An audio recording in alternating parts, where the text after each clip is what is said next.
Hey guys, how's it going? How's it going? Hope you're all having an amazing day today. Well, today we're going to be doing something quite different, you should say. We're going to be playing some Monster Hunter, which I don't think I've actually played in this channel. No, I have 100% not, have I? You see, I'm wearing the appropriate wear for that today, aren't I? Yep. So, this is going to be interesting. I think I've got about, 300 odd hours in the Monster Hunter series. Started with Monster Hunter Freedom Unite and went on to play Monster Hunter 3. I can't remember what the tagline for that was, doesn't matter. Then I played Monster Hunter 4 and there was a pseudo sequel after that, and then World. But yeah, I've played a lot of that game. I tell you, two was an absolute nightmare. Absolute goddamn nightmare. It was designed for multiplayer, that game. You know, like 4-player multiplayer. So if you didn't play multiplayer, it's hard as balls. At least it was back then. You had to like resource manage and lay down traps and lures and track down the monster and things. You know, be a monster after all. But nowadays it's a lot more beginner friendly. I still remember the game before World I tried out, and it let you play as one of the Palicos or Calicos or whatever you called them, the cats. You could actually go hunt down a monster as the cat. It just felt so weird. Yeah. So I've not actually loaded this game up. Well, I have loaded the game up, but I've not like done anything. I've not like watched the initial trailer. I've not done anything, so I don't know what we're getting into today. So it's gonna be like completely fresh eyes. I'm literally looking at the screen right now, being like, create your save file, you know. So, yeah, we'll see how that ends up being. Hopefully there's no technical issues, because I've not checked it to see if there's any technical problems. So, fingers crossed. All right, let's go. Let's go.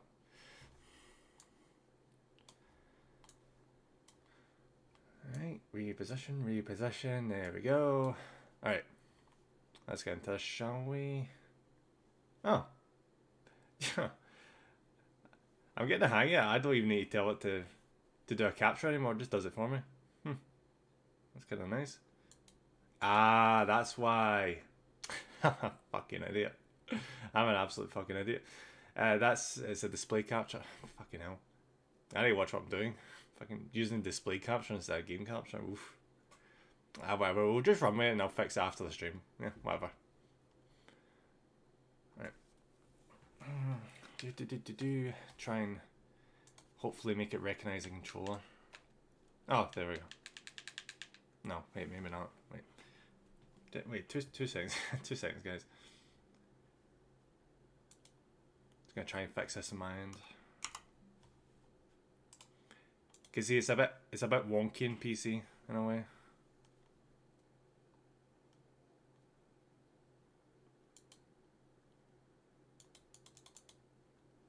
Oh my god.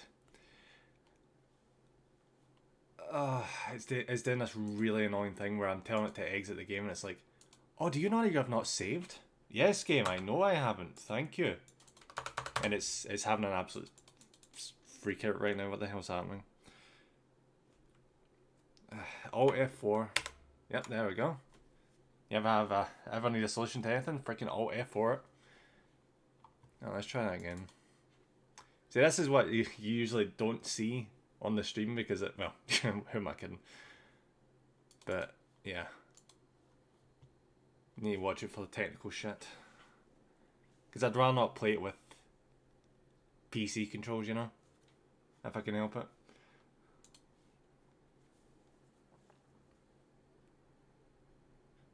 Because I don't know, I prefer this game with these games with with controller support, but the first few games it was on the what do you call it, the PSP.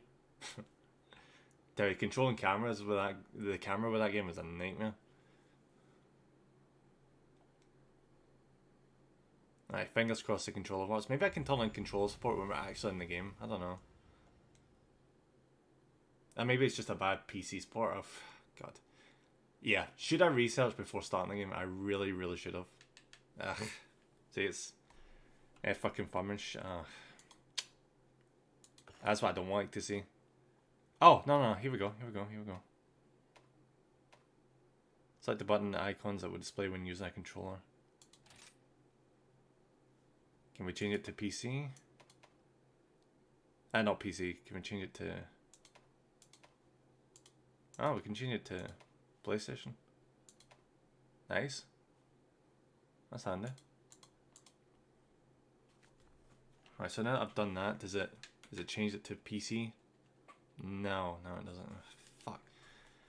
Is this another bad PC port? I'm starting to think this is another bad PC port. Oh, no, there we go. Oh, thank God. Thank God. Oh, I fucking hate when games are like that. Like, see when you start them up in the PC and you... well, I don't know why I'm using the plural sense. It's all on me because I've only been a PC game for a short while. I assume the game will work well on PC. But that's just naive. That's so naive. What sort of language? Yes. Hell fucking yes. Gotta get that authenticity. I was kind of tempted to go Japanese because I cannot stand English voice acting. It's dreadful. So, I'm just jazzed that we actually get to use the control. I was so sure I was going to be stuck with freaking PC controls for a second there. Don't mind PC controls, depending on the game, but action games, always controller. Always. Alright, English, one sort of language, type 3. Yep. Confirm button X. Yep. Alright, what is this? What is this crap? We Capcom Limited, collect the following. Right, okay. Why do they even give players these legal documents? Like, do they actually expect anyone to read this shit? You know, someone that's really fastidious, whatever the hell the term is, you know, prints off this legal document and takes it to a lawyer being like, I need to worry about that. You know, who even does that shit? The legal department of these game companies is just,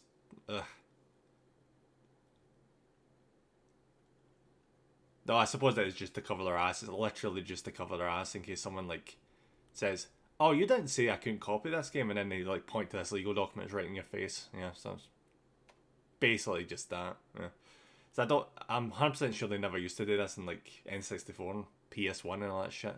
Because I think they just had... They gave the players more of a benefit of doubt. They weren't going to do that kind of crap. Do you agree to share your play data? Why would I be sharing my play data?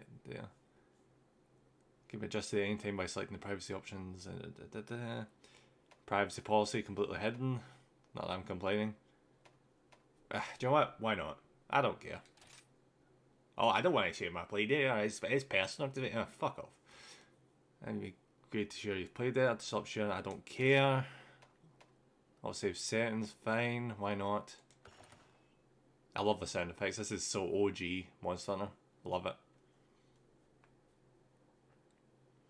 You received the following add-on content. The content will be enabled for all character data. Sunbreak launch celebration. 1 character edit token. A voucher. Alright, don't have Sunbreak, but okay. I'm waiting for it to come down in price because I'm I'm cheap like that. Alright, what is this crap? Okay. Asterix indicates elements only playable if you purchase the DLC. Okay. That's a lot of shit. Okay. So that's like to like nudge you towards getting the DLC then. Okay. Yeah, that's exactly what that is. The only one that's not got an asterisk to it is, oh, some bugs have been fixed. Really? There's 16 pages of it? Oh, right, this is different versions, right? So there's been like 15 different versions of Monster Hunter Rise since launch, okay. At least they're supporting it. Free support weapons and armor to make your hunt easier. Huh. Steam store options, what's in the options? Voice chat. I'm gonna disable voice chat. Player voice frequency 100%. Loud background music, don't care. Sound output device. PC monitor speaker. Play sound in background. 3D audio. That's something I've never actually used, but it's an interesting idea. That's the kind of thing where you've got like speakers around the place, like surround sound kind of thing, isn't it? where like the sound comes from where you expect it to come from. Like if something monsters behind you, you see it hear from like the speaker behind you, that kind of thing.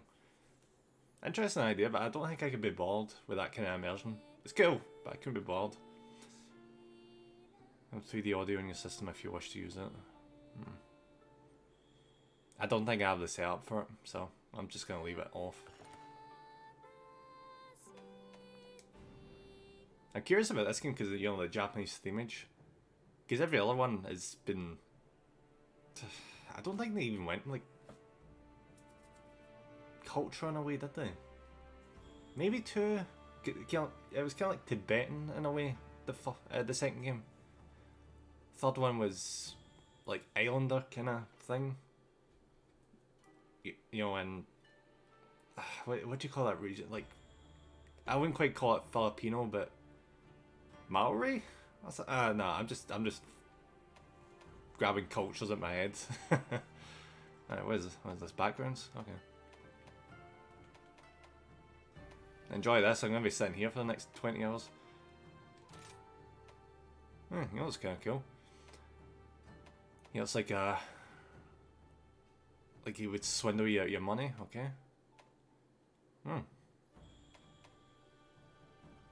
Okay, that just looks weird.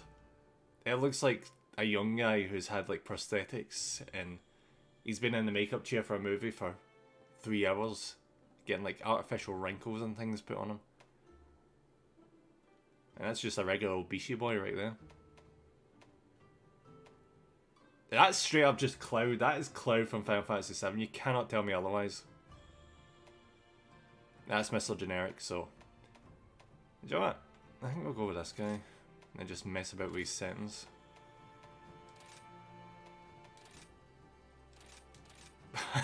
Afro nice. Okay.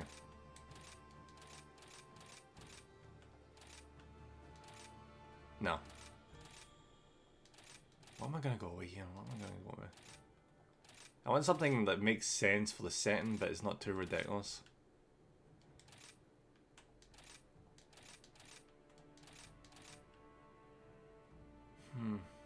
Nah. Maybe that one? Age... Yeah, let's age down a wee bit. Around that area. Change expression. What is that smell? I said, you know what? Change the hairstyle again.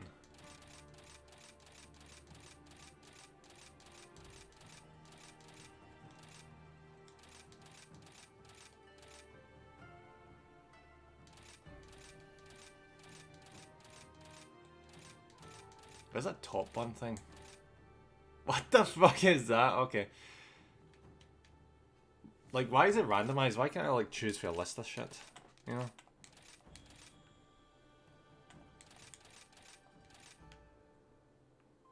That's not bad.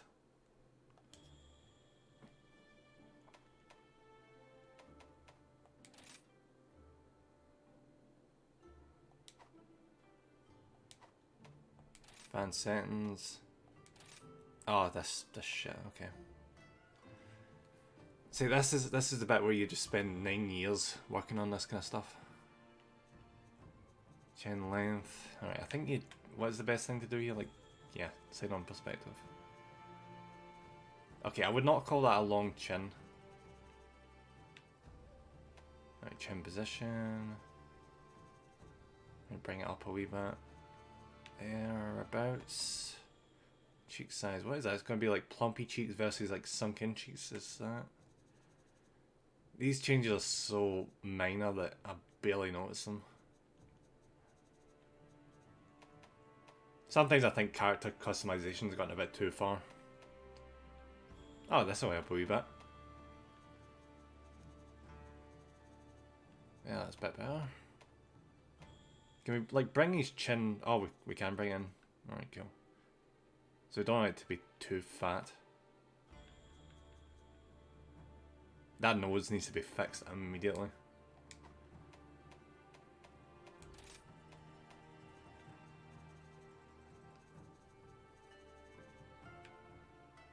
There we go.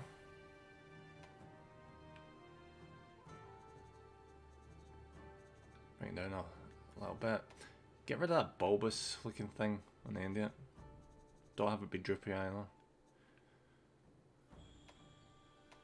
Nostril width. Yeah, bring the nostrils out a wee bit. Nostril position. Down? Down a little? Yeah, there we go. There we go. See, I don't like that.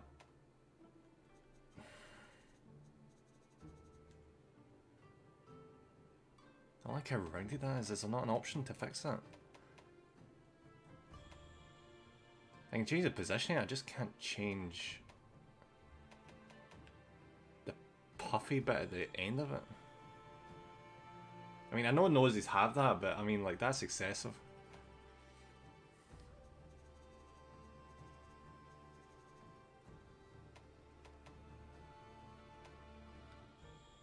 If I do this, does this do literally anything? Oh, there it is, okay.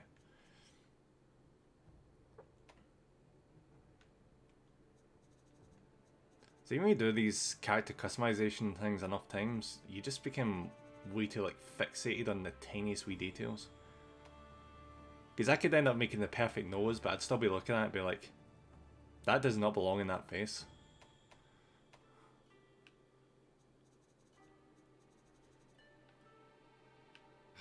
God damn it, I can't change it. Why the fuck can I not change that? God, that's hideous.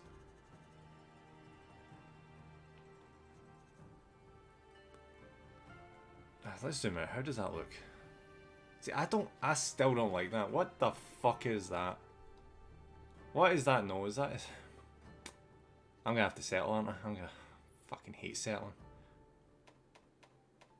Eyebrows. Make him look less shit. Okay. They really don't look that good. They just look like shadows on his face instead of actual hair. Considering the quality of the actual hair on his head, why is his eyebrows so shit looking? It just looks like he's put eyeliner on his brow and that's all he's done. We'll go for them.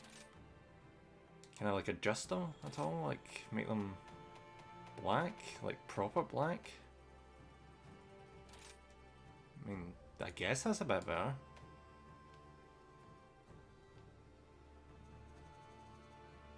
No. Brow width. So the width is like maxed. Right, okay. Around there-ish. Oh, okay. Yeah, that's a bit better, I like that. Eyes. See, this is where you can really mess things up. Right, colour.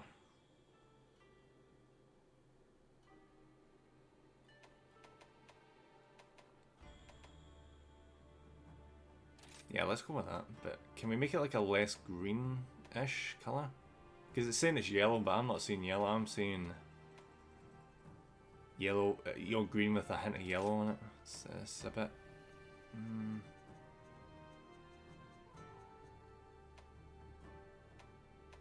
Maybe I need to desaturize a wee tiny... Oh, no, that's so much worse. That's so much worse. Contrast? Oh yeah, there is. Eyelash length long, as it should be. Eyes color black. Yep. Eye position.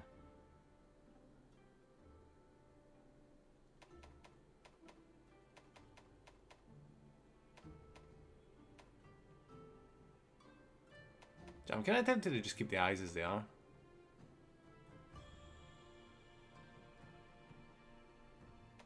Maybe make them a wee bit bigger, actually, maybe. This is the kind of thing where, like, just to choose eyes, you like have like a selection where you can scroll through them. I don't like this like minute like shifting of the eyes slightly. Let's make them a bit bigger. Maybe not that big. Around 50, yeah, let's go with that.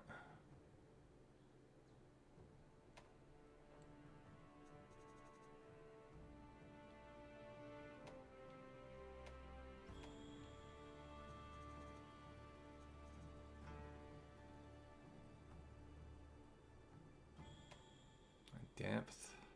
Pretty deep as it is.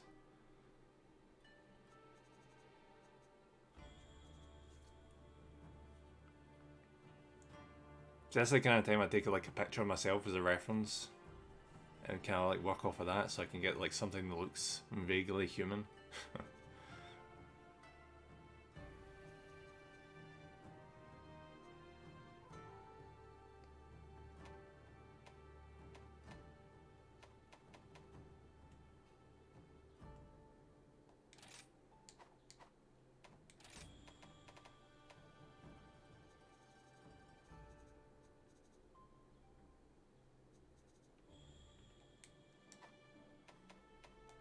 Mouth. Yeah, we don't want the puffier lips. Mouth width. Oh, no, that's too far, that's too far, that's too far. Go like that. Maybe down a little. With current position. Tilt it. Yeah, tilt it up a bit. Make it a bit moderate. Lip thickness. Who needs thickness in the lips? Maybe a tiny, tiny bit. Oof, that's horrendous. Maybe just the like vaguest wee bump, like there. That's okay.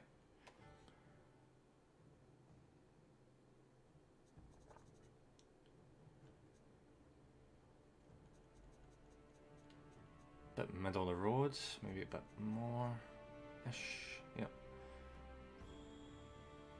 Oh yeah, we can change expressions. I completely forgot about that. I still don't like that nose. What the fuck is that nose?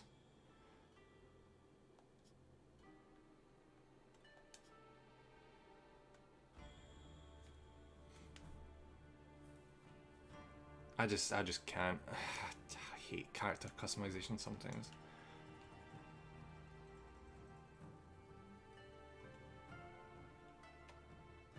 God damn it. I'm going back to that nose.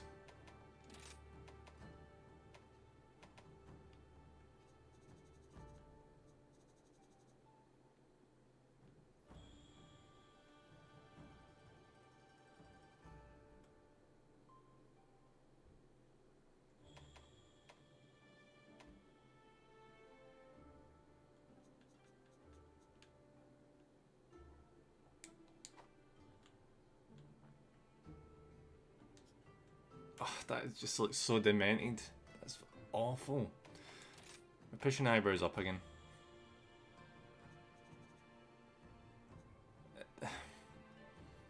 I hate that so much. Joe, maybe we can cover up with facial hair. Maybe that'll fix the issue a bit. Take the smile off your face, thank you very much.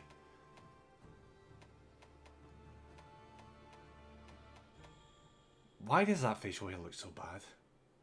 Like, how can they get the hair on his head that like detail, but the facial hair looks like someone drew it on because they were ashamed they couldn't have facial hair? What is that? What is that? That's awful. That's like they brought it over from like the first game. That's like PS1 level facial hair. Look at that. That is not a mustache.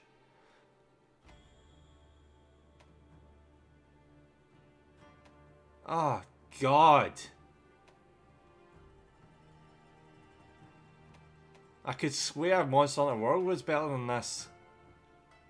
No, I can 100% bet it was better than this. This is awful.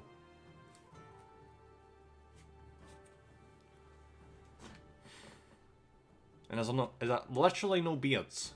Like proper like full beards, or could they just not figure out the technology for that for some reason? Do you know what? I'm gonna go with that. It looks terrible, but fuck it, why not? Since we're going with facial hair, I'm gonna change this.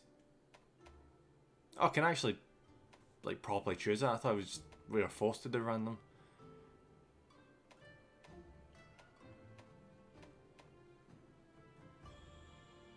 See, that doesn't look awful. Huh.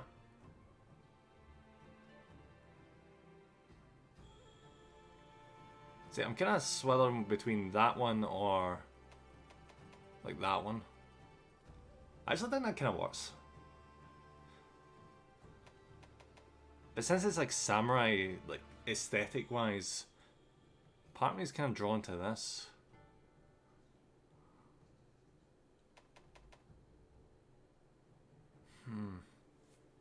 I always want to flip a coin, but I have literally no coins anywhere. Can I flip anything? I don't think I can flip anything. I've got a ruler here. Dare I flip a ruler? Do you know what? Why not? Why not? You only live once, don't you? I didn't even decide on what one I was choosing. Alright. So if it lands right way up, we go with this one. If it lands reverse, we go with the top knot. Okay. Got it? Okay. Let's go. Alright. It's backwards. Top knot it is. Can I do like hairstyle where I can like do half hair? You know, like one hairstyle, one. Alright, Gregory, how's it going? Thanks for popping in, buddy. Hope you're having a good day. I'm spending half a year in character customization, as you can probably see. I really though, how do I mess around with this? I know I can like change hues and shit, but can I like add like a secondary colour? I don't think I can. Not too bad, thanks mate. You? Yeah, I'm not too bad. Did a bit of Warhammer model making this morning. Got a decent way through that. Now I'm trying to see how this new Monster Hunter's doing. I'm not big in the character customization so far. It seems like a step down for Monster Hunter World, but I should stream that too. I really should, but I need to get like a proper camera. One that focuses properly and doesn't just like lose focus every single second I move. That's the problem I had with the first painting stream. I don't like that low quality where it's like, oh, it's in focus, oh, it's in out of focus, oh, it's in focus, out of focus, you know, that crap. Because that's just irritating for both me and the person watching. Alright, I can add a hue, but is this going to like change all the hair colour? Or is it just going to add like... I don't see anything. What is this even doing? It's not even doing anything. Saturation. Oh, oh, I like that. I like that a lot. I don't like that too much. But fuck me. That's nice. Just like the tiniest wee hint. We don't want it like completely just overshadowing the black. What if I brought the...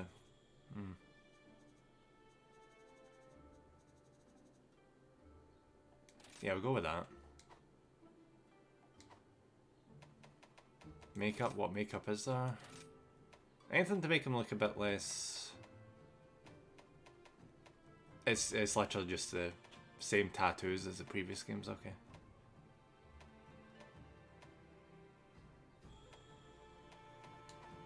Wait a minute, the game actually has him already wearing makeup, what?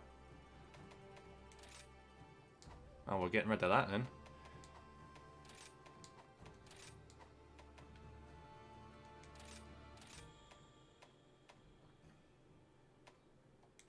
What does he look like with that? It's literally just eyeshadow, okay, okay. This? What about this? That's not too bad. This one? Nope.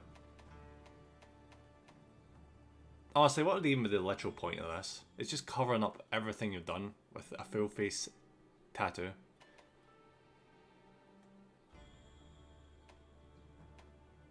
Maybe that's if you don't really want to try, you know?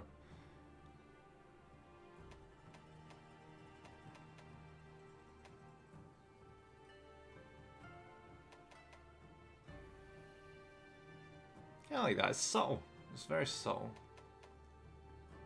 But no, I kind of feel drawn to this one. Can I change the colour?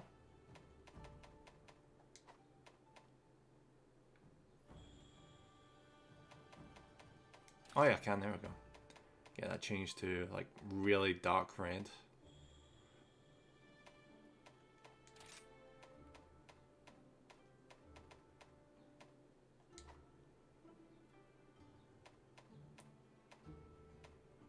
Bit less glossy.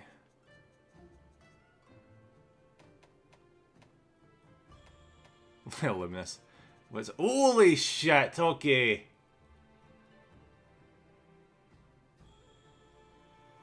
Okay. Right, so if I would... Holy shit, look at that.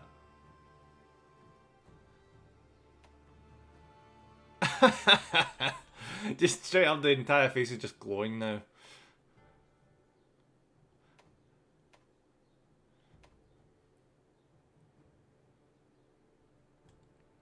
As much as I'm tempted, I think that is just taking it too far.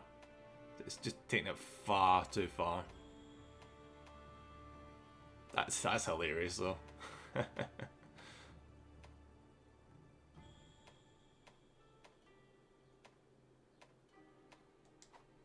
Yeah, we'll go with that, but take the luminous shit off. What if like partial lumens? Like, nah, it just looks very goofy, and not in a good way.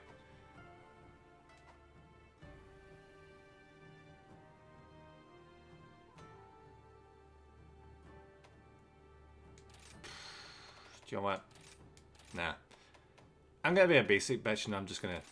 Just that, yeah.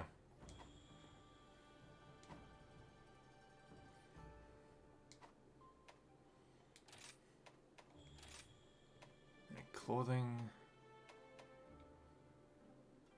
I might be completely wrong, but I think these clothings are like the different ones you get in each of the games.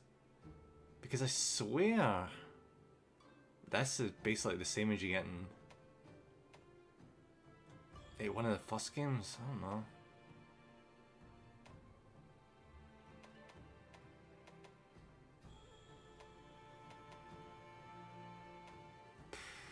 You know what? Yeah, we're going to go with that one.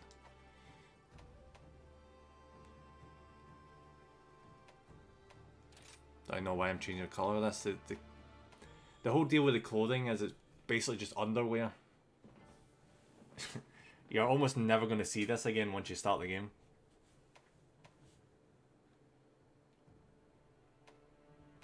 Actually, what? I'm going to go with like a black on...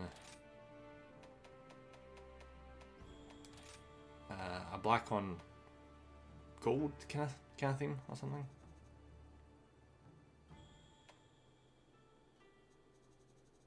Jesus Christ. Wait, did I just get rid of that?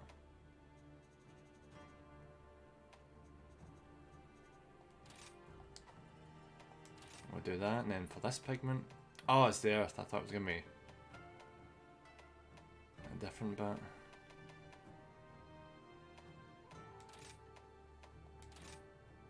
Do that bump up the saturation? Lower the contrast? No. Nah, that doesn't quite work.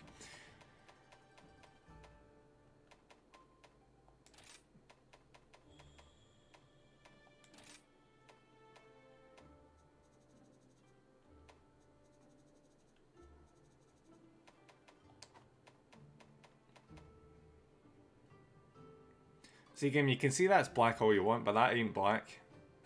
I don't know what blacks you've seen in your life, but it sure as hell ain't that.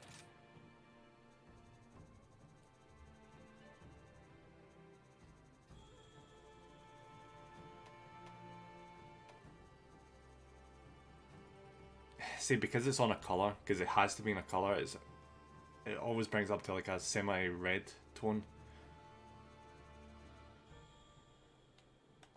Yeah, we'll just go with that, that's fine. Here comes the fun part.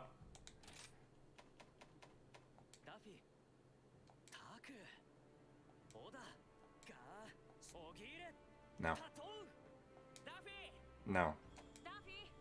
Nope. That's a bit better. Oh! Maybe that's a bit too far in the opposite direction. Oh. Oh, I like that one.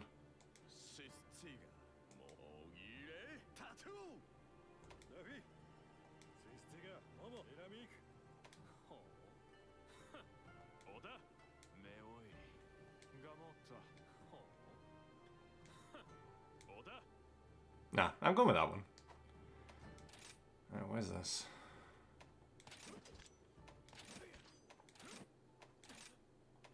Don't know what the point of this is. It's not like you can select anything.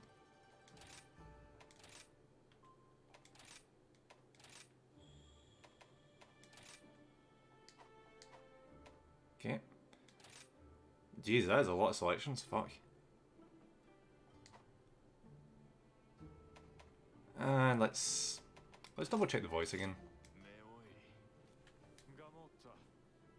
Turn my sound up on my side a wee bit.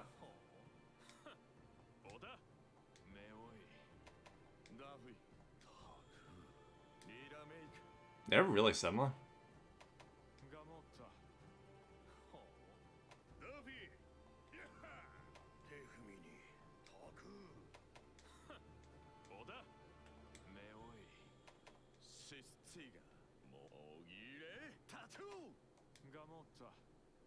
That one, yeah. Confirm. Done. Oh, I need to add a name. Oh, that makes sense. This information will be available to people. Please refrain from using content that is illegal. Yo, see, the interesting thing about that is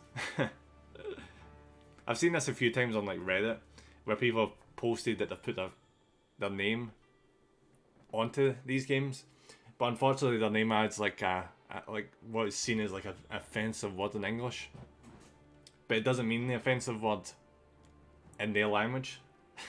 So they need to change their name because it's associated with a offensive word in English. Like, that's rough. Banned from having your own name. Oh fuck. I never get used to that where it's like, oh, now it's time to use the keyboard. There we go. Yep, that's alright. Oh, we get to pick a dog. Nice. This is one of the new features of this game. Because up until this point, it was always a cat. This is interesting. Oh, I like the Doberman Rottweiler kind of. That's cool. Yeah, I like him the most.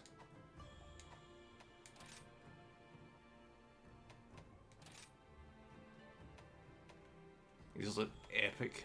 Alright. No, I want to kind of shy him away from like the whole Rottweiler thing. I'm like, I don't want it too similar to like a real breed of dog. Maybe like that.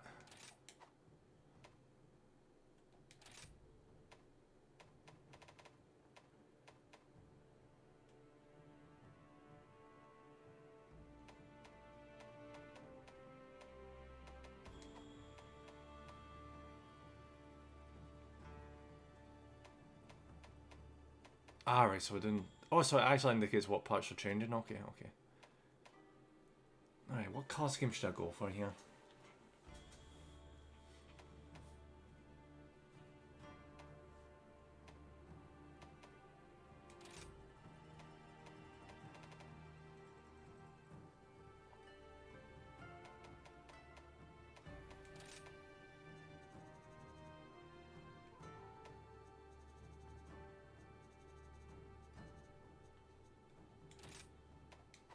Okay, we'll start off with that.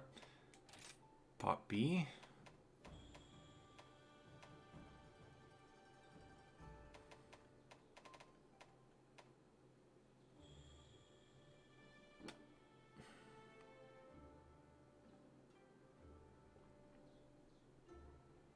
Nah, do you know what? I'm gonna swap them. Make that one black. And change this into like the red hue.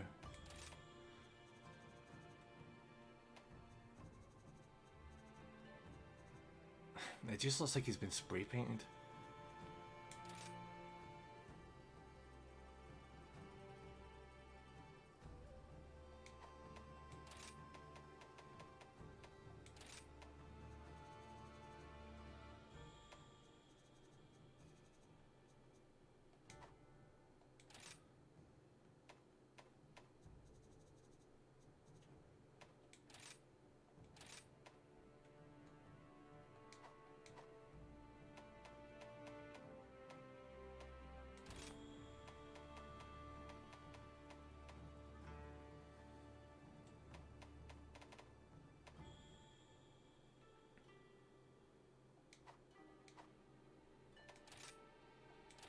let's go back to the preset for a minute.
Okay, we'll go for something complementary here, like something like an orange-ish look.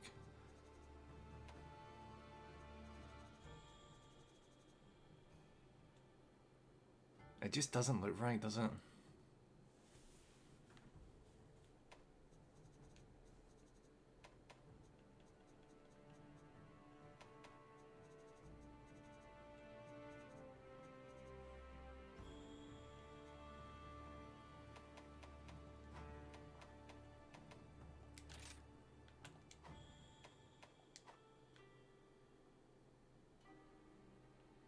It just straight up just looks like a spray painted dog, that's all this looks like.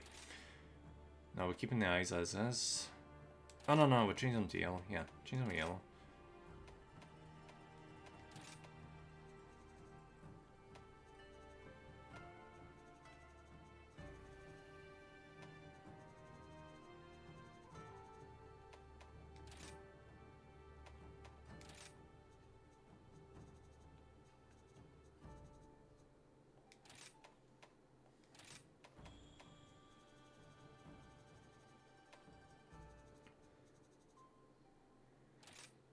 See, this is a moment where I wish the game would just let me select presets, because that doesn't even look like yellow anymore. It looks like a light green.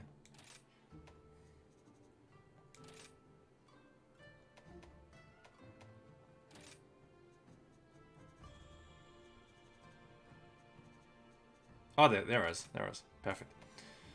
Save color. Now we'll just use that in the other eye.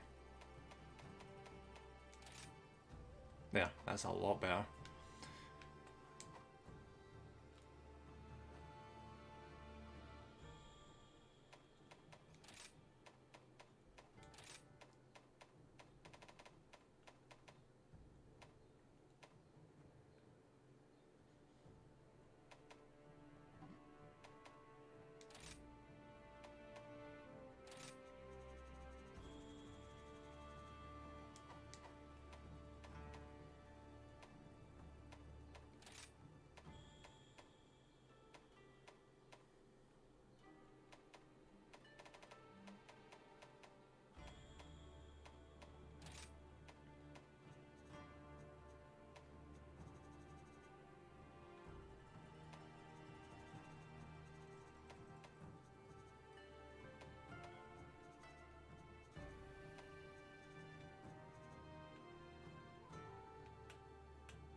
See, that's a bit better.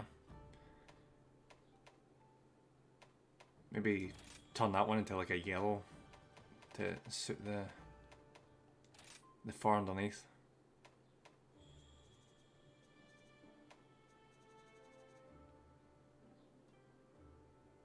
Nah, still looks bad. I like the black if it didn't look grey. It just looks straight up grey.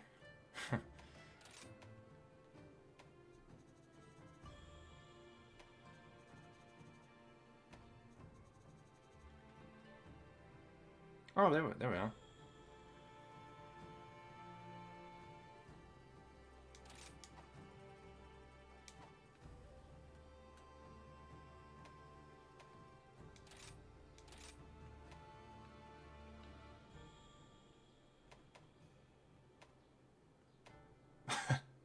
That does not look scary in the slightest. That one. Absolutely that one.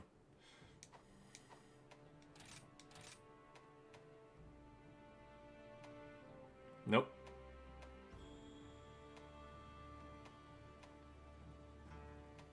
Yeah, that one. The big bushy wolf tail. Clothing, okay. As a contrast, let's make this...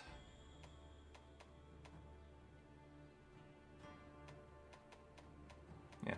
Yeah, let's go kind of purpley. Try and make it not too blue, if we can help it.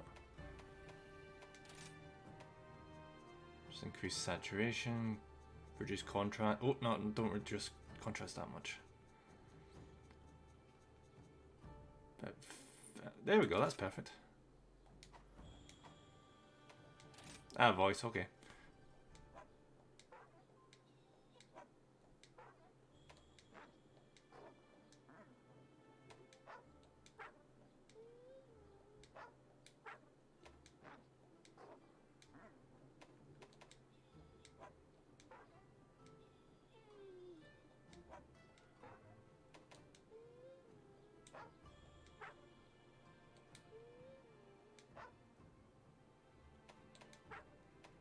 Let's no one pitch it.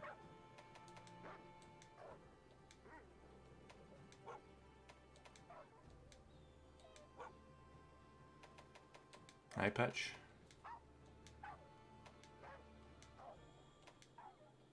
He sounds like a tiny dog at this point. Alright, lower pitch.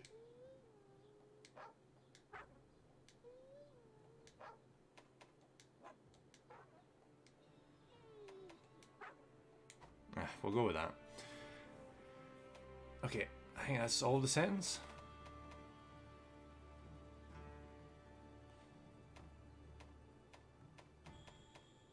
Yeah, let's go.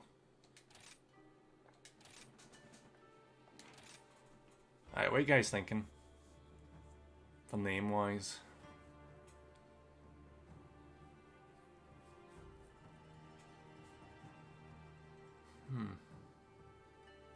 Oh wait, no, I've got an idea.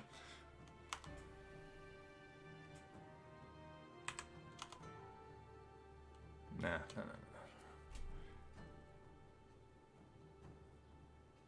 See, it's easy to come up with a name, but it's trying to come up with a name that you actually care about.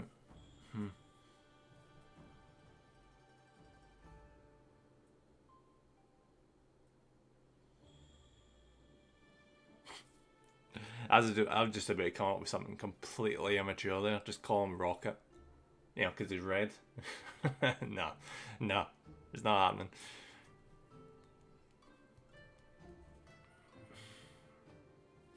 Fuck it. There we go. So this is Japanese inspired. Let's go with that.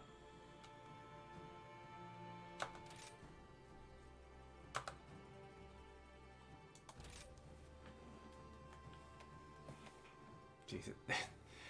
This game is just going to take up all my time in customization, isn't it?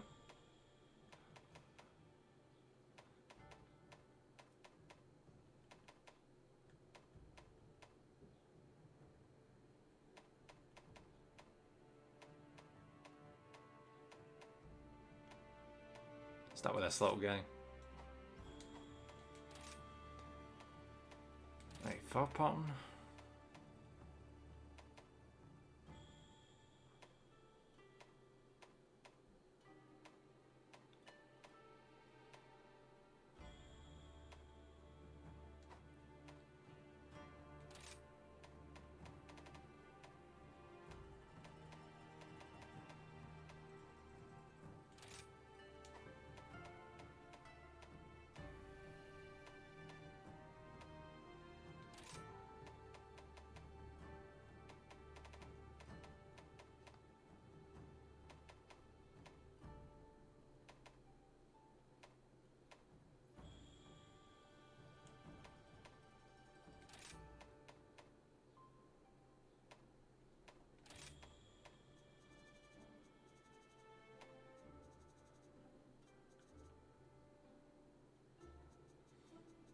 I know it doesn't make sense, but I kind of like the idea of going like a kind of purpley colour with this.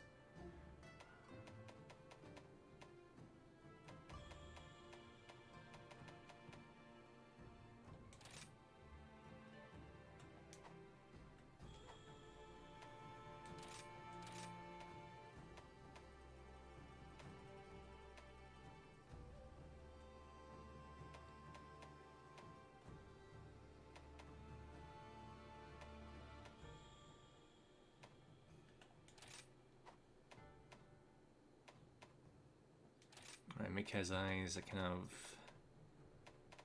do you know what, let's go kind of like a, yeah, blue colour.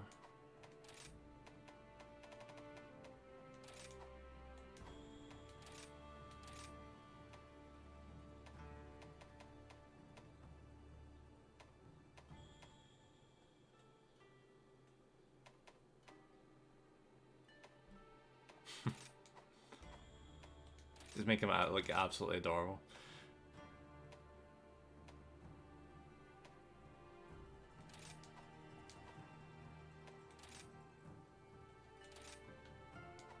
And I'm gonna keep the clothing choice.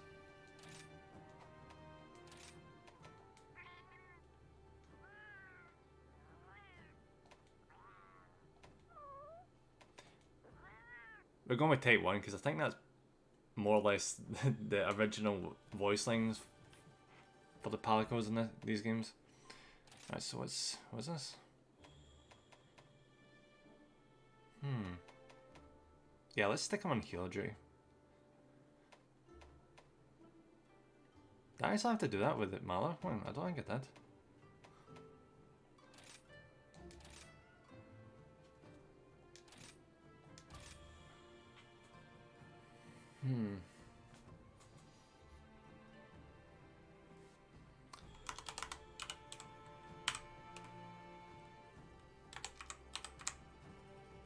There we are.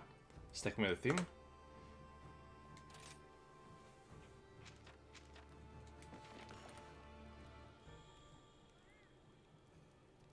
See, they fit the partner, don't they? With all their equipment on.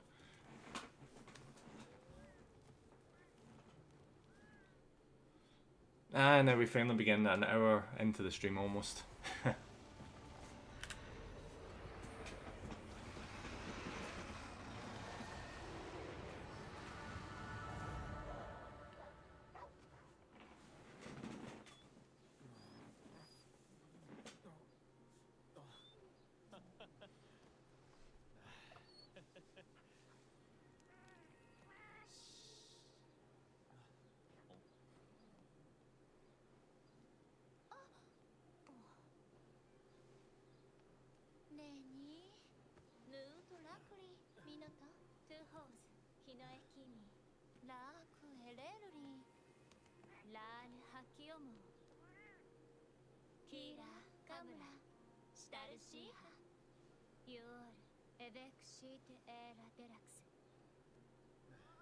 So what's going on here?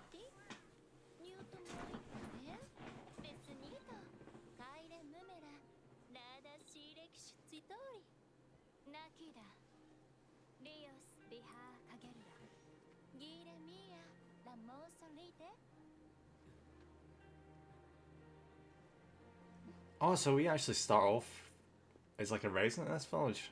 Huh. That's unusual. I'm pretty sure you start off as like a visitor in every other game.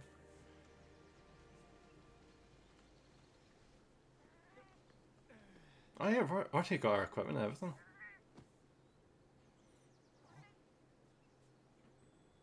What the heck is that?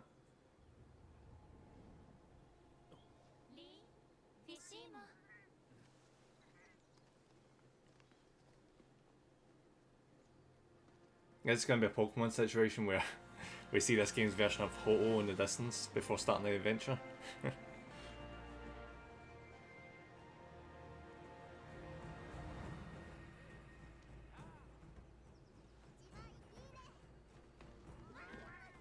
Making mochi.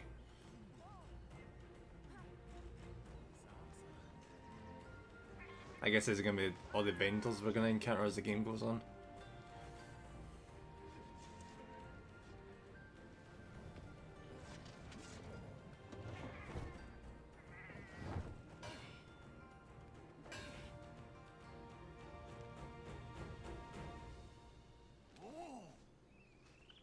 Wait, wasn't he in Monster Hunter World? At the very least, it looks very similar.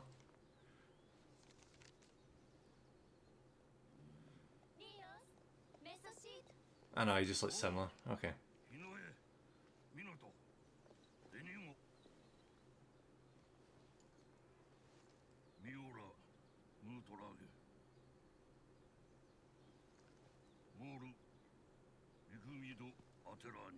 Now, of course.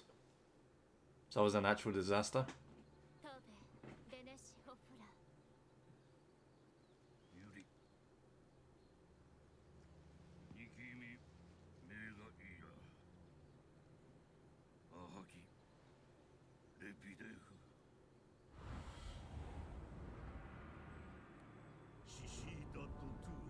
Isn't that just Jaggy? Ah, there's the rest of them.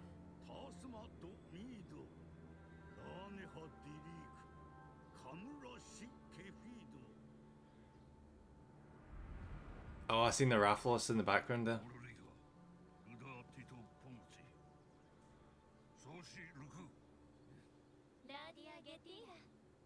Now we get some monsters coming back.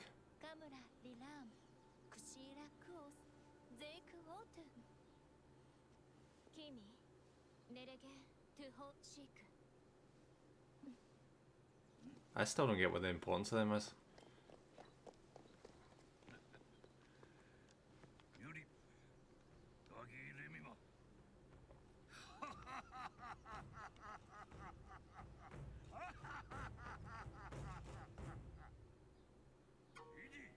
Alright, here we go. Here's the reading.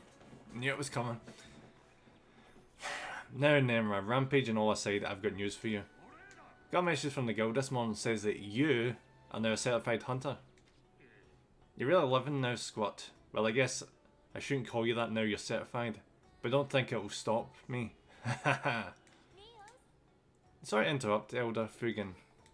Inform the village of the coming rampage like you asked. Ah yes, thank you. By the way, Nemra, I overheard the good news. You're finally an official hunter? Wow, congratulations. All you need to do now is register with the guild so you can start accepting all these I thought we were a registered hunter. Why we? I guess registering with a specific guild, I'm guessing. To do that, you need to speak with Master Hojo in the Gathering Hub. But that can wait. First we go shopping. I suppose this is the point where we get our voucher for our weapon of choice. By this game, there's going to be quite a selection. The last couple of games introduced, was it like Insect Glaive, and there was something in World, I think. I can't remember exactly. I'm thinking about maybe going for a hammer this time. I usually stick with the longsword, but I don't know, I want to try something different. When I first started playing these games, I tried a dual sword. And dual sword is all well and good, but single player, it does not carry its weight well enough. That is really, really cool. You'll be needing the help of other villagers if you want to succeed out in the field, so follow me. Now where should we start? Of course, the Marketeer of Mystery, Kagero the Merchant. Right, movement controls. Right, that's pretty simple.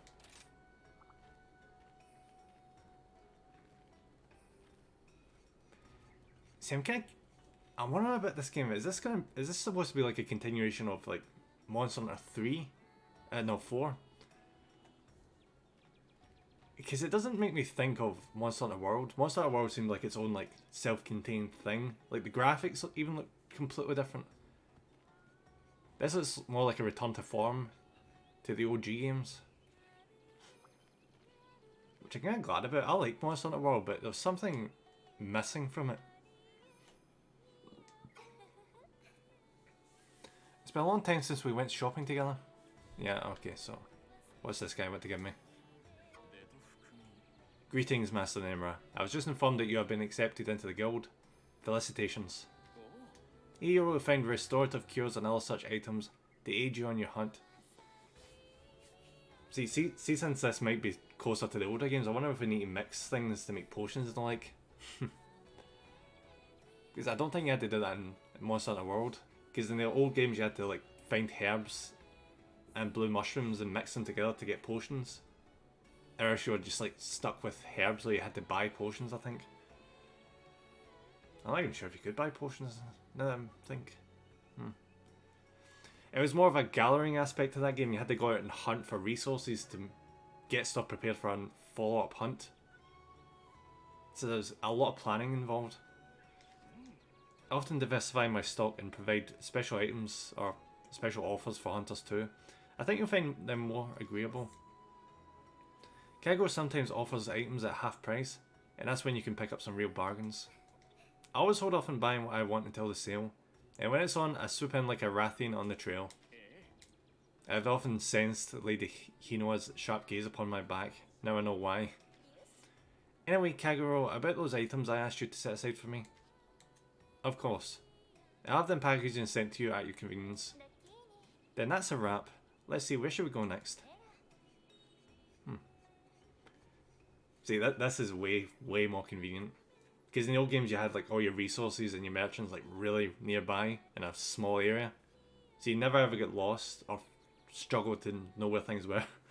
I had a bit of trouble with that in Monster Hunter World. The hub was a bit too big. So I would routinely wonder, alright, where's this guy? Considering this guy's like right across the way, I think that problem is not going to be a thing in here. Steadfast as Steel, Master Hamon the blacksmith. It'd be nice to pay him a visit. Okay. Controls pretty simple, okay. Hey Mr. Guy. Hey Noah, what is it? You can see I'm busy here. Prepare for the rampage. Now, Master Hamon. This time I've come to tell you the good news. Nemra has been accepted into the Hunters Guild. The village now has a resident hunter we can all count on. Isn't that great? See, now this is another thing different from Monster Hunter World. In that game, basically everyone there was a hunter. But like the original games, they're short on hunters. That's what makes our characters so important. So if this is like the old games, I'm actually quite happy.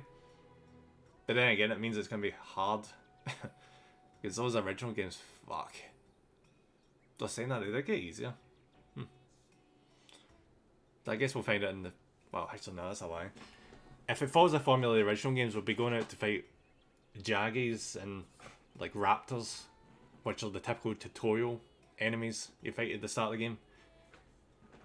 And you do that for like several missions until the game's like, alright, you know what you're doing. And then throws something big at you. And then shit hits the fan. I see. Well, and then allow me to congratulate you. The equipment we forge here is what makes a hunter, in part, and can make or break a hunt. It's what represents our village too. A hunter who can't wield Tatara steel isn't fit to fly the banner of Kamara. You'll find whatever you need here. As for crafting and refining gear, well, we can talk about that later. Oh, since we're here, that reminds me. You can hire buddies at the Buddy Plaza up ahead. So is that for like bringing more cats in them, I assume? And Master Hamon's grandson, Iori, manages the place. Why don't you go talk to him later? Keeping around with felines and canines makes me wonder where I went wrong. Really? I think buddy handling is quite a noble profession personally. Anyway, Master Hamon, I was wondering if my order was ready yet. It is. One of my apprentices will deliver it to you later. Okay, just one more stop, and we're done. Let's see. Sweet Dangle. It's got to be Yomigi's chef's tea shop. Alright, what is this? The wireball gauge is displayed at the bottom of the screen. Performing wire dashes or silkbind attacks will deplete this gauge. Silkbind attacks? What is that? Oh, any chance this game has... Because like in World you had like the wrist launcher thing. I'm guessing that's not going to be a thing in this game. What the hell is a silkbind though?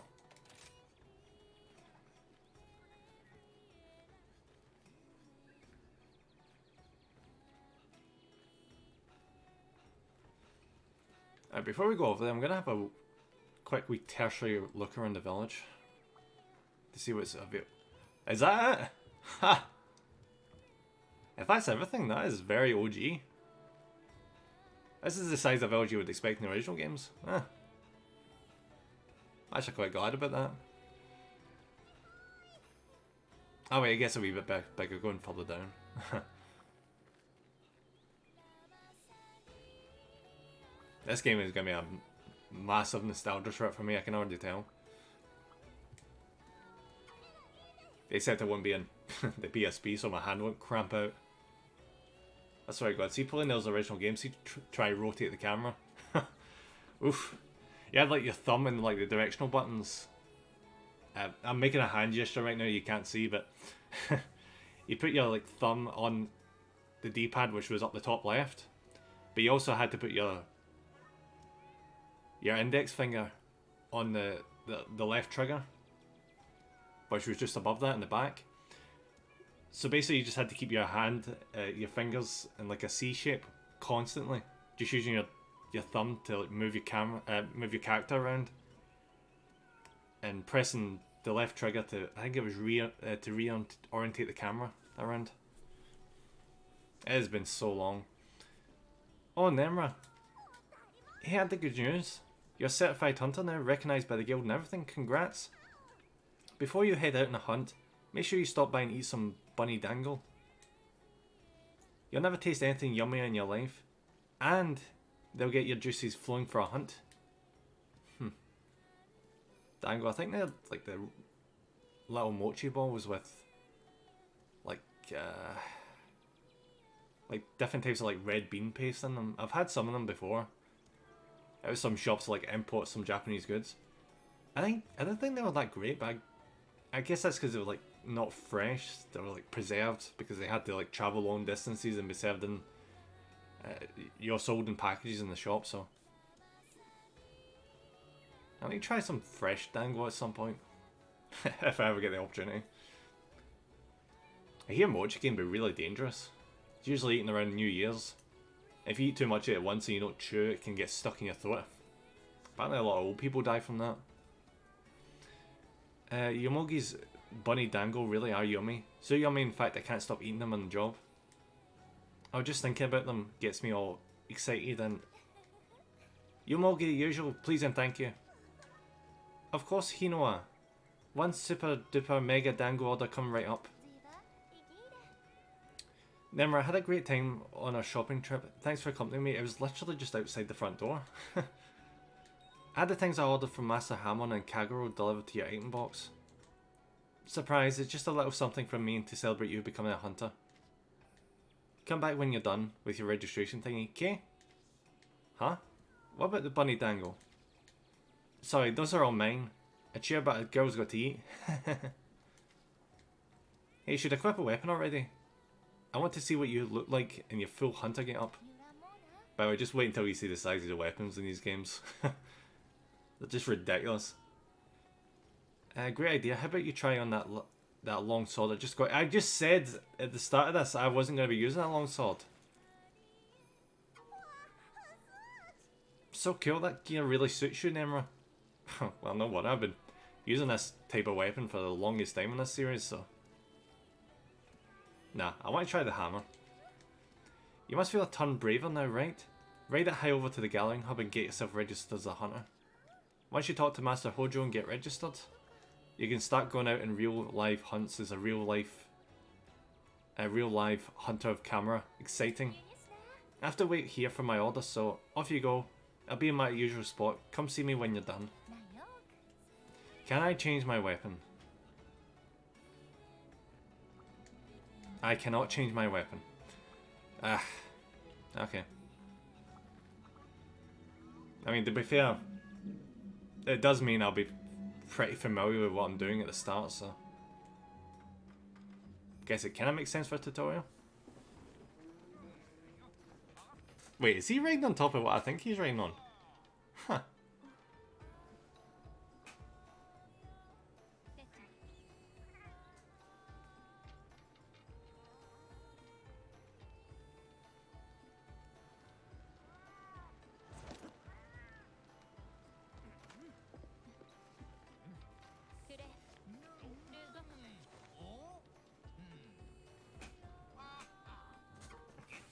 Well, hello there, Nemra. You sure took forever to get here. I thought I was going to croak. You're probably well aware that I, Hojo, am the guildmaster of this exceptional gathering hub. What's that, your guild registration?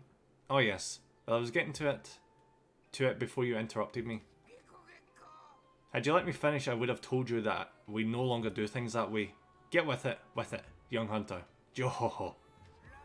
No test to take or papers to stamp. Just my okay and you're on your way. That seems like it'd be open to abuse quite easily. And with that, you are now officially a hunter. And not just any hunter, no. A hunter of Kamura Village. Accept the quest from our dearest Minato and go hunt some monsters. Yo-ho-ho. About that, as much as I'd like to, I have to get this report about the rampage ready for the guild. I'm terribly sorry, but could you talk to Hinoa first, so she can explain quest to you? Yo Ace, I just overheard the gnarly news. Awesome. I can't remember the name of the monster that his armor's made of, but freaking Zenoga, that's what it is. I can't wait till we can fight him. See, the first time I fought him in 2. Oh, that monster's freaking awesome. Before you run off to see Hinoa, pop over here for a sec. I gotta check you out in your new threads. So the whole deal with the Gathering Hub is basically the village, but downsized even more. So you can like access all the things you need to before going out on the hunt. You can store various hunting items and equipment in your item box. Make sure your items are in order and your equipment is up to snuff before facing off against a fearsome monster. See, for those that really enjoyed like organising your item box in Resident Evil 4, get ready till you get ready for this. Because by the end of this game, you end up just organising like all your rare stuff into one box, all your equipment into another box, and just it's an OCD person's dream. Oh yeah, I forgot there's bowguns in this game. You can either be like a melee focused character, or you can be like a ranged character.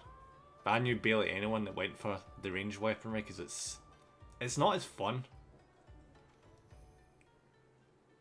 You're basically playing a badly optimized third person shooter in a game that's supposed to be about taking out monsters. So I don't rightly blame people for not picking. Yeah, so here's all the weapon options you get.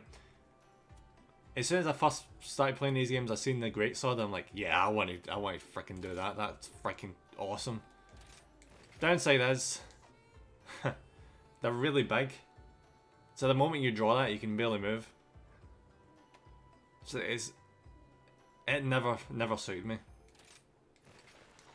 Then you get sword and shield, which is self-explanatory. It gives you a basic block.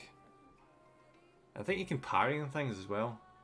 But I just didn't think it was that strong because you don't get that strong of defense because it's a small shield. And you don't get that much damage because it's a small sword. I get lance. I've heard good things about lances. Switch axe, never fancied that. Same with charred blade. I tried my hardest to get into them. But nah. Insect glaive, that was introduced in Monster Hunter 4.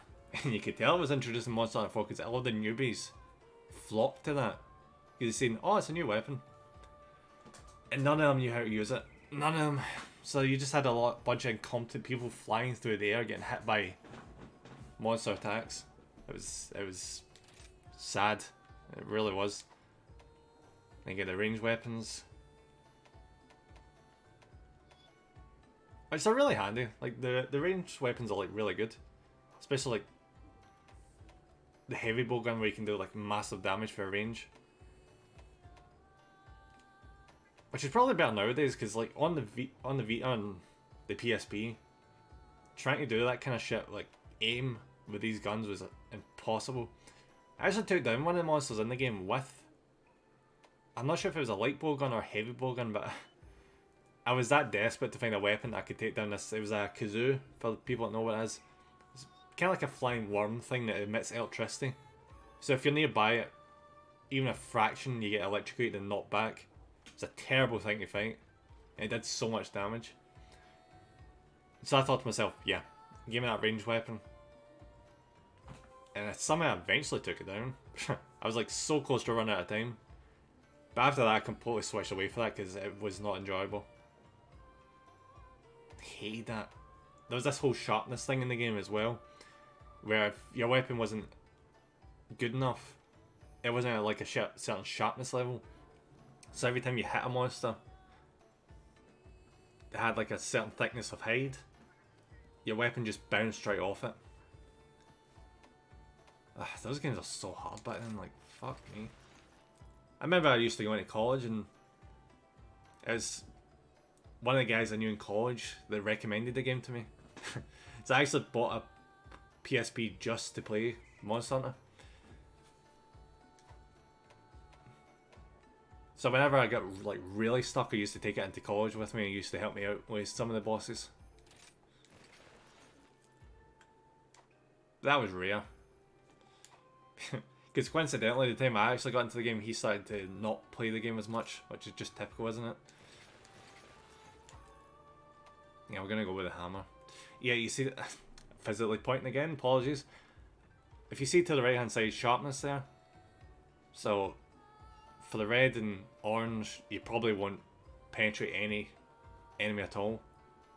Yellow, it's kind of middle of the road. Then that wee sliver of green. But that doesn't really matter when it comes to the hammer, because blunt damage. So sharpness isn't terribly important.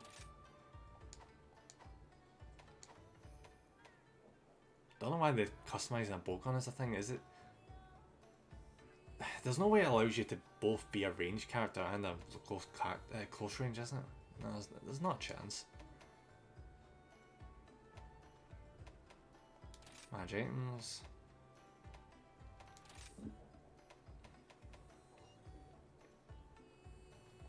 Alright, that we can get rid of. Yeah, this is way more old school Monster Hunter. You get your potions, you get your antidotes for the poison, get your rations that you need to keep up your stamina, you get your raw meat so you can cook it during the missions. I straight up just don't need any of these. Just absolutely don't need any of these. Because that shit is just for ranged weaponry. I'm not doing ranged weaponry. I will take more potions and antidotes and shit though. Okay. Because you don't want to be taking too many items into battle with you. That's kind of weird. I didn't see any indication of like hot drinks and cold drinks, which you used to have to do if you went into like a really cold environment, like where it was ice. You had to do that, or else you're... I can't remember if it was your stamina or your health just dropped rapidly. If it was a hot environment, you had to like take a cold drink, or your stamina just get cut down repeatedly because your guy was really tired. Hey bud. Looking good, Ace. Congrats on becoming a hunter. All that hard work finally paid off. I'm really happy for you. Oh, and before I forget, I got to tell you about the action bar. The action bar lets you pull off all sorts of actions without opening any menus. Pretty gnarly if you ask me. Let's try it out. Select the camera from the action bar and snap a picture of me. Once you take the picture, let me see it. Action bar. That's new. Pictures can be taken by using the camera from the action bar or custom radial menu. Snap photos will be saved in both the album in the Hunter's Notes and the album in your PC. This saving feature can be changed in options.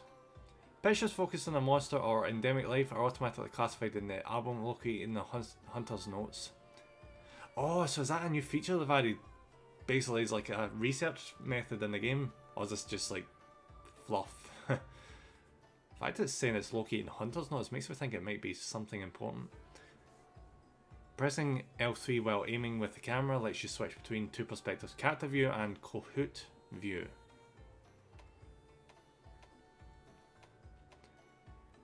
The picture will be taken from your view, recommended for making the subject bigger, frame and more creative composition. You can have your pet Kahoot take pictures of you. Oh, it's a bird. Pose sets and gestures can be selected from poses. Alright, so that's a selfie kind of thing. During multiplayer, the Kahoot will be visible to other players, giving you a general idea of the camera's position in visible area.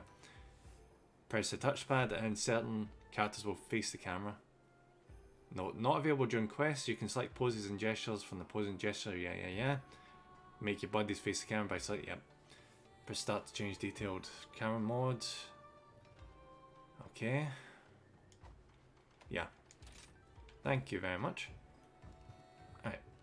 we go. Camera.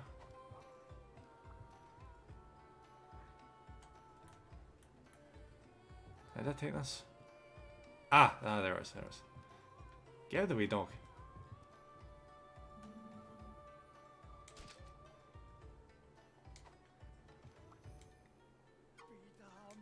Oh yeah, that's one handsome devil Joe. Now you've got acquainted with the action bar, I think it's quest time. But if you're still not confident in your abilities, you can hit up the training area to sharpen them up.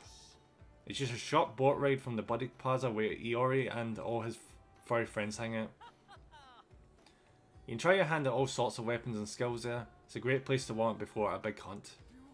Alright, I'll quit holding you up. Hinoa's still waiting for you, isn't she? Hunter info on the start menu provides tutorials, hints as the game progresses will be displayed in the tutorial window and chat log. Display settings for the tutorial window can be changed from options. I forget these games do this, they do like a ridiculously long tutorial. Granted, this so far seems better than the original games. In the original games they had you go on quests to do like 10 separate missions back to back, where it was just insufferable tutorials. Whereas one mission where you went onto the field just to learn how to use your camera. Oh, this is so much better. The Hunter info and Hunter notes found in the start menu contain a variety of helpful information such as an instruction manual outlining basic game information, characteristics of monsters, controls and weapon use. If you're looking for answers, be sure to... Oh! Alright, Z! Bobbing right in with it. Shala, hey shala. How's it going, buddy? Hope you're having a cracking day.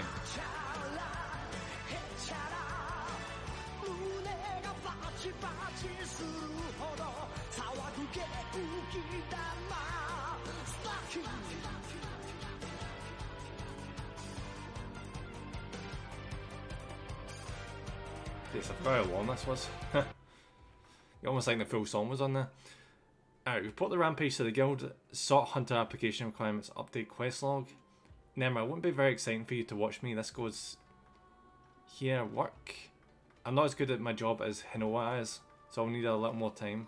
I'm sorry to trouble you, but could you go and ask Hinoa to explain the quest details to you? Was she like outside?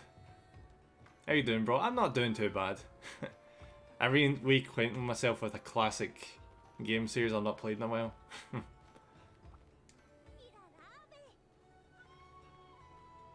How are you? How's working the like?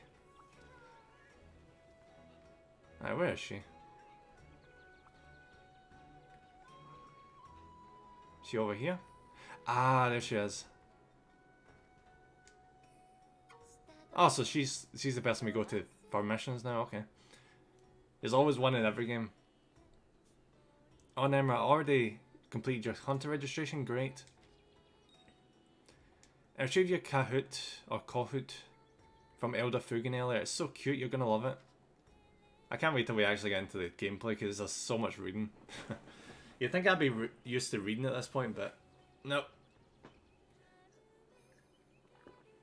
Got a wee quick drink off. I'm not actually eating anything today. I probably should have done that before the stream, but whatever. I can push through. But in their own little way. Kahoots are creatures that are beloved throughout Camera. The village elder gave you a Kahoot to look after as a pet. If you call your Kahoot from your action bar, it will come and perch in your arm. If a symbol pops up while you have a Kahoot in your arm, push it to have your Kahoot take flight. Maybe something will happen? Okay. No, this feature is unavailable in multiplayer. Ah, right. So what the hell is the point of it? The pet menu can be opened while a Kahoot is perched in your arm. What is this? Change clothes, change color, edit, feed. That tells me nothing. There you can swap out outfits and feed your fellow friend. If you feed your Kahoot, they'll greet you once you return from your quest. No, your Kahoot won't come to greet you in multiplayer. I know game. You've already told me. Well, how about you give your new fellow friend a name? What was L in Japanese again?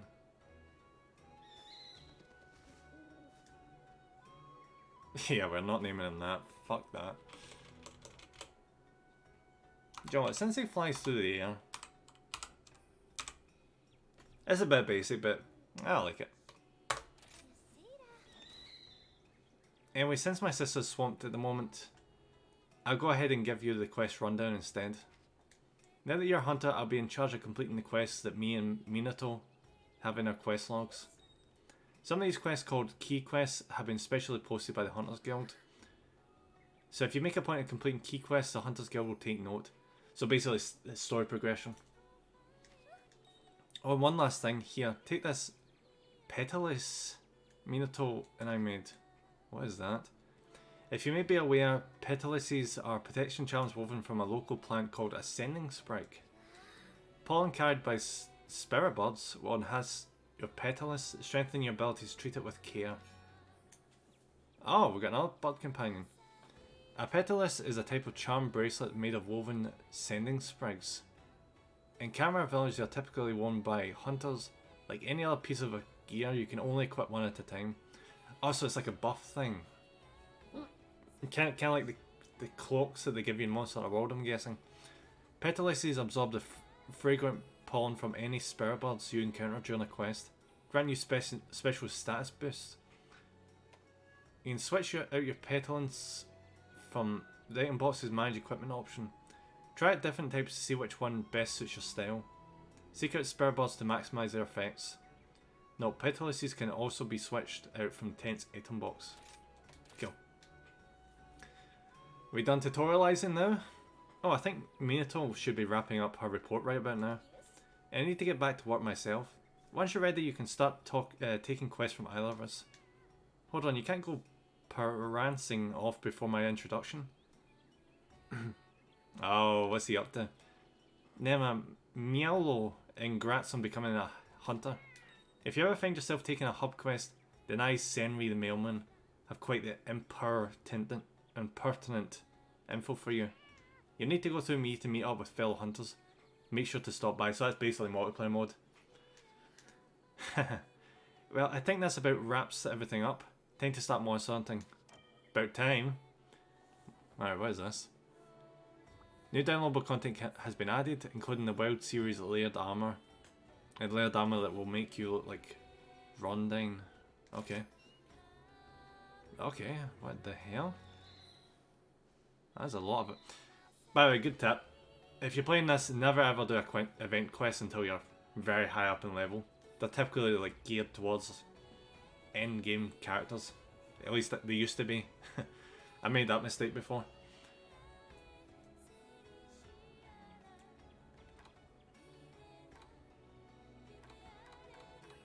There is some good ones.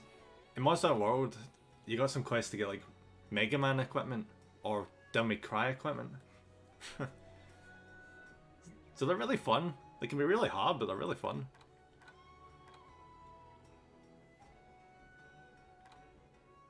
There is so much here.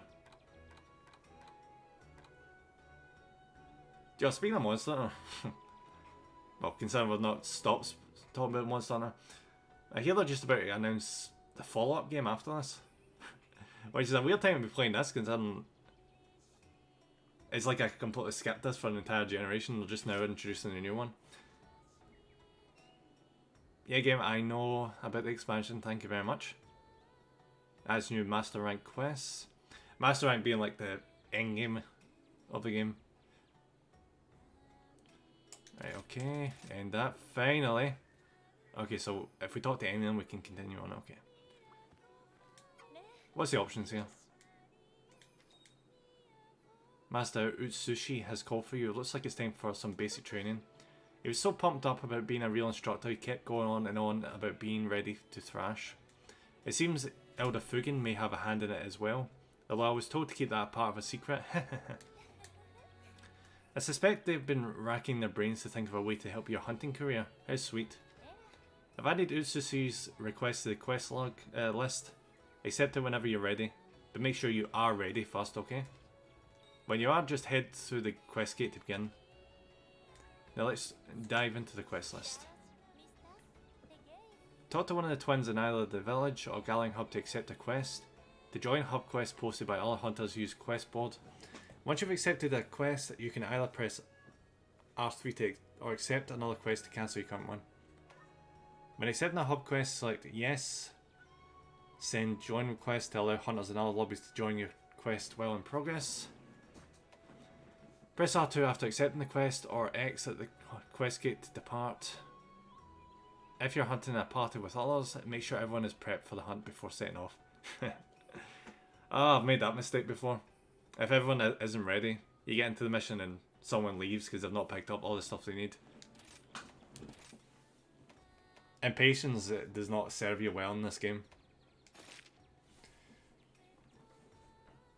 Optional subquests are side quests available from both quest counters and can be completed any number of times. You may accept up to 5 at once and can claim your rewards from either of the quest menus. Okay.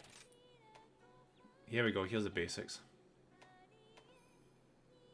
Ride on monsters? What? That's new. Complete 2 quests in the Shrine Ruins. Ah, right, so these are like on top of... Right. Because you used to get like main missions that were like these. But they would send you into the field specifically just to get this stuff. What the hell's the hunting hemper?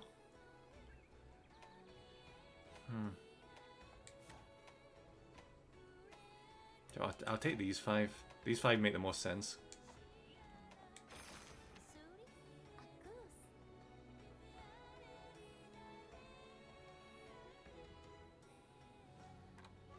What's actually the objective here?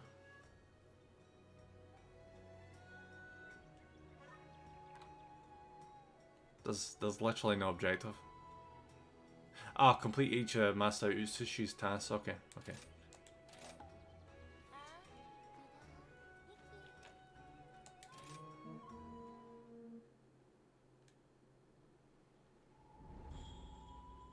Finally into gameplay. Oh, there's some dragons.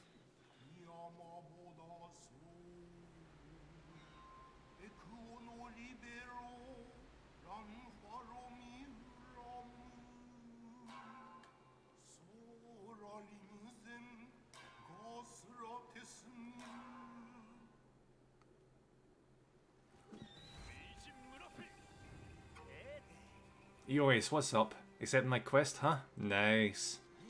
Come over here and we'll get started.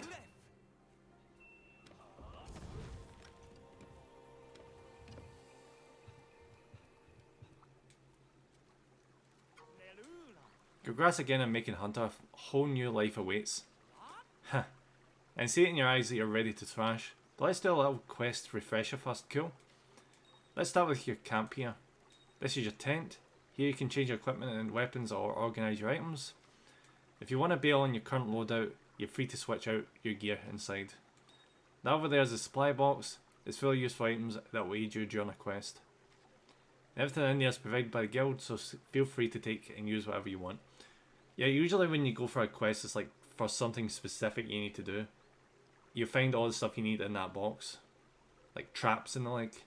And also additional healing items. And that's it for the camp. Let's move on to the next part. I'll meet you down by the river past the ledge. If you get lost, just look for my icon in the map. Make sure your inventory is in order before leaving for a hunt. Manage items with the item box menu, change equipment and switch skills, access to body, yeah. On each hunt you're provided with a hunting items stored, yep. Oh my god, I thought the tutorials were done. View the map in the bottom left to check the location of things in the area. Triangles indicate players' current locations. White tent symbols are camps. Oh, there's multiple camps. There's only one in the previous games. Monsters, bodies, traps, and placed items, as well as severed tails. Oh, severed tails are listed. Huh. I think I recall in the previous games, if you cut off the tail of a monster, you had to... Did you have to do it? I can't remember if you had to pick it up in time, or else it disappeared. I don't know, maybe not, because that just sounds harsh. I'll display 2. Quest objectives are also denoted during special quests. Press L1 to zoom in on the map and view endemic life. Gathering points and other icon categories specified in the detailed map settings. You can view a detailed map. I'm so dumb with this. You can view a detailed map from the start menu. The detailed map displays the precise location of endemic life and gathering points. It allows you to show or hide items based on category. You can also toggle the display of what the map. See, that's handy because in the other games, you just had to figure out where things were. You didn't get told. You never get told. You just had to be like, oh, I remember this is where the fish were, or this is where the eggs were, that kind of thing. Press triangle in the detail map to open the icon list. In addition to reviewing what the icons in the menu mean, you can highlight an icon and press X to make only that icon show on the map. The icon list can be very helpful for finding specific things. I'd say I'm taking this all in, but I am zoning out so hard right now. So goddamn hard.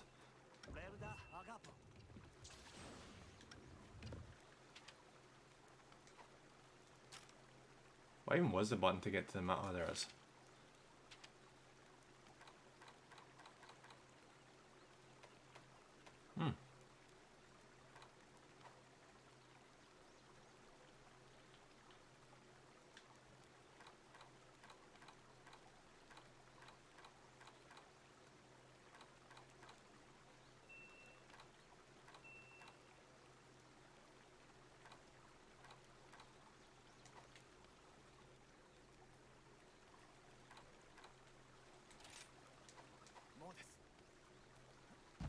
It all seems very complicated at the start, but thankfully it will not get any more complicated. Surely.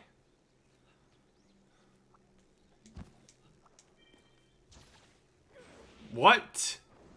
What was that?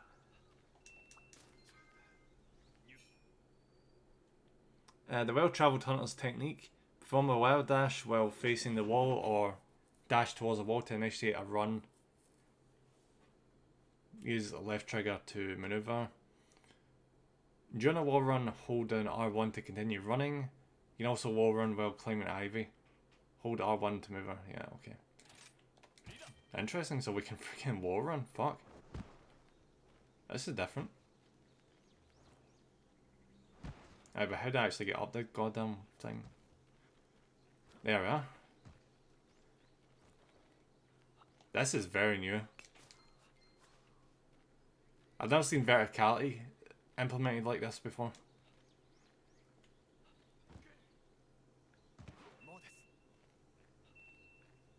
Yeah, buddy, I know, I'm just having a look around. Oh fuck, oh fuck, oh fuck. Okay, we're good.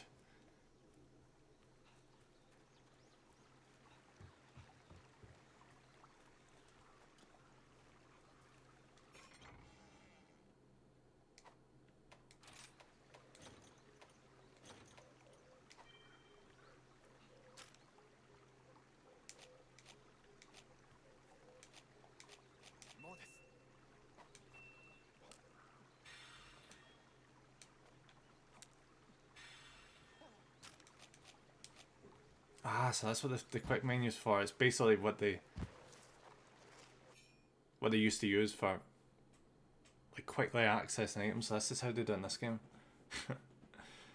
By pressing circle you can harvest. Yeah, game I know. Thank you.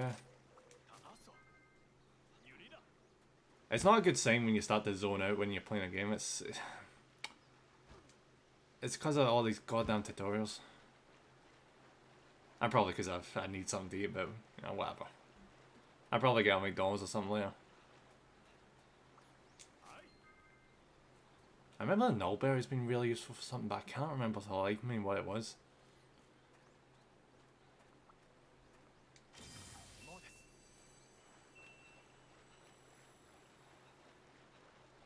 No, wait, no, I think it's coming back to it. I think you can use them to make like knockout bombs for the monsters. What was the recipe again? It might have been mixed in with herbs, or was it blue mushrooms?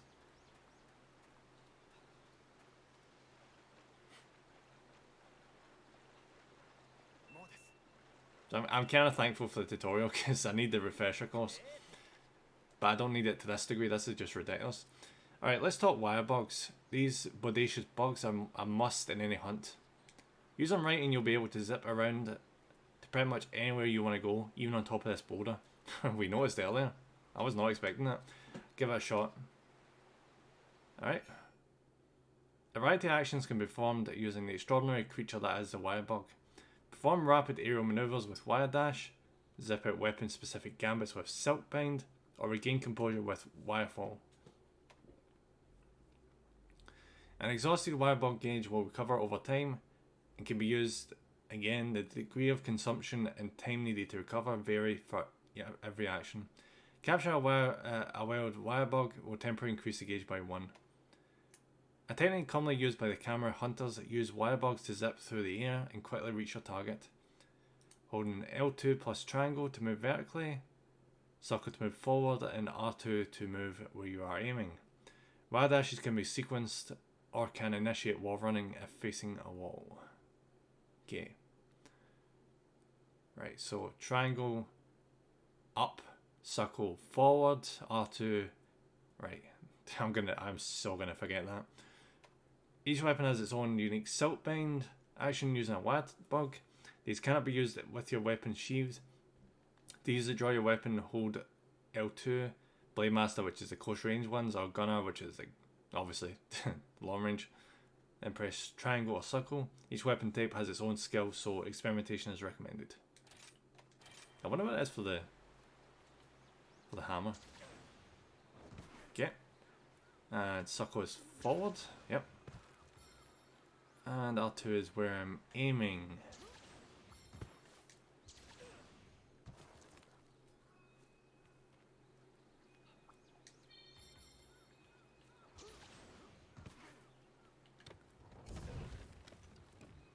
Right, so what happens if... Ah! Right. That's pretty cool. A long recovery period though.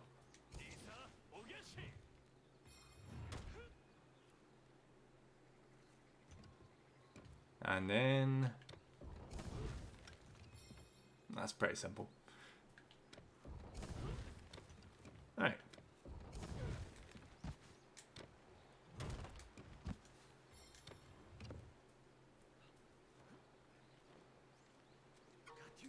You alright, Ace? Wire Bug's giving you trouble? If you're struggling, hold L2 while aiming with R, and once your reticule is pointed at the right spot, press R2. Don't sweat it. You'll be a master of Wire Bugs in no time if you just keep practicing. Next, let's talk buddies. Today I brought my Palico and Palamute, Flash and Rumble with me. They'll be lining your paw for this part of the training. See, the moment we get into the actual game, I'm going to be so glad. Just hands off, because this is just...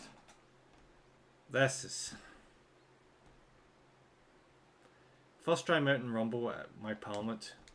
Palamutes are swift as the wind, so if it wants to make sure the slip, hopping your back and body. See, if I knew it was going to be like this, I probably would have done all the tutorial stuff before streaming it. So you guys wouldn't have to put up with this shit. Alright, I'll be waiting for you up the trail, meet me there. I suppose that is kind of good for people wanting to get into the game. You know, they can learn it all here without actually having to really do it themselves. Or see if they're interested in the game. So I suppose that would work better if I was actually fighting a monster, wouldn't it? When accompanied by a Palamute, you'll have access to the Let Me Ride command, allowing you for rapid transit. Right, so I can basically ride the dog, okay. There are 2 ways to ride the Palamute. Hold circle when near it. Issue the Let Me Ride command from your action bar. Okay. Controls are basically the same as when on foot. Kind of. Ah, you can attack with it, interesting.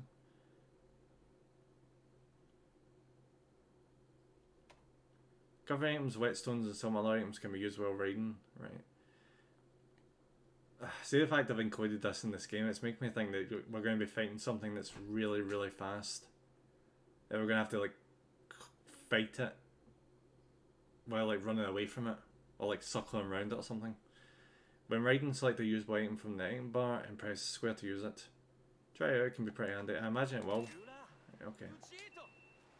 Circle, come on. Oh, thanks game, you didn't tell me I had to hold it. And run. There we go. Oh, and then that's a dismount, okay.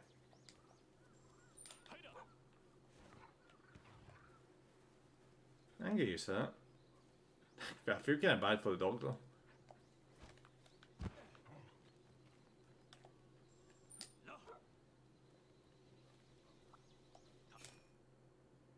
Crafting is the delicate art of fusing two items to make another. You can craft items from the start menu or from the item box in your house.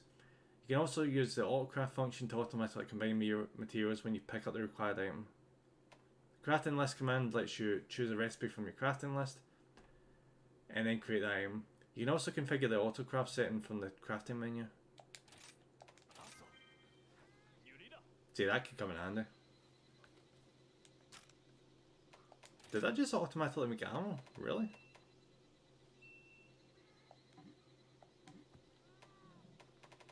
I've got to take that off because I don't want freaking ammo.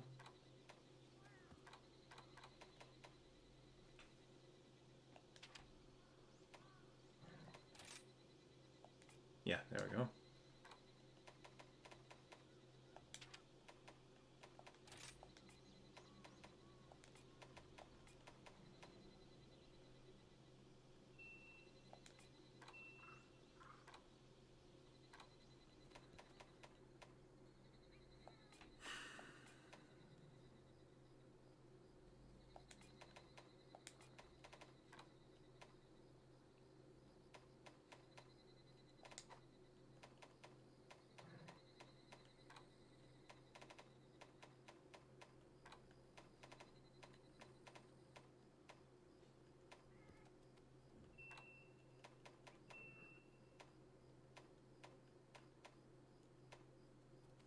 Oh no, that's just bullshit. So we can actually automatically make a large bar bomb. Following into the game, we're going to be using one of them a lot.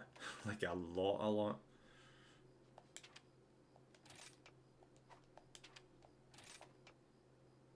And we're definitely gonna need them.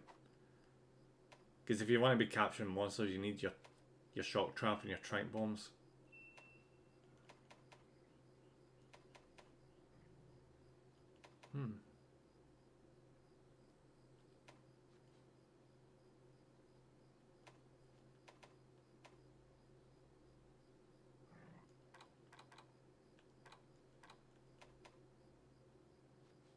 Ah, yeah, the sonic bombs. I forgot about them.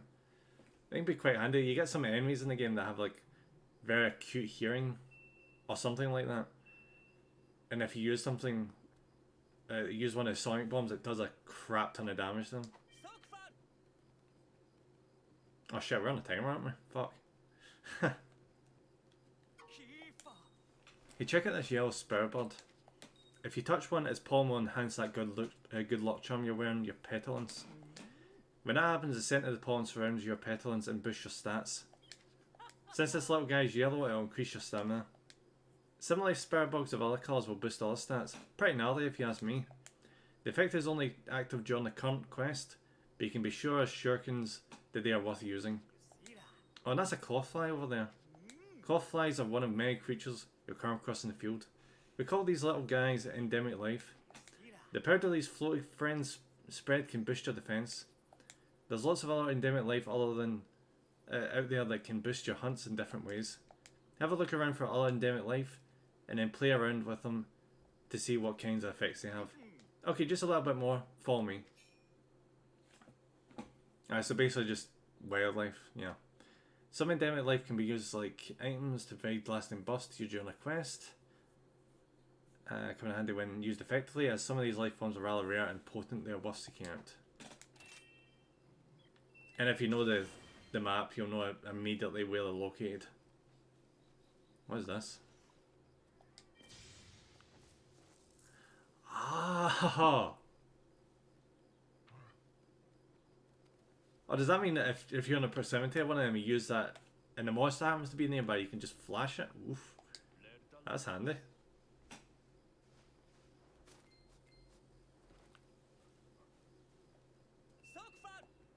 I've got to stop doing that.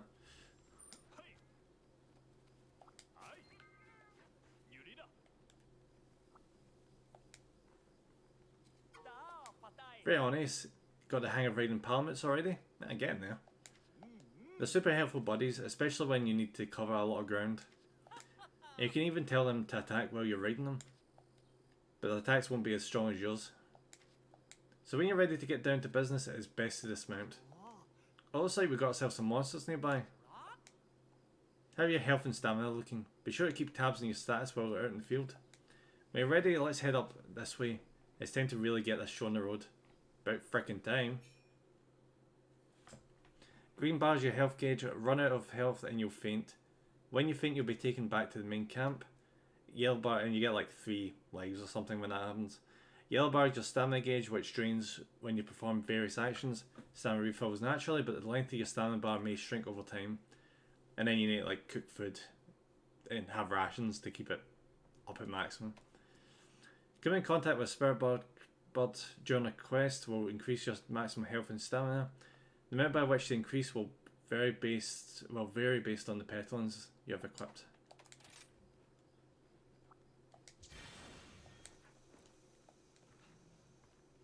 Alright, let's go.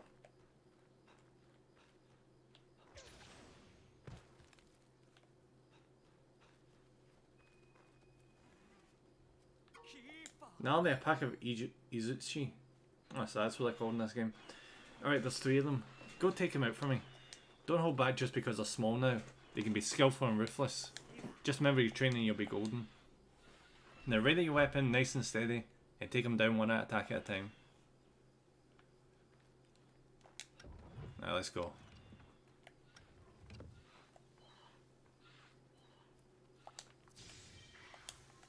Oh, so it does work like that, nice.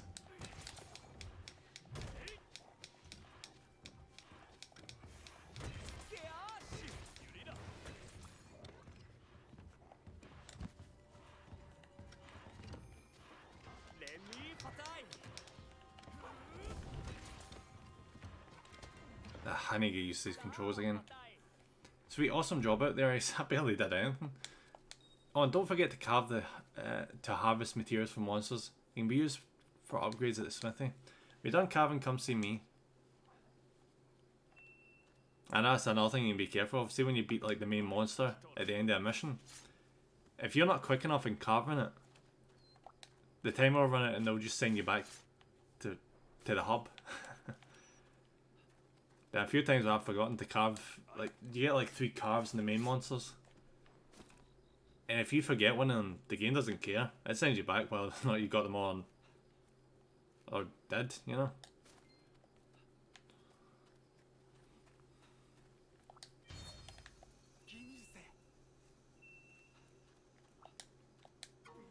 Just as I expected from my star pupil. Who's your pupil? That was an incredible hunt. Really? Do you really need to patronise me? If there's something you think you could have done better, don't worry, after all you're just getting started. Now let's head back to camp, and it looks like we're kind of far away from it. But no big deal, yo. Use fast travel and we'll be back at camp in no time. Wait, fast travel? What? I'm gonna go ahead, see you later.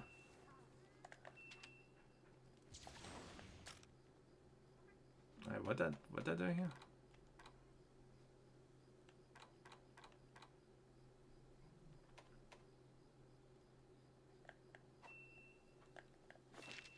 Ah, there it is.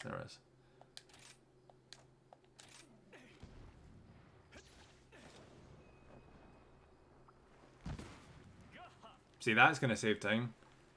In old games, you actually had to travel back physically. Yeah, absolutely kill your overall mission timer. Congratulations, you complete this basic training quest. I'm now proud to send you out into the field as a full-fledged hunter. You've learned well, but keep in mind, Elder Fugen and I expect much from you. If you ever feel like going over your basic training again, all you need to do is accept this quest from Hinoa. I'll be happy to guide you through it again. No fucking way am I doing that again.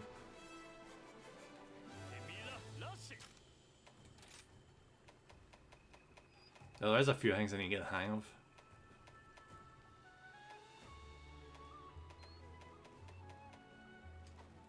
Yeah, we'll get adjusted as we go through a few other missions.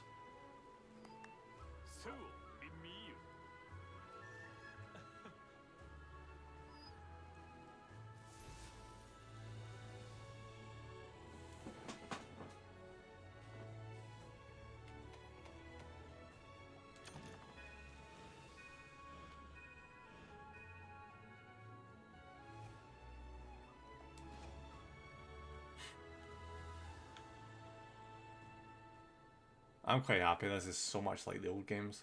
If this was like World, I don't know, I wouldn't have minded, but nah, this is better. This is my Monster Hunter. Well, Nemra, I see Sushi's little quest was no match for you.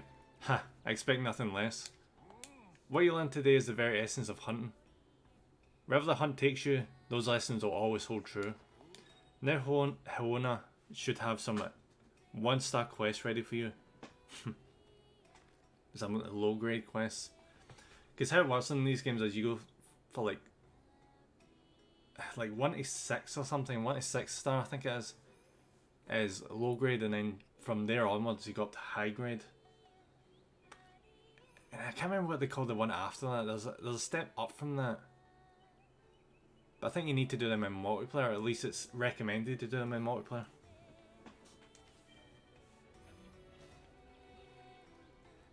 Because the low grade is easy, but see the moment you go over at high grade, oh, things step up. Things step up hard.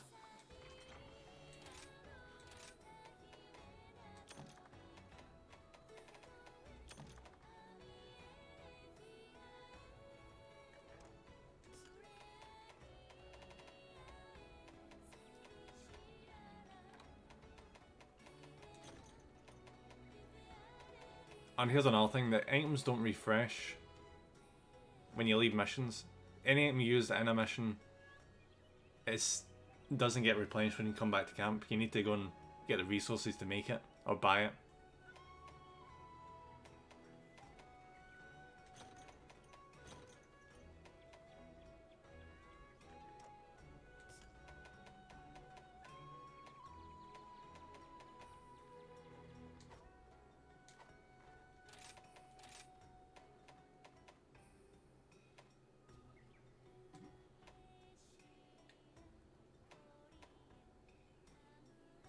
Wait, what?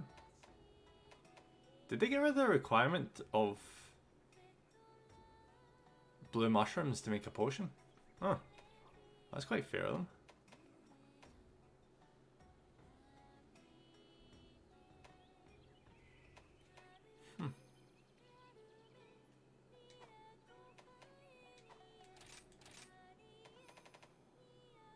Did we not pick up honey? I thought we picked up honey.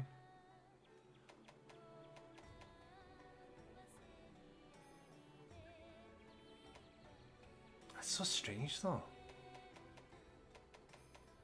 I'm gonna need to get used to that. So what the hell is blue potion, blue mushrooms used for if it's not used for?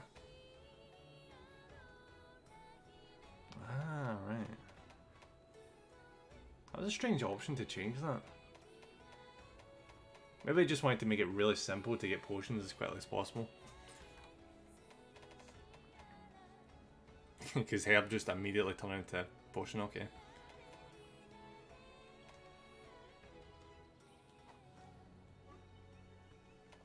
I guess I don't actually need the blue mushrooms anymore.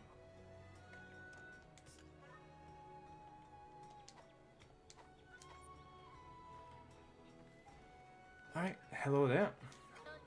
Hey and welcome back. How did everything go with Master Utsushi's quest? It was alright. I know, the basics are well basic. Oh, you've got that right. But you gotta have a sturdy foundation before you can build, right? Take Bunny Dango for example. Yomogi puts as much effort into selecting ingredients as she does preparing them. Anyway, I know you're not here to talk Dango. You're here to talk quests. And lucky for you, I've got some 1-star quests ready to go. You know, questing is kind of like climbing a mountain. Keep completing them, and before you know it, you'll be at the top. Oh, you get bored trying. And just like a mountain, there's more than one way to the top. Fight the quest right for you and follow your own path. But you're gonna stay right here, and listen to me blabber about Bunny Dango if you don't hurry and pick a quest. Alright, as you complete quests from the village and Gallant Hub, the Hunters Guild will permit you to. Ah, so they brought back that thing again. They brought back the. I can't remember what the name is though. You do like an emergency quest at one point, which introduces the next star level. It's usually like a combination of all your skills in doing those missions. And it's usually hard as shit, the mission to progress. Quest difficulty is indicated by star icons. Yeah. Upon completing a certain number of key quests, which are carefully selected by the Hunters Guild, you'll be eligible to take on... There it is, urgent quests, that's what I was thinking of. You find that some villagers have special quests or specific quests, yada yada yada. Anything they ask of you will be listed as a quest at the village, okay. These are special quests in which you can learn hunting fundamentals and techniques such as wyvern riding. Right, okay, thank you. Oh, there's multiple training quests, okay. Why even is raid? I don't want to do it though. Wirebugs to control a monster. Ah, right, so I'm guessing you can use that wirebug thing and like launch yourself on top of the monster, and that's... I think they had that before, didn't they? Like it's something they introduced in the 4, I think. Where you could like jump in the back of the monster and you just like whack it, just repeatedly, just whack the ever-loving crap out of it. Until it just falls. Yeah, actually that rings a bell, yeah. Alright, let's hold on to these. What the hell's that? Oh yeah, an expedition tour, that's more or less just to go out into the field and gather resources. I don't think you used to be able to do that.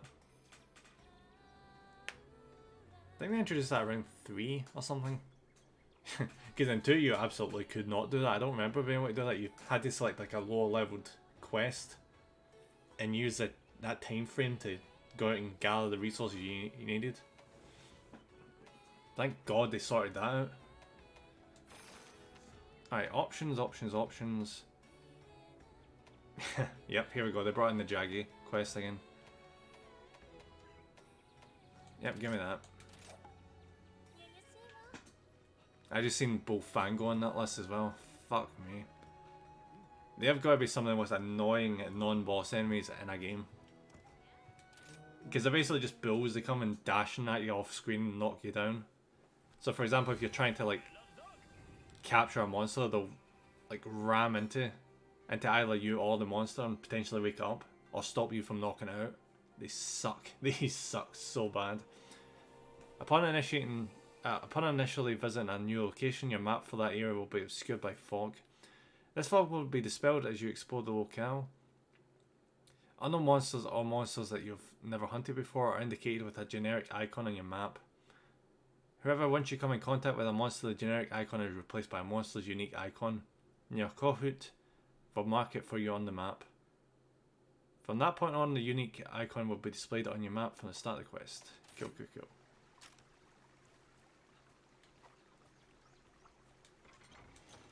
Grab that. There we go. Yeah, let's try the barbecue spit. See if I've still got the magic touch going.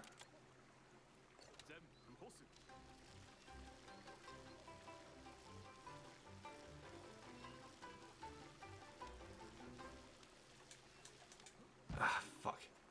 What is the button you need to cancel it? I guess I technically did cancel it there, but I tried pressing squarely and it did not finish it.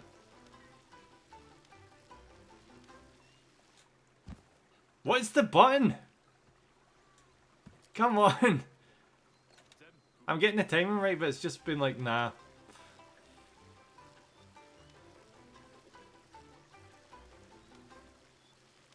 No! Fuck. Alright, Suckle. I think it's Suckle.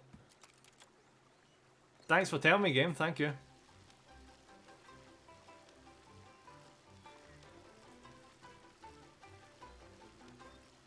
Yeah.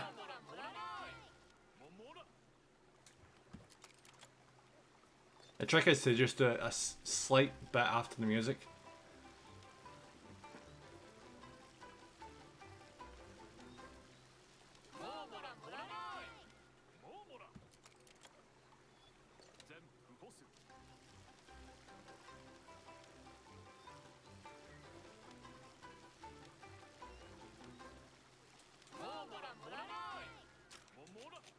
Alright, that'll do. I wouldn't eat the burnt meat because I think that actually lowers your meter.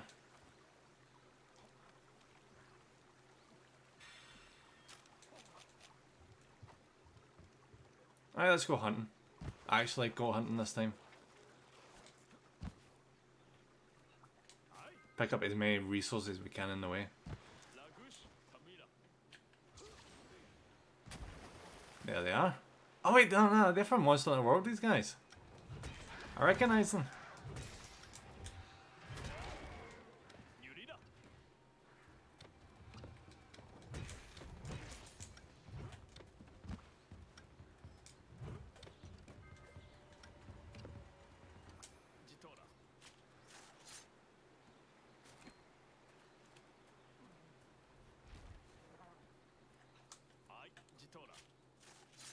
Did you guys already take care of the other one? Or was that the one I just... Oh no, that's the one I took care of a minute ago, okay. That's some Bullfango over there. Assholes.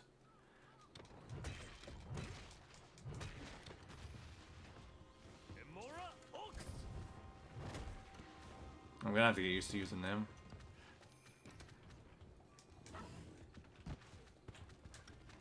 Oh, fuck's sake.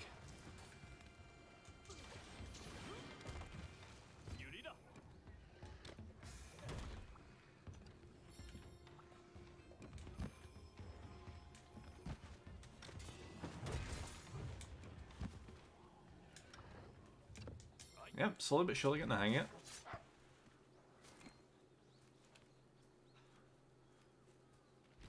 It looks like there's another draggy over there just off to the side.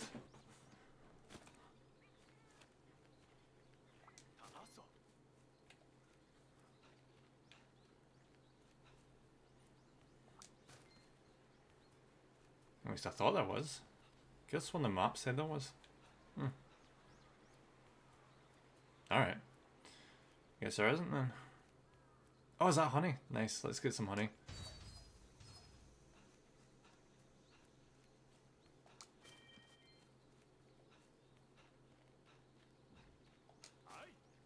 Every chance you can get additional resources, always take it in these missions, always. Unless you've got need for room in your bag. I don't know how I feel about herb just immediately becoming a potion now. It feels weird. This feels like a bit of a dumbing down.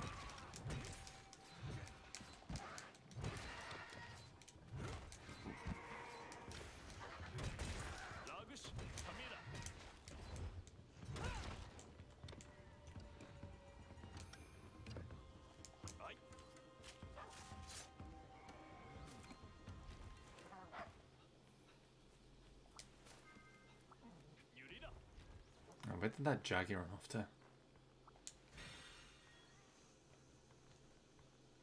Is it up there? Ah, for fuck's sake.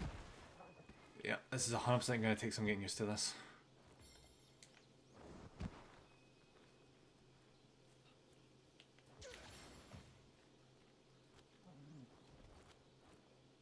There we go. What the hell is that? Is that dumbbell?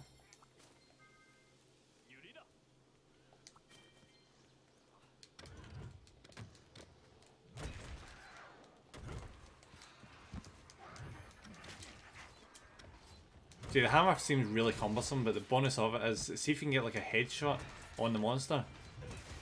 It wrecks them so hard.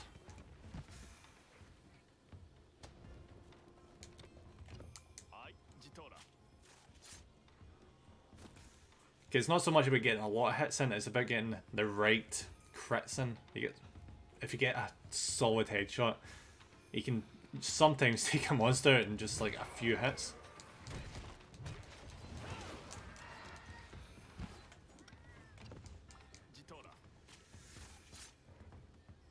See, you don't see that happen very often.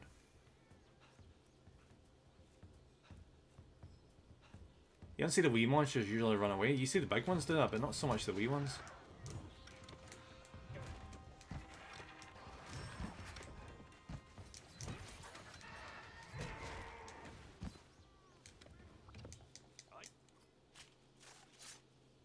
Alright, so according to the map, there's one more nearby.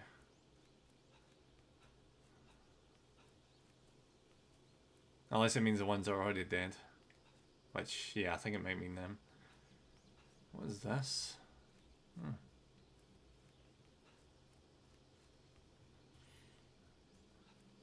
I expect the last mission has been going really smoothly. As it should, because if they started you off with something really hard, like that'd just be harsh.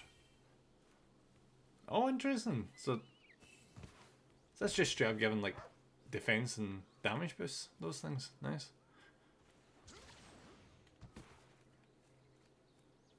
I should start using the dog. What has he got in his face?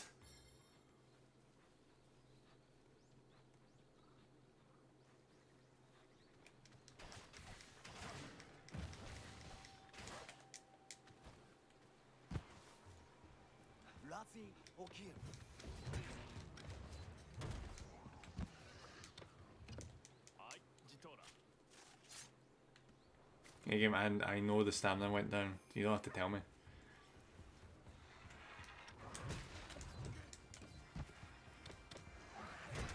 Yes, there we go. Now try and get as many carves as we can before we run out of time.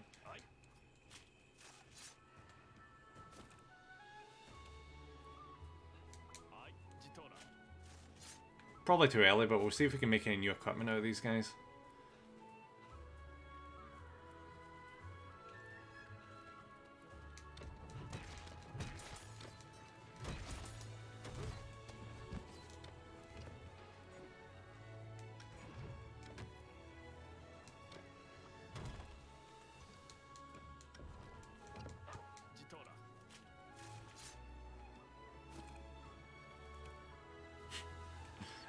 I can't believe that I used to have a hard time like getting the last few carves in. Oh wait, no, that's what it was. That's why I used to have a hard time, because I forgot, like, see when you play with other people, they can find the monster before you can and kill it, and the timer still starts. So you've got like a minute to get there and get the 3 carves in within that time. I think it takes like 5 seconds to get 1 carve in, so you've not got much time to get to the location.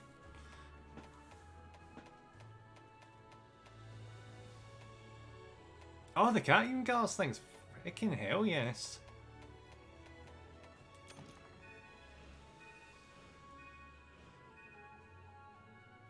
And they level up. Freaking yes.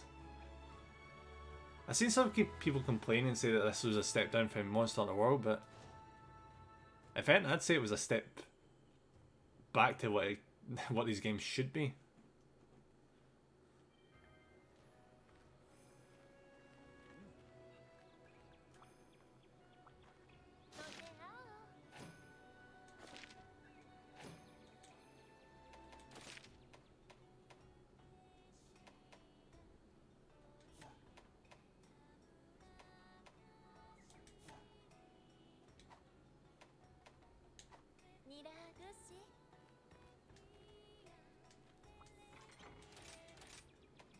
Alright, shove the dung bombs in there. I probably won't need them for a while.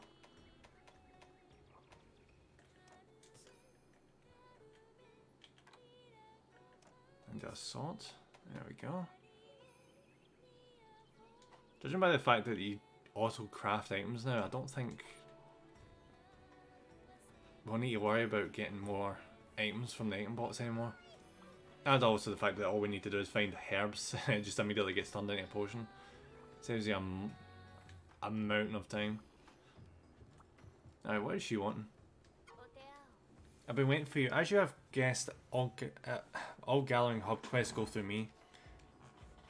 Please be aware these quests are meant for a party of hunters.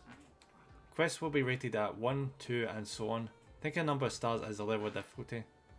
1 to 3 stars are classified as low rank, and 4 to 7 are classified as high rank. Ah, so that's how they did it. Right, okay. I'm sure that in no time you will be taking on high rank quests. At least that's what Hinoa says. Here at the hub, your hunter rank, or HR for short, determines what quests you are able to accept. As you get on in the game, your hunter rank can become ridiculous levels. I remember playing the ever-loving shit out of... I can't remember if it was 3 or 4. No, it was definitely 4. I played 4 so much. I think you got up to like hunter rank 80 or something. Something ridiculous like that. Where the bosses were in the same kind of like par as something out of Dark Souls. if you get hit once, you lost like, if not your full health bar, almost your full health bar. It was wild. Hunter rank of HR1 allows you to accept one star quest. Yep. As for increasing your rank, well, yeah, it's basically just do the urgent quest so you can get your hunter rank up. And when you want to participate in a quest with other hunters, you can, yep, the boards, okay, and go through there. If you are confident in your abilities, you may accept them on your own as well, which I would not advise unless you're really good and you get really good equipment.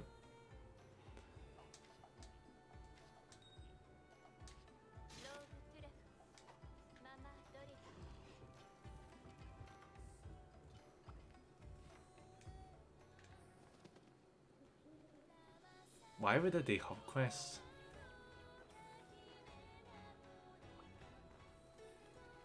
Oh, what's he want? Good to see you, Nemmer. How's the hunting life treating you? There's something I'd like you to do. Why does his dog look like a hyena? On top of your normal monster hunting duties, that is. If you ever hear of any villagers having trouble, I want you to lend them an ear. If you can help, lend them a hand too. I know it's all of a sudden and all, but don't worry, I got something nice and easy to get you used to it. I need you to bring me something that you can do. Think you can do that? Come back and see me when you're ready. Quests are a type of side quest from people around the village indicated by a blue speech bubble. By slaying small monsters, delivering items, or otherwise fulfilling the village's wishes, you'll receive various rewards. Remember to talk to the person after completing the request. Deliveries require that you deliver an item to the requester. Yeah. By talking to the requester, you can view your deliveries. Yeah, got you. Thank you. Potions, that's easy. Oh no, it's well done steak, okay. Ah, Squirt, complete my quest already, have you? Oh yes, I have. You have my thanks. Smells delicious. Bwahaha. Now that you helped me, I got another little request for you, or favour.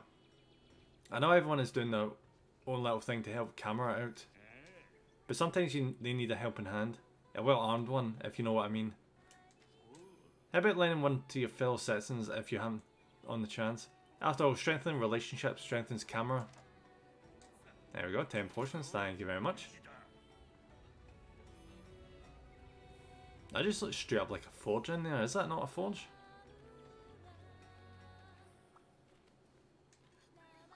This is going to be one of the smallest smithies I've ever seen in one of these games. Fail to take your means of protection seriously and you won't last long out in the field. You can imagine why. Improve your armor by upgrading it here at the my smithy. You're like, this is not a smithy. Like, I'm pretty sure, surely even Japanese smithies weren't this minimalist. Huh. You'd expect at least some sort of fire or something, or is that just not how they folded blades back then? Improve your armor by upgrading it here at the smithy. Make sure to bring the needed armor spheres with you. I'll start you off with a few as a beginner's gift. Use them to upgrade your gear. Thanks, buddy. Can I get my stuff built? It's a facility where you can, yep. Round up all your quests and stuff. Yep. So this is more or less the crux of the game, this bit. Where you kill monsters, you get pieces of them, and you turn that into the equipment you use to fight them. You can register any equipment that you'd like to forge or upgrade to a wish list. Now that's handy. Once you collect all the materials needed for a wish list item, you'll be notified with a message. Hover over any equipment with the forge or upgrade screens that then press. Yep. Thank you very much. Alright, what is in terms of. Oh, this is just for upgrading weapons. Nah, I don't want to do that. Every armor piece has a level. Use armor spheres to add the upgrade points required to level a piece up. This will improve the item's defense without changing its appearance. Maximum level of each piece of armor will vary, and its level cap will increase as you progress. In addition, different armor spheres will grant different amounts of points. See, the thing is, I think this is a beginner trap. I'd recommend don't do this. Don't use the armor cores until you've hit a point where you think you're going to be using that armor for a long time, or you're stuck. Because, for example, this equipment you don't want to be upgrading because it's right at the start. So you're probably going to be swapping that out immediately, and that's just a waste of armor cores. So what you want to do is, you want to get the next step up And just keep going like that, just keep progressing with the armor types. And it's the moment you hit a wall and you know you can't get by it without more defense, then upgrade the armor with the armor cores. Only then.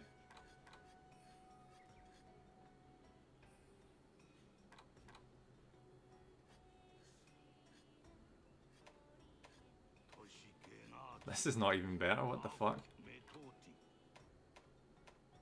Is it event and that's worse? What the fuck? Yeah, I don't want leather. What about hammers? A new hammer? Oh, this is different. Weapons can be created at the smithy. Select a weapon and forge it to create it from scratch, or upgrade it to a stronger form using that weapon as a base. In that case, both materials and money are needed. The required materials and stat increases will vary depending on the selected weapon.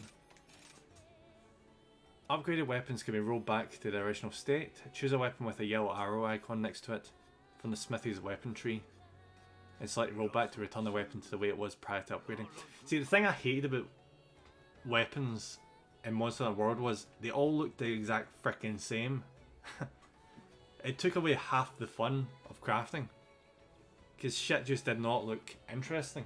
It's like, oh, this one looks like it's made from bone. Wow, that's so inventive. Wow, I never would have seen that before. But in the old games, they looked ridiculous and cool and stood out. Hopefully, that's the case with this.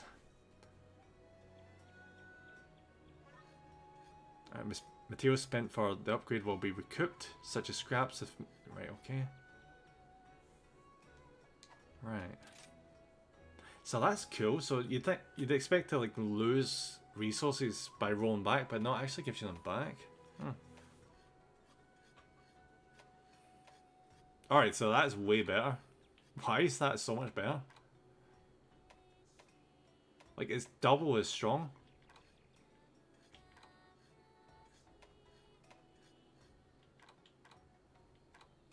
It's like something about this, like it's got a really bad sharpness. No, it's actually got a really good sharpness. Double the damage. Is there something about that? Like the upgrade path isn't good? Because sometimes that's the case.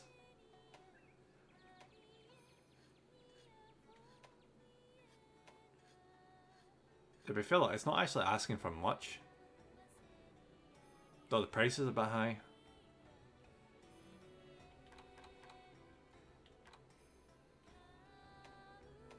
Look at the exact same skills as well.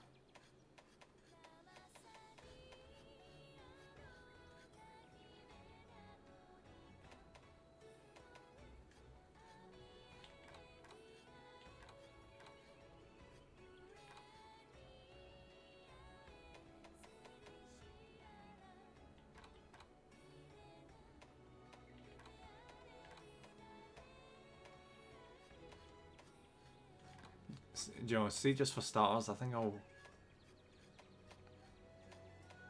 Yeah, I think I'll make this. Forging and upgrading weapons and armor will sometimes only require items within a material type rather than multiples of one particular material type. In such cases, you'll be able to use any combination of materials belonging to the same type.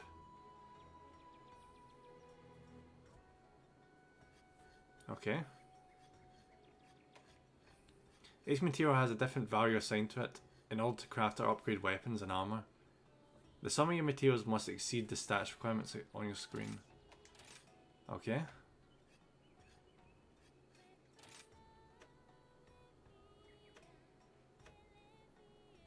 Alright, so I'll have one of them then. And equip.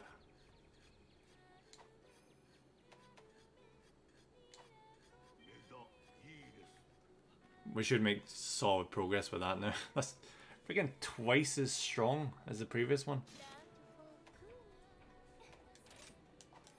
So do you know what? We should walk around and see if there's anyone that's getting any additional missions. Oh, there we are. You ever hear about them great wire bug thingies? Well, there's pretty much wire bugs but bigger. Except the wires much longer mean if you hop on one, they'll launch you way far. Oh, we can count one of them. Only catch is once you set them down in some jewel lollies that ain't moving. And since they're so big, they're hard to steer. But once you place one down, you'll be zipping all over the place and they'll be there when you come back too. Piqued your interest? Alright, here some great wire bugs of your very own. Don't say I ain't never done anything for you. Try it next time you're on the hunt and spot some Joe lilies, I'm telling you. It'll make the trekking part a breeze. Alright, great wire bugs are an endemic life form that will carry you over great distances in a set direction. Each locale has a number of Joe lilies where you can place great wire bugs that you've received in the village. You can confirm how many great wire bugs you have in your item pouch. If you do not have any great wire bugs, you can't travel from Joe lilies. Some Joe lilies, however, will have wire bugs in them from the start. Okay. What is this? Is this supposed to be our house? Oh, it is, yeah. Visiting your room multiplayer will allow you to enter the lobby host room. Some housekeeper functions not available in multiplayer. While playing multiplayer, the background music, whatever. Who cares? Oh, it's the housekeeper. See, having a wee shack like that, it reminds me of... I can't remember its name. It was at the time the Japanese themed version of Monster Hunter. Because back then, Monster Hunter was Japanese, but the aesthetic was not. So I kind of feel bad for that game. If they ever planned to come out with another one, Monster Hunter, bit of my tongue, sorry. Monster Hunter's kind of got that base covered now. Alright, let's get these guys out of the way. I don't really feel like resource gathering right now. I just feel like beating the crap out of something big. Oh, it's a night. Okay. That's a change.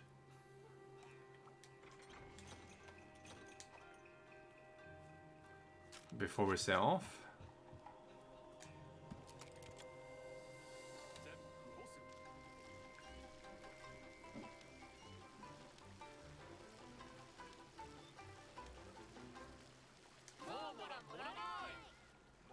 Once you know the trick, that is so easy.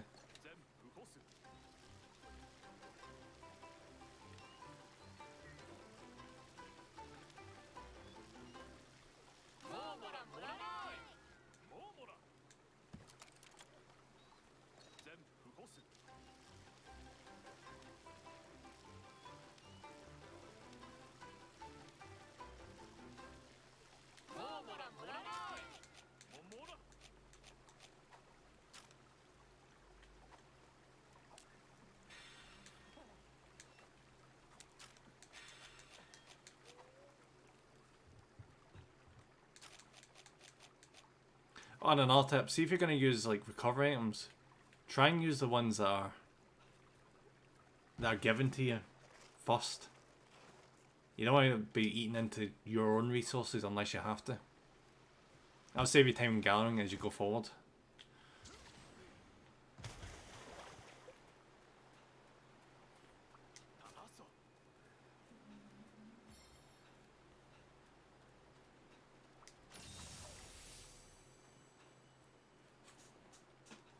Oh, what? Okay, they just look like straight up just lizard tanukis.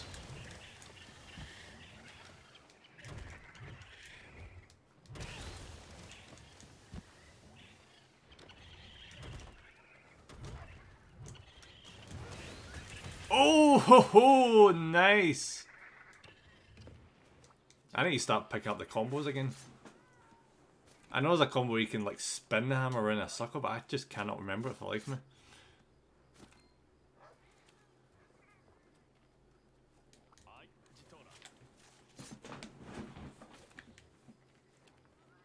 See what I mean about the hammer just being OP sometimes? Like, that's a good indication of it. Oh, these assholes, these guys suck.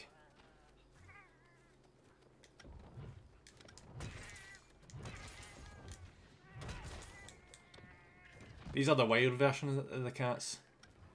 What they can do is they can steal your equipment. Like items you've picked up and things. They can be really annoying, especially when you've got missions where you have to like collect eggs or like take it back to a location. They get in your way repeatedly.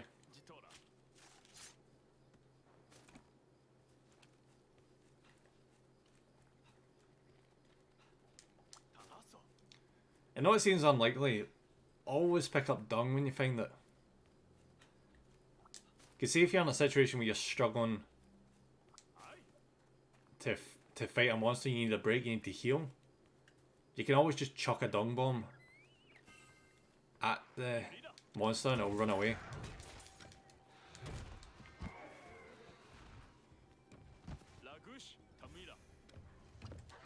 Also comes in handy because sometimes you get monsters that randomly come into fight. So for example, if you're fighting another big monster, another one can just stumble upon your location and fight you as well. So you can use the dung to like bring it back down to a one-on-one again.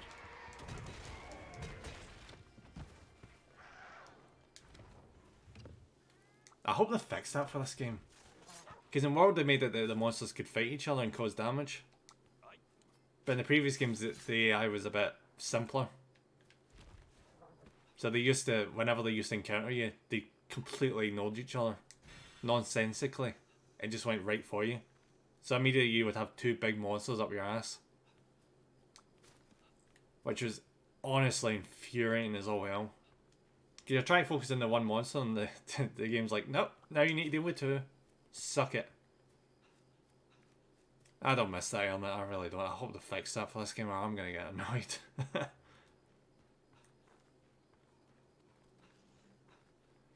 Because there was this one particular one in 4, this monster that made it that if it showed up where the other monsters were, I think it actually powered up the other monster. Or sped it up or raised it or something.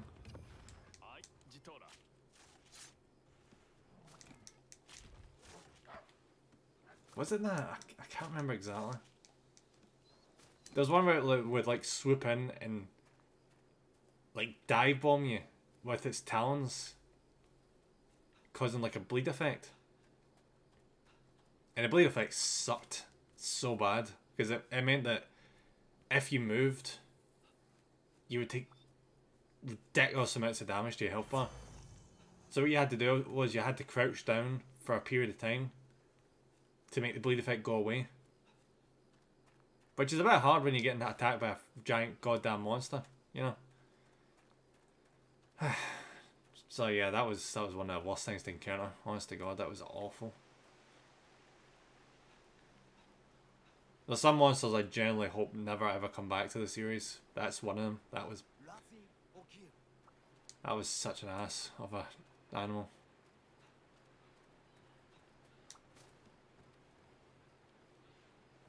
Oh, here's the things we're supposed to be hunting.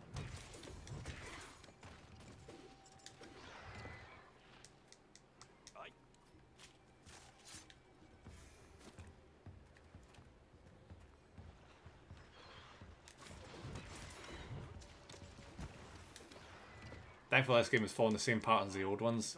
They make you fight the weak raptors and then they start bringing in like the boss version of the raptors.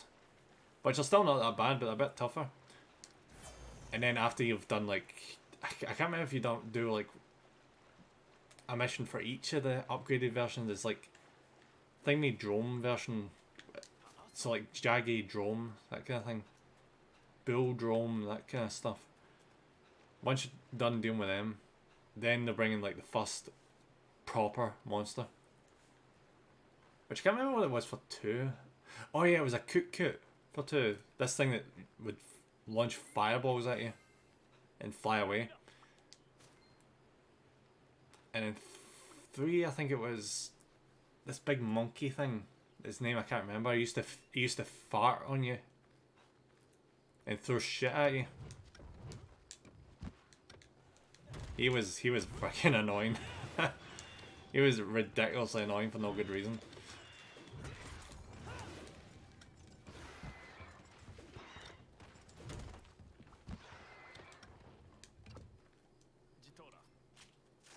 And you had to carry about deodorant as well. I can't remember what he smelled done. It was something like you couldn't heal because of the smell, because you couldn't, like, the character was gagging and you couldn't stomach having, you know, any food or something like that. Stink minks excrete a type of pheromone capable of attracting monsters. You can lure monsters by first using a stink mink, then approaching a monster. Once they detect the pheromone, they'll follow you until they've... Oh, that's interesting. Monsters in a load state achieved either by enraging them or using a stink mink. Oh, they've got that bear one in this. I love that bear monster. I don't know why, I just love his design. He's one of the earlier monsters you fight in these games, but he just looks so cool. Look at him. Look at him. We'll go after the player for a limited amount of time. You can thus lead the monster, but it may lose track of you when moving to areas where it can no longer pursue or when you're too far away. By luring a monster in the proximity of an... Oh, so they did bring it over for the world. Nice. You may be able to have them fight or wrestle over territory. This can result in massive damage between them, or even have them go into a mountable state. If you come across a stink mink, use it to lure your target to another monster, and watch the mayhem unfold.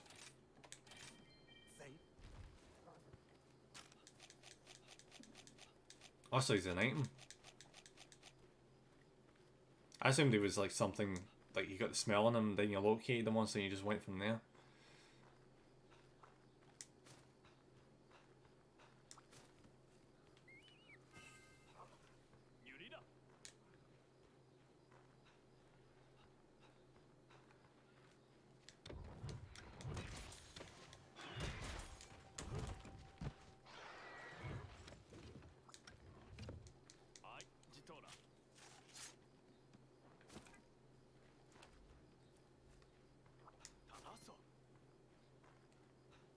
It'd be nice if the hitboxes work well in this. Because see, if you played the older games, the hitboxes were terrible. There was times where the enemy would like attack to one side and you'd be standing on the opposite side and it would still count as a hit against you. Because the hitboxes were just completely fucked. There's such a thing as like known as a hip check. Because it's like plesiosaur or whatever the hell it was called. Would do this thing where it would hunker down and then like hit to its side with its hip. It would do what I said earlier, where if you stood on the opposite side, it still hit you. It's just ridiculous. While in the field, you'll come across shrubs or plants called sending sprigs. Attack these bushes to cut them down and reveal. Right, okay.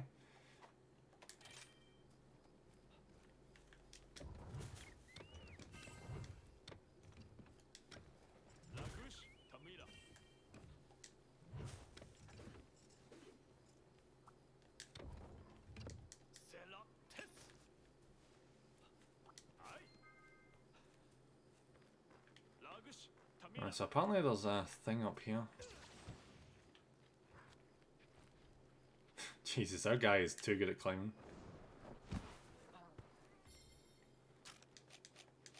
Don't quite have enough yet though. Oh, let's try that again.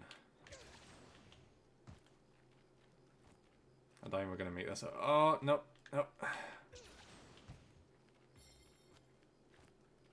There we go.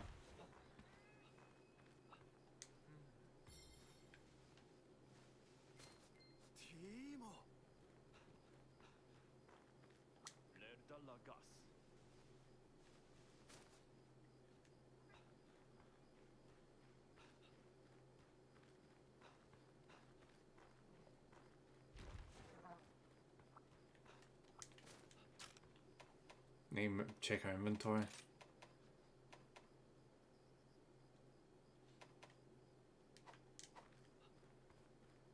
That's the thing, you can actually end up filling that thing up completely. And then when you get around to actually taking some of the carvings for the creatures, you don't have enough room.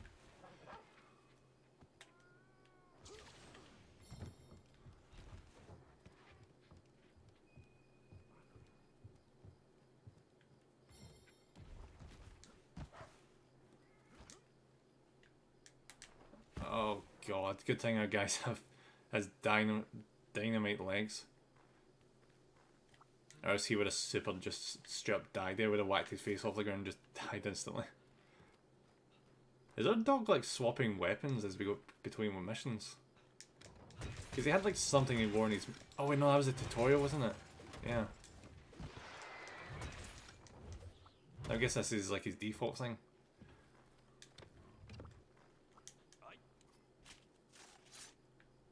I guess they found the next one by the looks of it.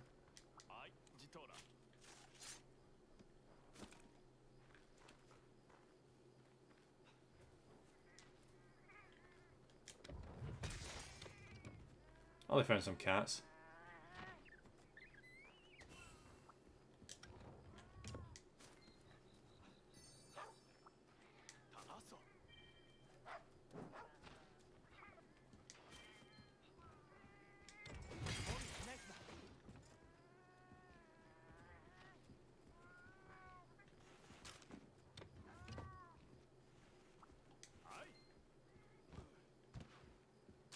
Oh, our weapon went dull, okay.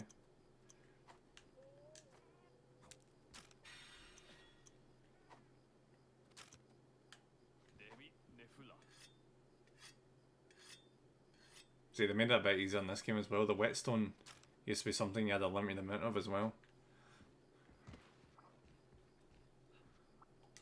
So there's only so many times you could sharpen your weapon during a mission.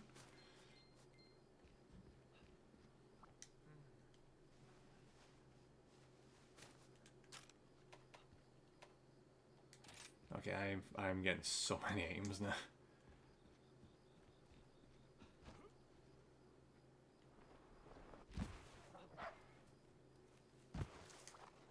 Oh. It's not the one we're looking for, but materials. Give me.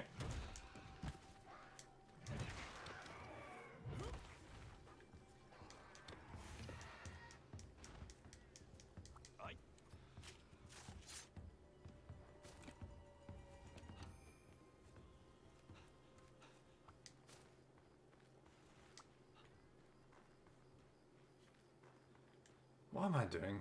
Get on the goddamn dog.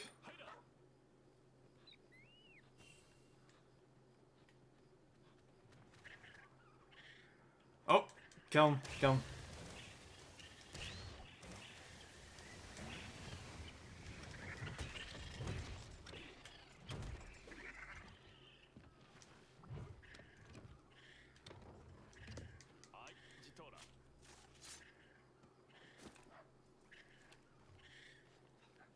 Okay, so they don't seem to actually give any like items apart from food.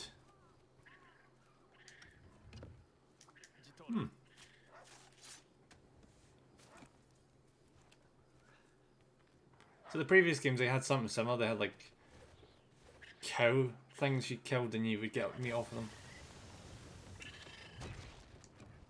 So in this game it's badgers. Huh.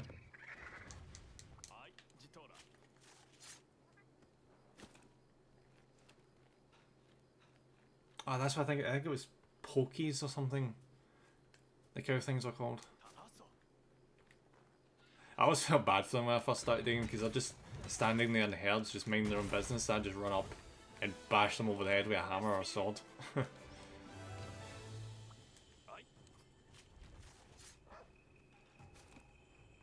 we go. Oh, what's that deer? And did my cat just throw a bomb at it?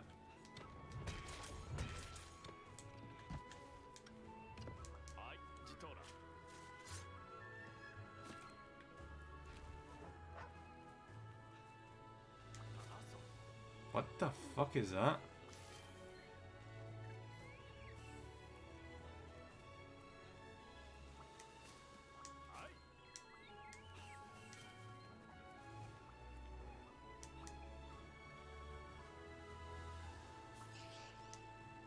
Hi Mido, how's it going? I should be vibing in the chat listening to your lovely voice. Thank you. Doing some work in a board game. Oh, nice. My brain told me to write out of nowhere. Oh, I can't wait to hear about that. I've been wanting to get into board games, but I've never really had the opportunity. That's cool.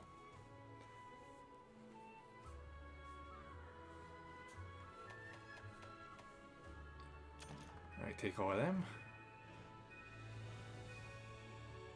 Should have a decent amount of money after this quest.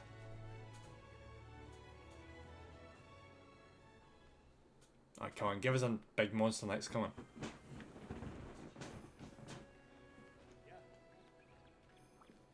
Apparently the cat won something, but I'm not going to give it to it. Because that's the multiplayer cat, I'm not doing multiplayer right now. Flash bomb, should I keep that? Plus it's right under a monster nose to blind it. It might not be a bad idea actually.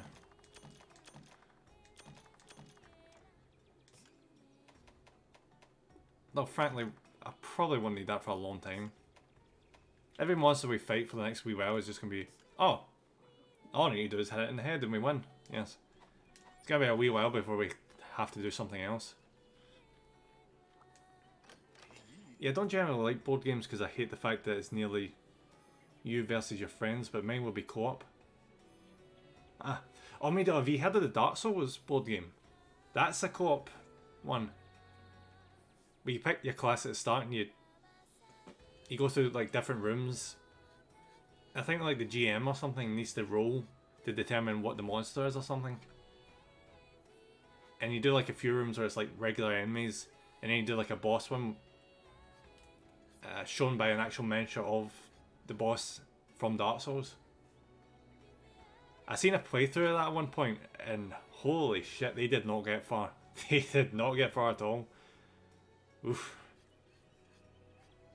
It made the game seem easy in comparison, because at least in the game you can play by skill. In the board game it seems like it's just harsh for the sake of it. I mean, you pick that up, I think it's like, what, £50 in the shop? I seen it at one point, and there's also expansions for it as well.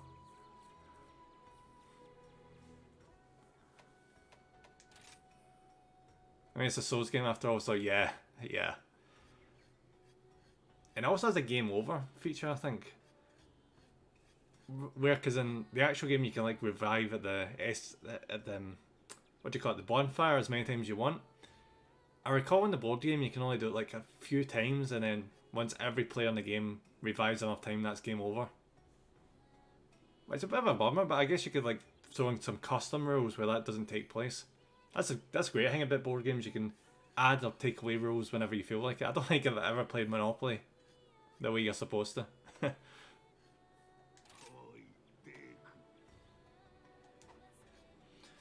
If it ain't freakishly difficult to the point where you start questioning your sanity, is it a Souls game? At that point it becomes a Souls-like game. Right, there appears to be no new armors, which is sad. Is there any weapon upgrades? No. Oh, let's just get added. A Zuchi axe. It does a lot less damage, but it's got bigger affinity. I think affinity is what increased the chance of crit damage. At least to my memory. I think that's what it's for. Huh. It's kind of tempting, but I like this hammer way too much. It does far too much damage for me to pass it up.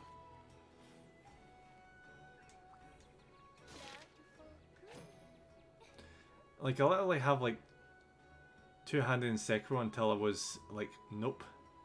2 hours, right. Nope, neither my mortal nor my desk will be able to handle that. See ya. I've still not tried out Sekiro. I hear that it traps a lot of people that are used to Souls games. Because it's from the same developer and it looks like it. And it's as hard as it. But it doesn't play like it. So a lot of people that are used to Souls games find it infuriating. I'm just waiting for a price drop. It never goes lower than £25. I'm really stingy when it comes to my games. Well, usually anyway. So I kind of want to get it for like 15, but it's never £15. Not to mention I'm kind of hesitant because it seems to be all about parrying, and I never ever parried, ever. In Souls games, I just didn't have the timing.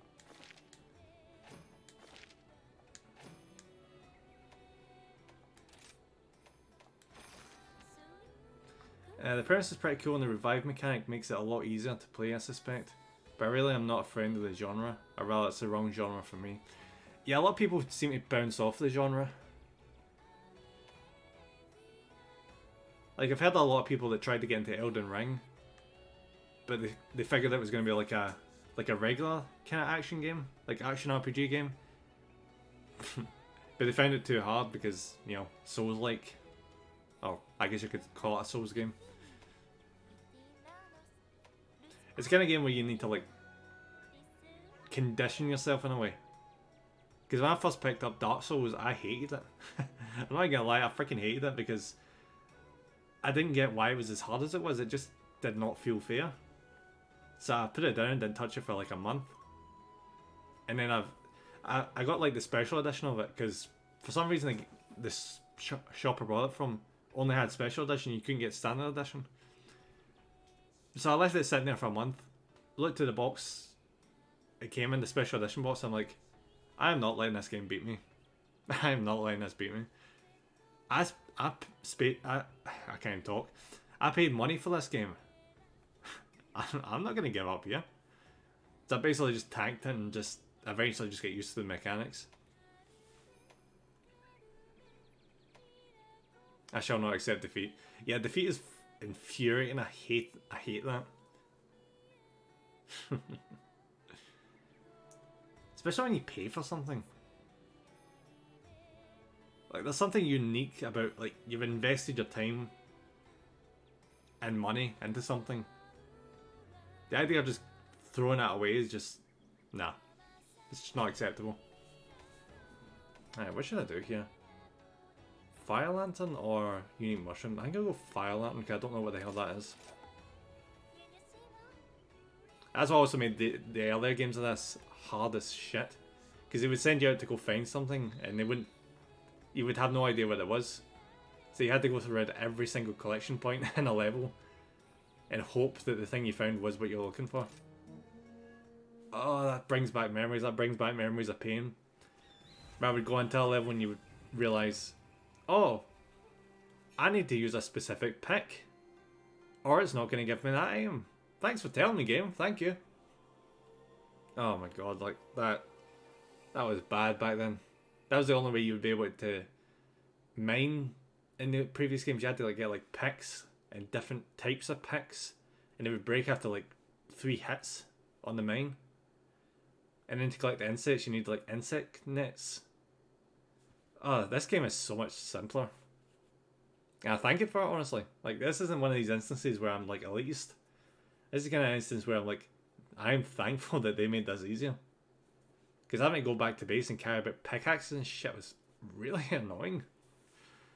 Me looking at my Valorant account, yeah, throwing money at a game you end up not playing anymore. Wouldn't do that, right? Right. Well, at least it's there for you to play, I suppose. I've never touched Valorant myself. I've never been one for multiplayer games. Well, not since Halo anyway. Or Warcraft. What is it? These can be completed by delivering specific items. Account items will automatically be delivered upon gathering them. Transport items need to be delivered to the supply box. If you approach the supply box while carrying, yeah. Game, you're talking to a veteran here, I know this shit.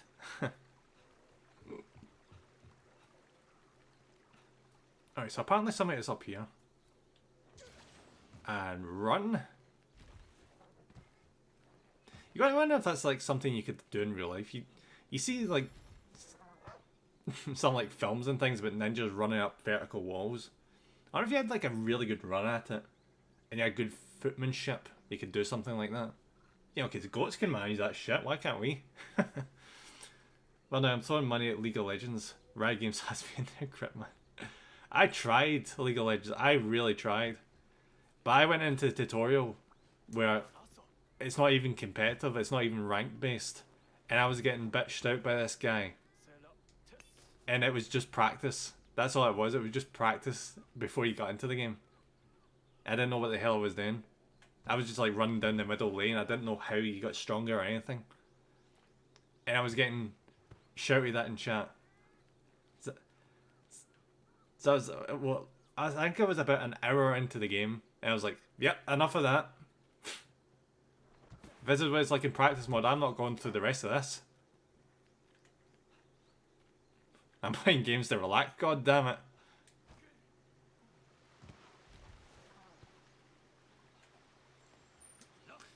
I was starting without friends guiding you, your way is hell. No way I would have started that game without my friends teaching me. Thanks for nothing, mate. You ruined my life. See, that's where you've got an edge there. I can imagine your friends would give you a really good cushion and guide you through it step by step. I wish I had that.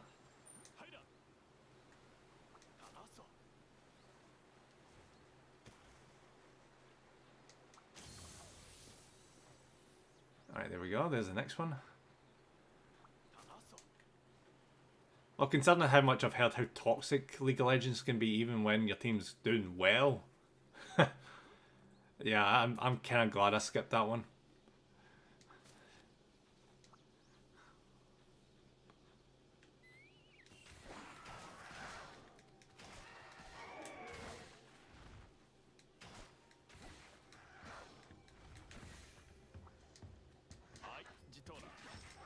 Okay, can you guys just piss off? Get off the dog, get off the dog, get off the dog! Thank you. Well, there's still so much to learn that people can't teach you, even if they are the smartest people alive, but they can at least teach you the basics. Yeah, I figured out after a wee while that you're supposed to, like, what is it? Kill a few of the mobs in some of the lanes and then go back to the start and pick up equipment or abilities or something. I think that's how it worked. I didn't do that, I just started just attacking enemies in the middle and then the players started showing up. I wondered how they were as strong as they were. It's because they were leveling up and getting new skills and shit. Oh, the community is a big piece of crap. It's literally an anomaly to meet nice people in that game. Yeah, the common thing is assholes in that game. The game is known for it at this stage.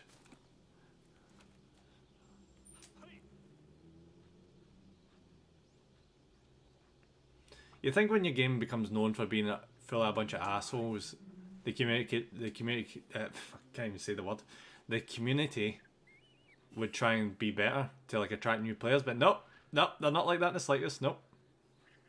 We can't have noobs ruining our gaming experience. Nope, no sorry.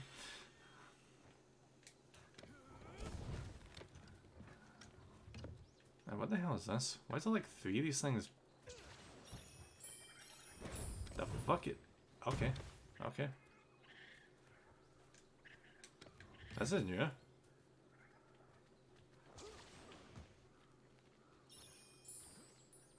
Alright, cool. Cool.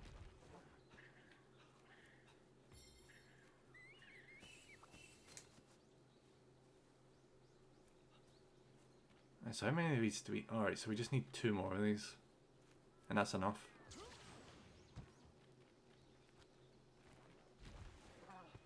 And while we're here, we might as well do a bit of grinding for supplies.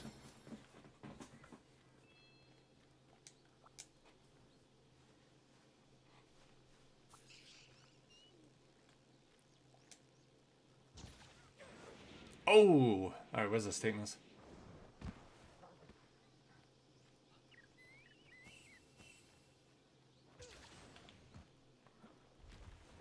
I'm digging the verticality in this game.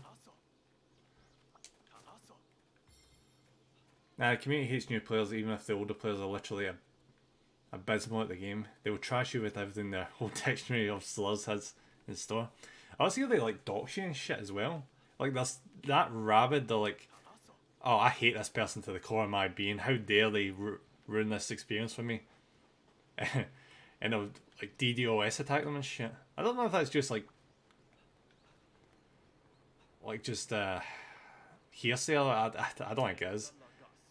I've heard terror stories about that fan base. If you want to see, people always say like if you want to see the most toxic parts of the internet, play a game of League.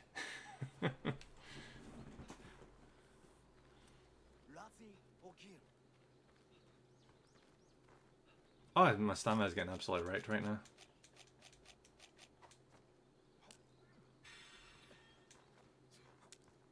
There we go. Right. Cool.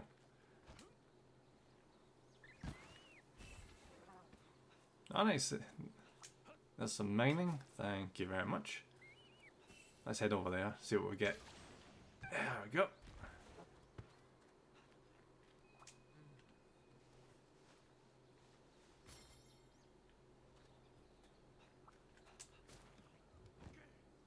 What the hell is that?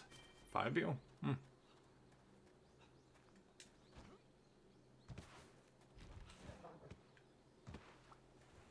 Yeah, one of these days I'm going to remember we've got a dog.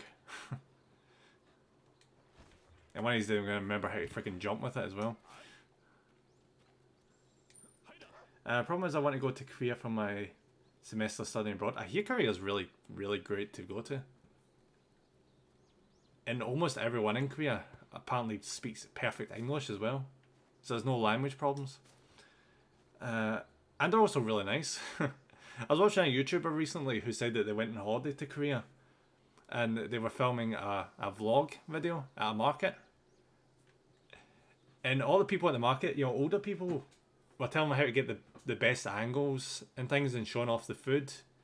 And like waving at the camera and things. They like seem really... They're apparently really like wholesome and nice. Which is a good sign. And not only are the Koreans some of the best players in the world, they are also some of the most toxic. Like I've seen a German streamer go to Korea. I apologise for not speaking Korean. The first thing they told him was go flying. Like what the fuck? Yeah, they're really nice outside. Yeah, here they're really, really into their internet cafes. And StarCraft. Like I think they're apparently keeping StarCraft alive just by themselves. They're that into it.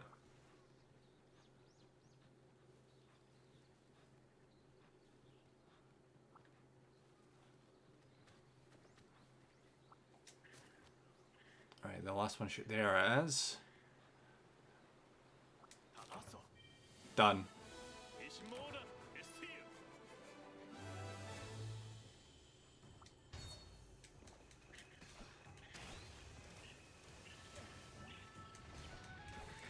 Oh yeah, StarCraft was their old national esport and now got...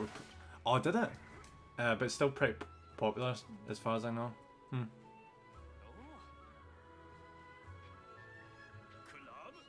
But they're dominant in the League esports scene as in the StarCraft scene. I mean, they take that shit really seriously. To the point where they're just more or less focusing on the one game all the goddamn time. As much as gamers in the West feel like they dedicate a lot of time to gaming, they don't do next to the amount that the Korean gamers do. Because the amount of stories you see where like Korean gamers are at an internet cafe and they're sitting there for like 3 days straight, only getting up to go to the toilet, and sometimes not even that. And then they some of them like put their head down their desk to like go to sleep.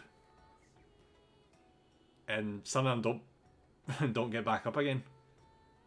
They literally just die or have a heart attack at the computer. It's hardcore. The only region that can actually rival them is China. Like the only time Western teams were able to win the World Championship was in the first ever season, where Korea didn't have a spot. Not even surprised. They're far more just dedicated gamers over there in terms of time. Which is probably not healthy, but I'm not going to tell them what to do. The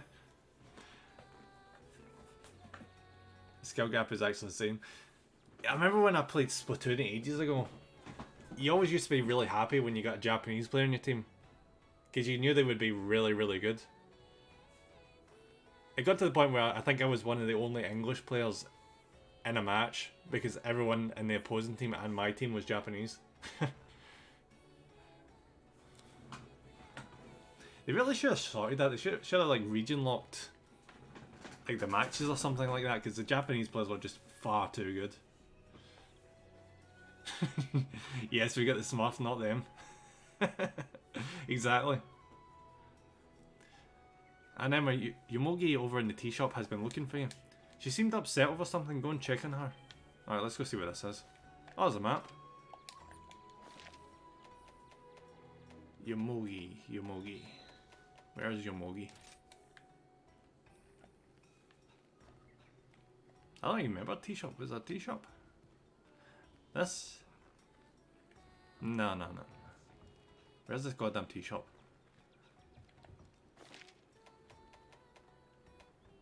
Where's the goddamn tea shop game?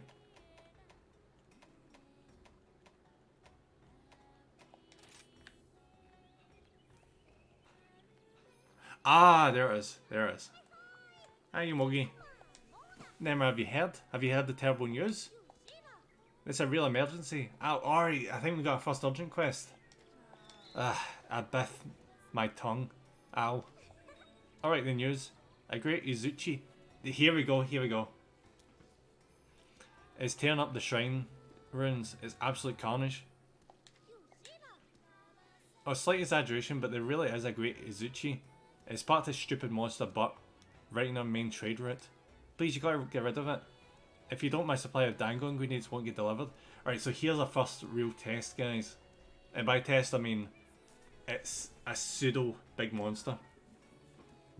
A bigger version of the easy ones. We'll smash it in like less than 5 minutes, but I want to see how good this hammer is in comparison to it. Let's just skip all the dialogue because it's pretty self-explanatory. 50 minutes, okay. So this is the kind of thing where we can start to make equipment of. Finally get out of the starting equipment.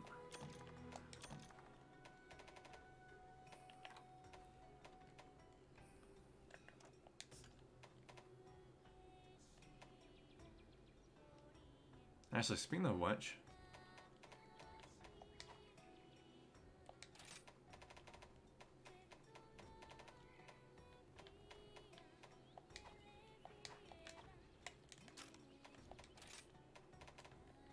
do we not have the materials for traps right now?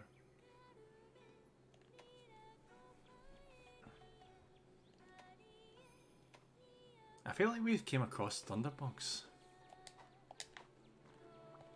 Is that in the inventory? 2 seconds. No, we 100% have. Right, so I'm gonna bring them out.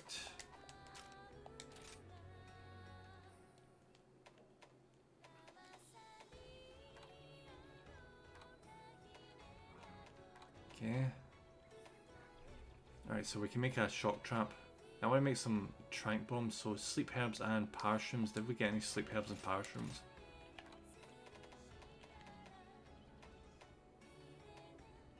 This is when a good stockpile comes in handy. We get 1 parashroom. I don't think we have any. Ah, god damn it. We don't have any sleep herbs, do we? Ah, damn it.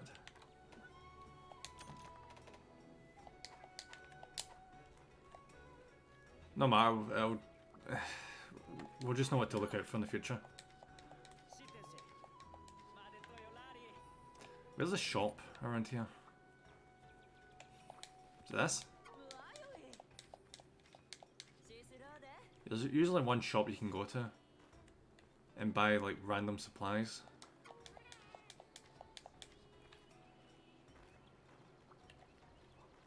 I can't find it. Where is it? Oh, this guy. Probably should have expected that. There we go, trap tool.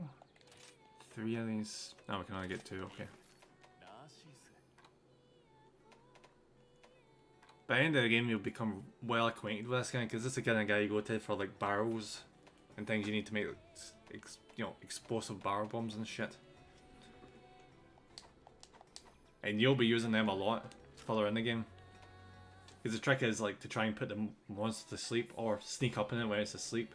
Set like multiple barrel bombs and you just blow them all up at once. And the amount of damage that does is ridiculous.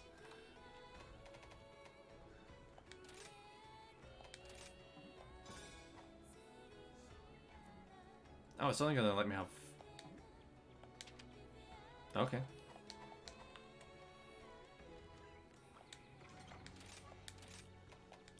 Alright, transfer that.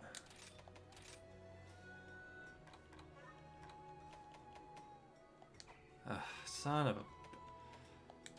Right, so if I was to... No, maybe not.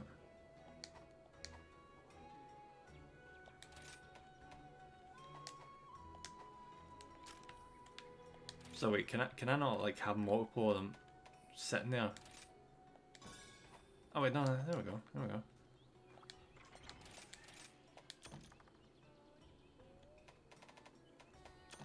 a bit iffy though. I get why it doesn't want you to have two at the same time, or multiple at the same time, because like that's a bit OP. It means you need to be careful, but can you at least let me send them to the goddamn box? Alright, here we go.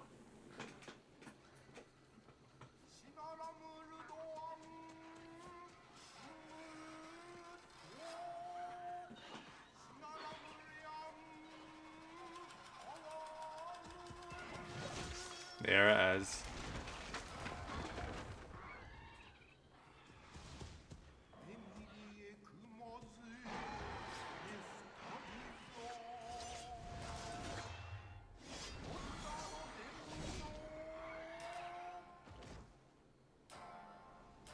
I give the bird credit, it survived quite well for a while there. We'll see how long this guy survives. A hammer to the face.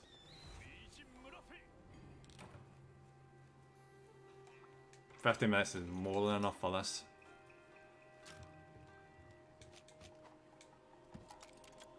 Set up my barbecue. Get ready.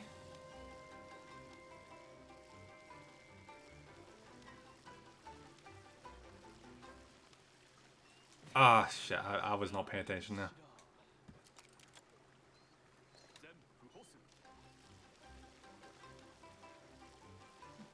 I mean, welcome back with your snacks. I'm currently cooking meat. Like the right you go, yeah.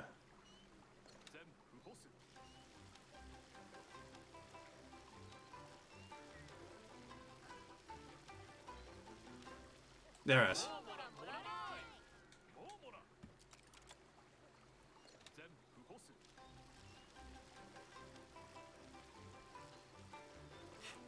I love that the animals are just so hyped about this. That's probably enough for us for now. Need some of their rations. Get the stamina bumped up.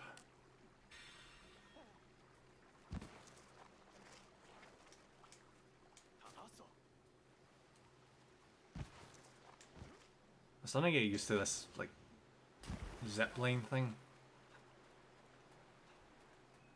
And also riding the dog, like that just will not, I just will not get used to that.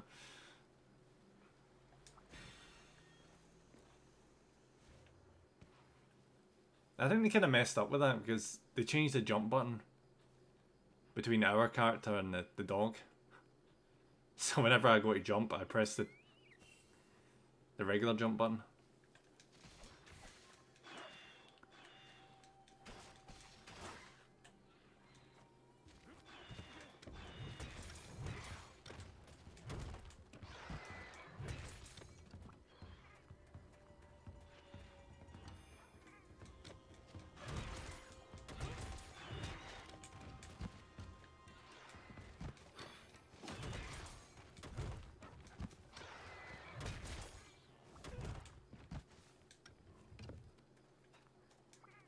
I don't know if I misremember it, but I could have sworn there was a lock-on button in this game. Well, not this game specifically, but series. Maybe I'm thinking of Monster Hunter World.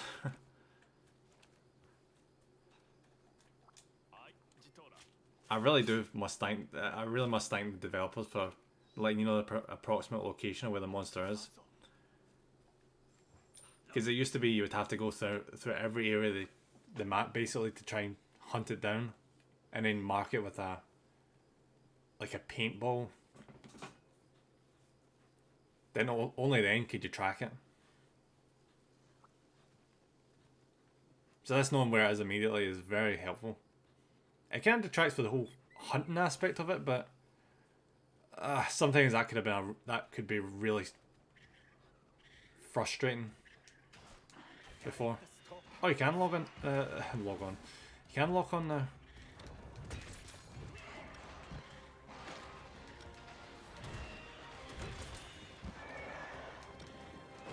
Oh, there we go.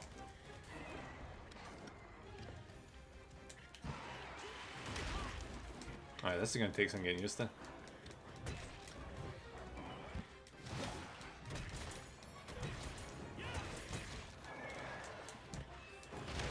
See, I've been so used to fighting easy monsters now, I'm a bit rusty on this get. Should get back in the way it soon. I'm trying to lock on, it's not doing it.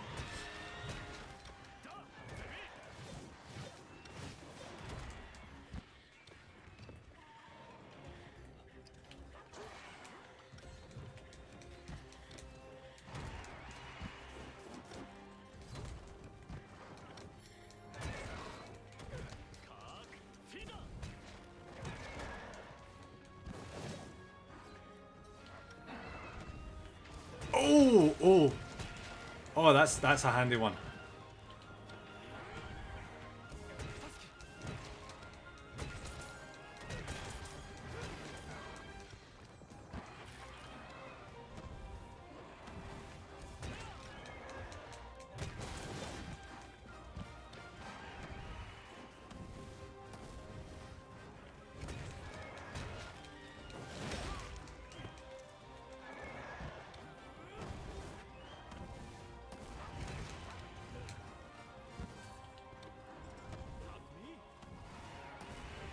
Yeah, usually when that monster gets enraged, it's really bad news.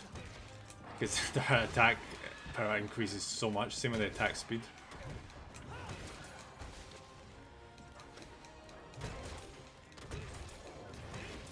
So sometimes it's a good idea to just run away until they calm down. But not in this case, we can manage this.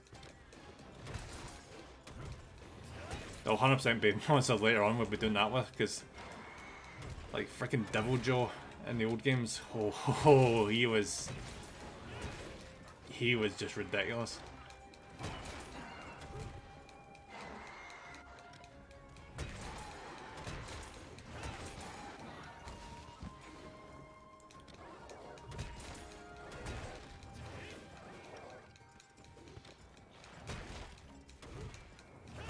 See what I mean about headshots? You get owned so hard there.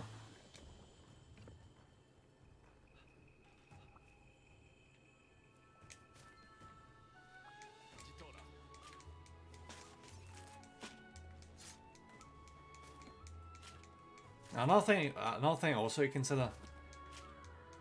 You need a bladed weapon to like cut the tails off. So unfortunately I won't be able to do that for the next wee while. Because, you know, hammer. But I can break his face though. That's one of the things I always loved about Monster Hunter. You can do like damage over time, you can damage certain parts of the monster, changing how it looked and sometimes changing how it acted and attacked.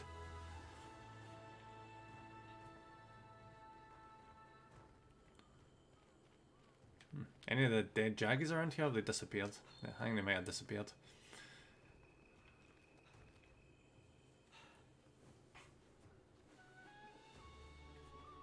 That wasn't too bad. I do need to get adjusted to dodging their attacks though.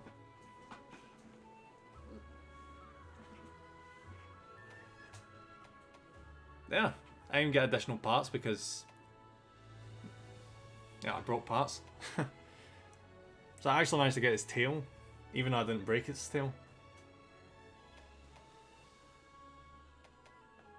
Or maybe they've changed the rules. And hammers can now... there's no way, surely. I don't know. I'll see how it goes. As soon as we hit a monster I'm familiar with, it'll make more sense to me.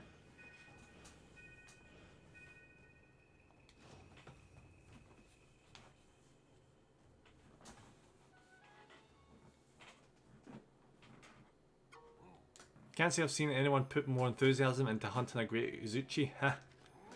I knew you had real talent, but you're putting all those other hunters to shame. What, by killing one of the easiest monsters in the game? Okay. You could even be, ha, look at me here rambling on like the old fool I am. Pretend you heard nothing, okay? Wahaha. Anywho, now you handled that urgent quest. Hinoa has 2-star quests ready to roll. Why don't you go check them out? I plan to. Unless someone wants to talk to me, I don't care. Alright, can I make anything else now? Surely. Oh, no, here we go, here we go.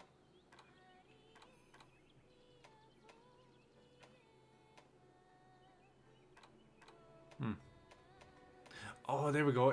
Izuchi armor. Now that's what I'm talking about.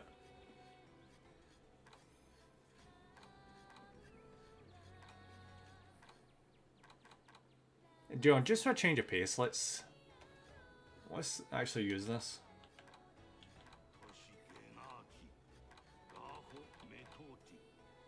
I mean, it does give us increased defense. What we can't. Oh no, that's way better. Holy shit.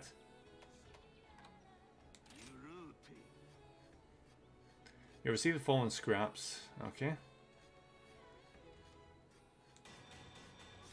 Give me that. And give me the waste. And you know what we're going to be doing next? We're going to be hunting another one of these sons of bitches to get the complete set. Because there's no point in getting just parts of the set, because you get a bonus if you have a complete set. See?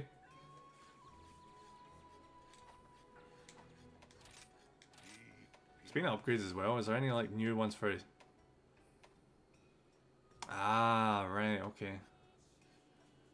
So you can get the Izuchi hammer with the normal pieces, and then by hunting down the great Izuchi, you can get the upgraded version. Do you know, see, just to be an absolute ass to the Izuchi, let's go hunt that thing down like 2 or 3 more times. And just use all of its stuff against it.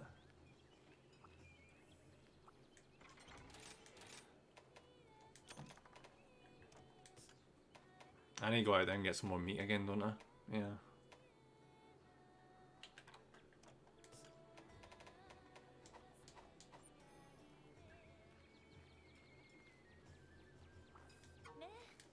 Welcome back. The great Izuchi has been hunted and ingredients have been delivered safely. Yomogi is back to our usual routine and I am no longer in panic mode. Crisis averted. I wouldn't exactly call it a crisis, but okay. And there's a reward for the defender of the Dango. You can take on 2-star quests. You're on your way to the top, but you're not out of the woods yet. More dangerous threats await, so make sure to prepare yourself well. There we go. Get that, get that, get that. I quite like these. Because it gives you wee bonuses just by doing stuff you would normally do throughout a mission. Alright, what's the next thing in a 2-star? Oh yes! It's the bear! Yes! On the rabbit, friggin' Lagoon Bay, yes! Oh, I love it. I love it so much. Oh, Popo. They're the things I was talking about in the earlier that you farm meat off them. The big cow looking things. And these things suck. The Altaroth and the Bahabra. I think one of them is like a ant thing and the other one is like a wasp. They show up whenever the hell they feel like it and then just like jag you and interrupt your attacks, and if you're carrying something around they suck. A great baggie. Ah, fucking hell yes! See, a baggie, that's like the first thing I ever fought. The first big thing I ever fought in Monster Hunter 2. Is that or Jaggy? Is that a baggie or a Jaggy? Doesn't really matter. There's like so many variants of these raptors. I want to kill that bear. I'm kind of tempted by the rabbit. Because believe it or not, that rabbit can be pretty tough. He slides around all over the goddamn place and he's hard to hit. But no, I want that bear.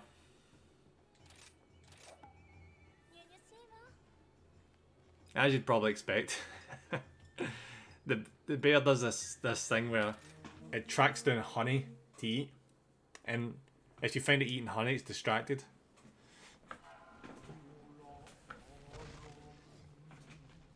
See, now this is a proper monster. Bit on the easier side, but he's still a step up for a raptor.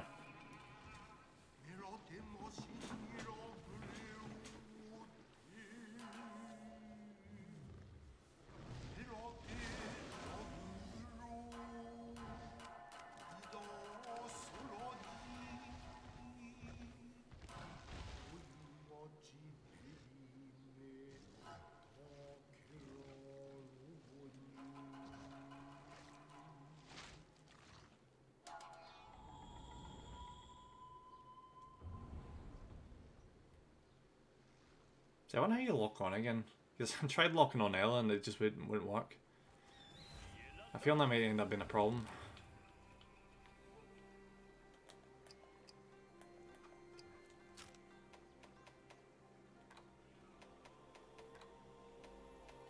Maybe it's in here.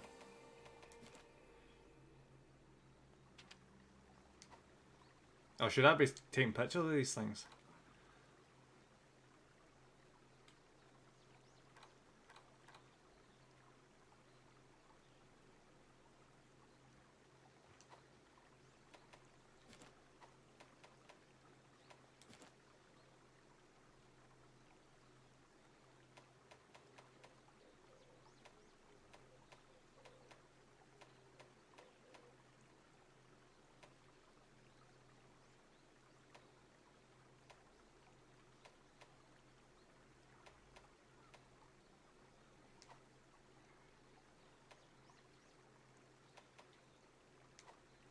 Whatever, it probably doesn't matter.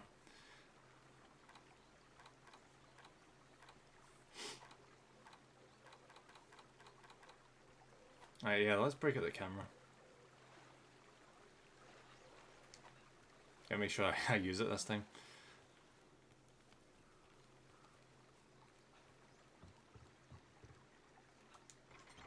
Take that, take that, take that. Easy flash bomb. What's the objective for this? Are we killing it or are we supposed to be catching it? What's the deal? Hunting it? Okay.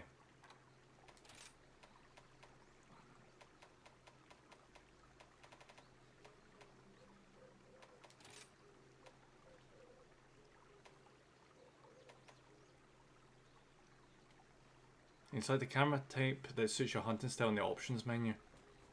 Ah. Target camera will snap to your target upon pushing a button. Right, okay. Camera.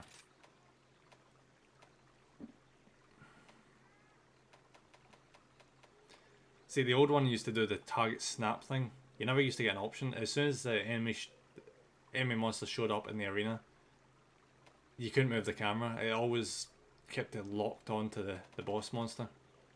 Which made things really, really freaking hard sometimes when you're trying to navigate.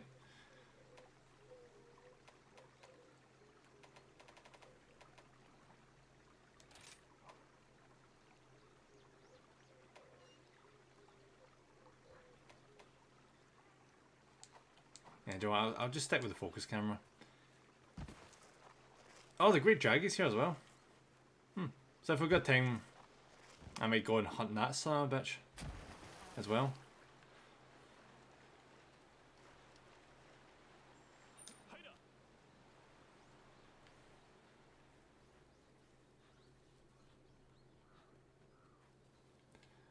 Joe, would that be too cocky if I went and did that right now? It doesn't seem like an awful idea to me, just because it didn't take that long to deal with it earlier.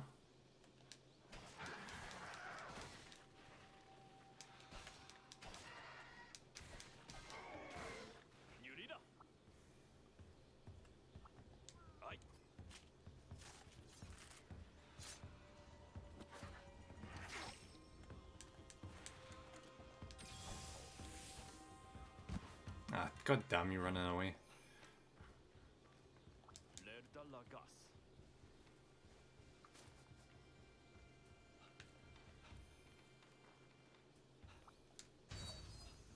If I plan to take on both of these, I probably shouldn't be farming shit.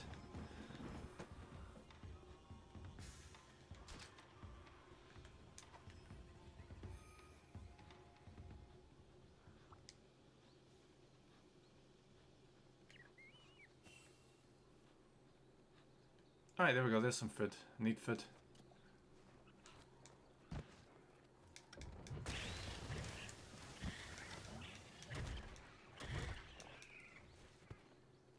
Do you reckon that's how hunters think? As soon as they see a rabbit, they don't think, oh, that's cute. They go, oh, there's food.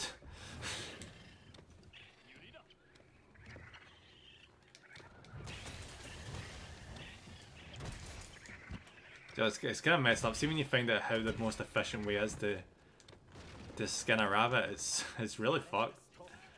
Because the weakest point of a rabbit is its butt. So apparently what hunters do is they jam their thumb into its butt and then just tear off the skin like that. Okay, done with Smite, don't know what to play now. Oh, what other games do you enjoy playing, Gregory? You can play Overwatch or something. But I've not really had many people talking about the new Overwatch.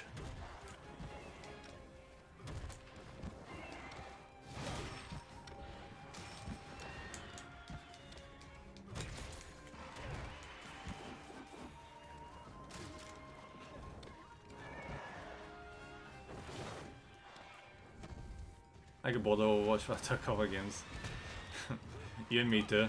I tried it when it was a free weekend and I just couldn't get into it.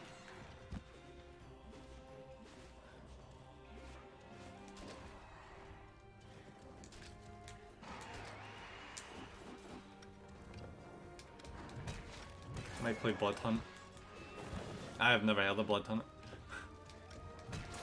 Heard of Bloodborne, but not Blood Hunt.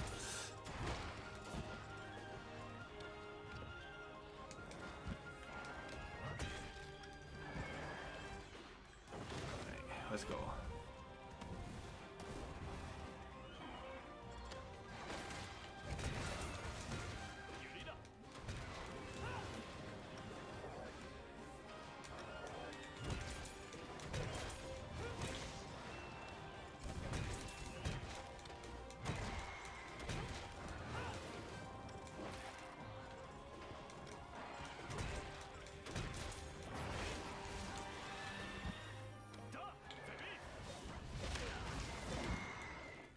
It's a battle royale set in the White Wolf universe.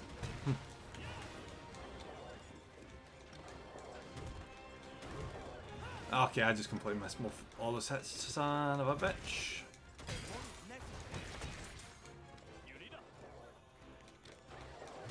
Right, come on, come on.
There we go. That's all before even fighting the main monster.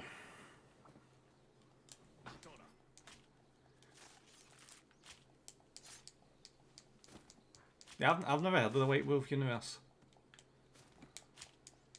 I've heard of Werewolf of the Apocalypse, but I've not heard of that. Alright, what's up next?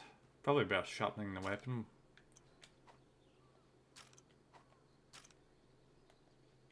Sharpen the weapon, Jesus Christ, come on. I'm selecting it, come on. Oh my god, come on, fuck's sake. What's the point of a shortcut? Yeah, werewolf is a part of it, Vampire the Masquerade and all that. Ah, so that's related, alright.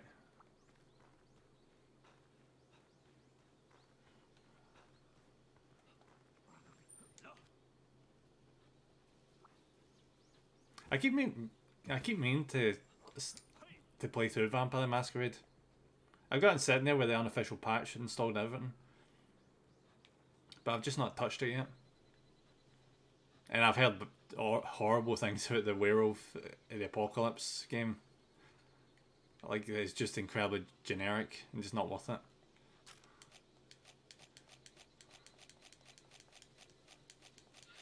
Alright, what's up next here? Get some rations. Right, that bear is quite far away now.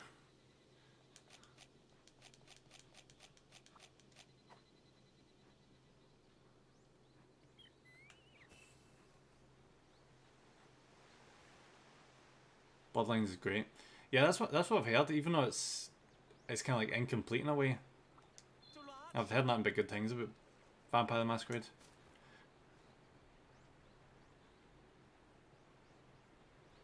Where is that fucking bit? Oh, you motherfucker.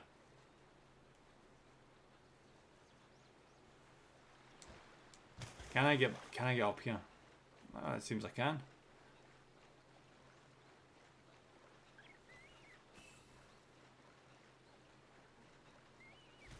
Question is though, can my pets follow me? Oh, good.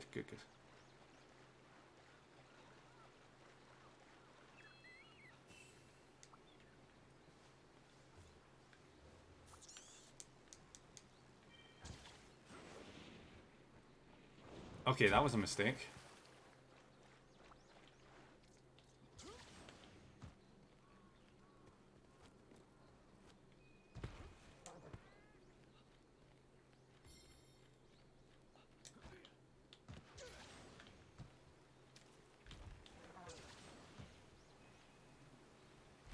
Alright, Mr. Huggy Bear should be up here in a second. There he is. Let's go say hi to Pooh Bear, shall we?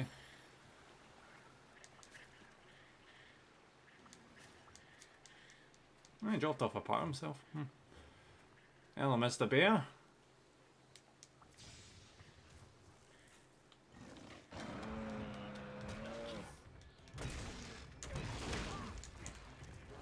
Oh, he's a feisty one! You're gonna have to be careful.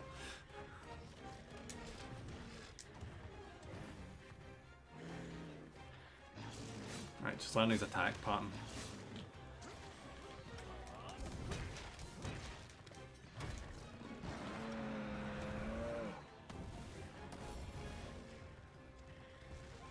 Oh, come on, don't run away. He hit you in the face, come on. Son of a bitch, okay. It's a bit chunkier than I was expecting.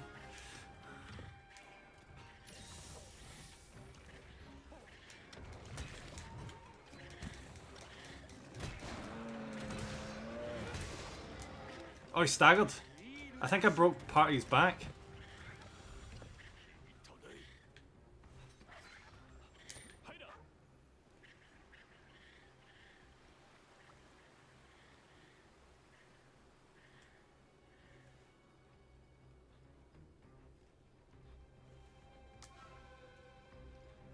Oh my god, they're in this game as well?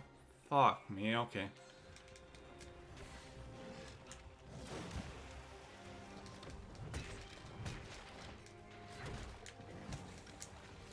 That means one thing, the big version is in this game as well.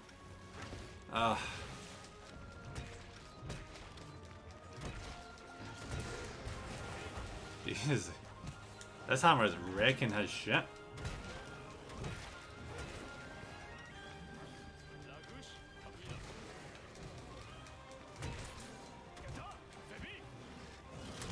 Oh, you motherfucker! Oh, fuck.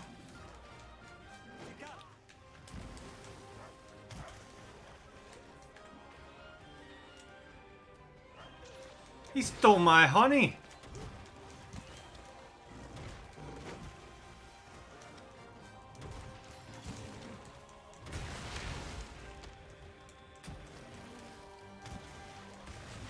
Did he just say a butt bash? Okay. Huh. Oh crap, he's enraged now, okay.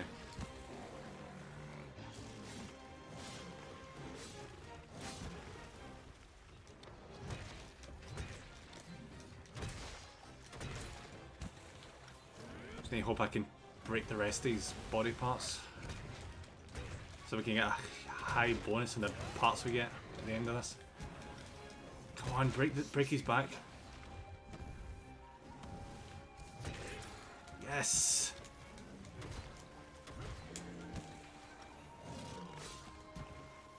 Good thing is the monsters also have stamina as well, so as soon as they get tired, the rate at which the attack goes down. He's gonna steal my fucking honey again, isn't he? Yep. Oh, you motherfucker. Remind me not to take honey when I'm fighting this guy again.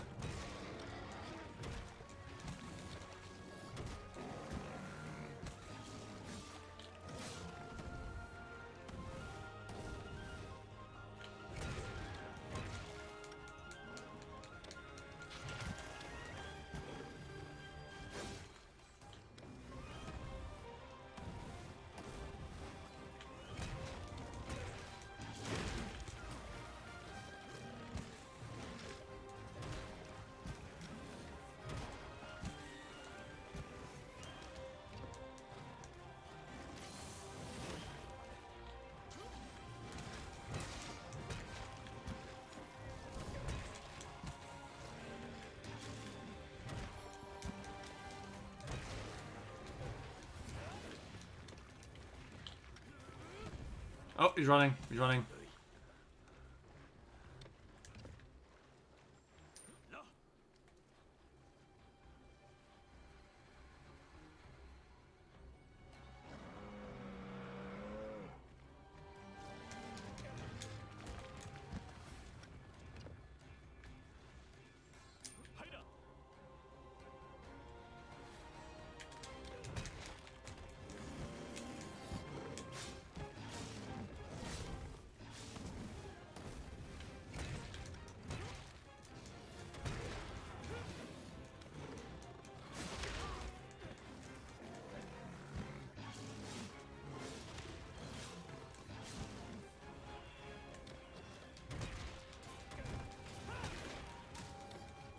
Oh, so the game even tells you when it's ready to capture. That's cool.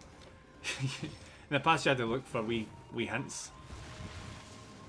This is so much more beginner friendly. I like it.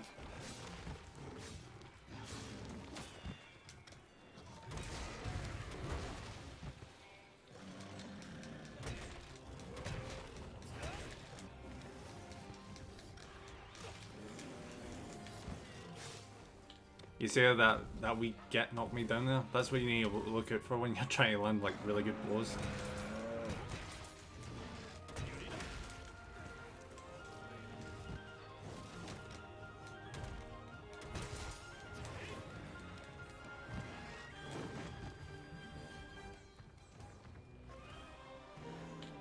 Yeah, he's getting really tired now.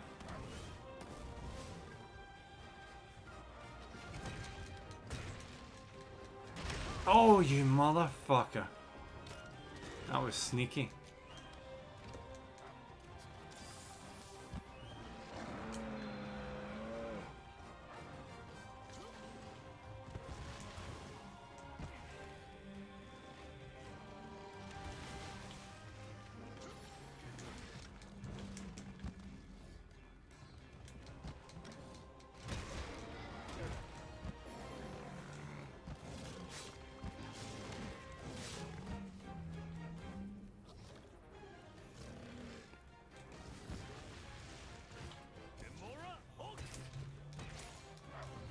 Oh! That was a solid one.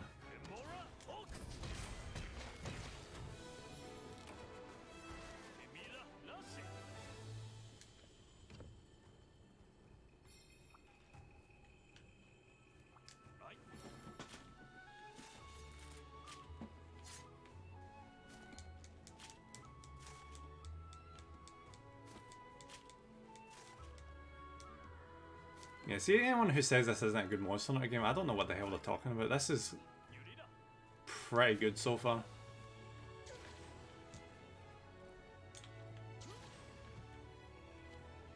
This is coming for someone who's played every Monster Hunter game apart from one.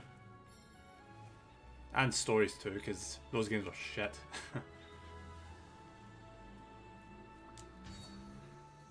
The Monster Hunter Stories game were promising because you effectively rode in the back of the monsters to fight other monsters in like an RPG, turn-based kind of thing. Concept was cool, but it just turned out to be really, really simple and babyish. It was like baby's first RPG. But this is really good.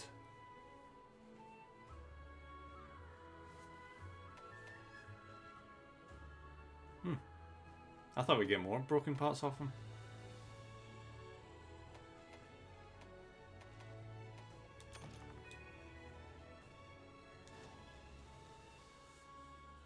I think I should have hit him in the face more. He still had like armor on his head.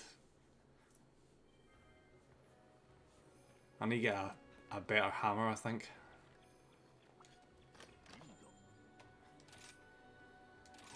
But before we get into that, I should try and get our equipment upgraded fully. Right, so how does this stack up to the Izuchi one? It's the exact same defense, but it's getting minus stats. That's such a shame. So I'm guessing the skulls must make up for it then. That's kinda, it's got a defense boost skill.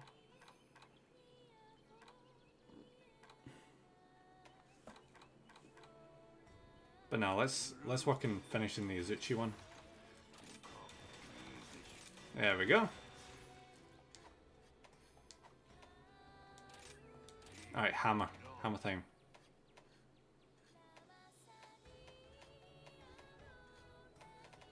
I'll make this one and then I'm gonna upgrade it with these parts.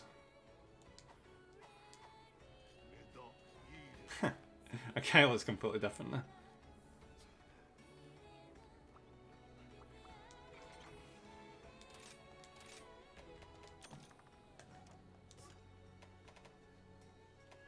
Jeez, we are so low on raw meat right now. There we go. Cool. Alright, what missions is there?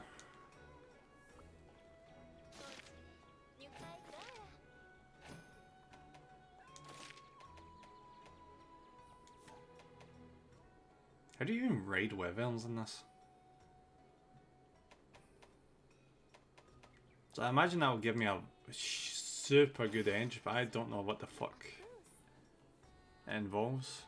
I know I'd capture monsters, but how the hell do I raid a monster? I can't believe I'm gonna have to go on a tutorial mission, but fuck it. I need to know how to do this.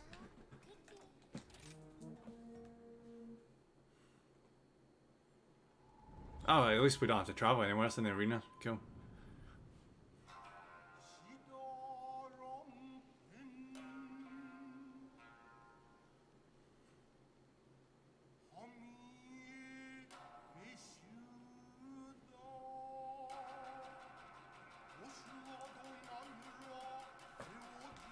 Skip.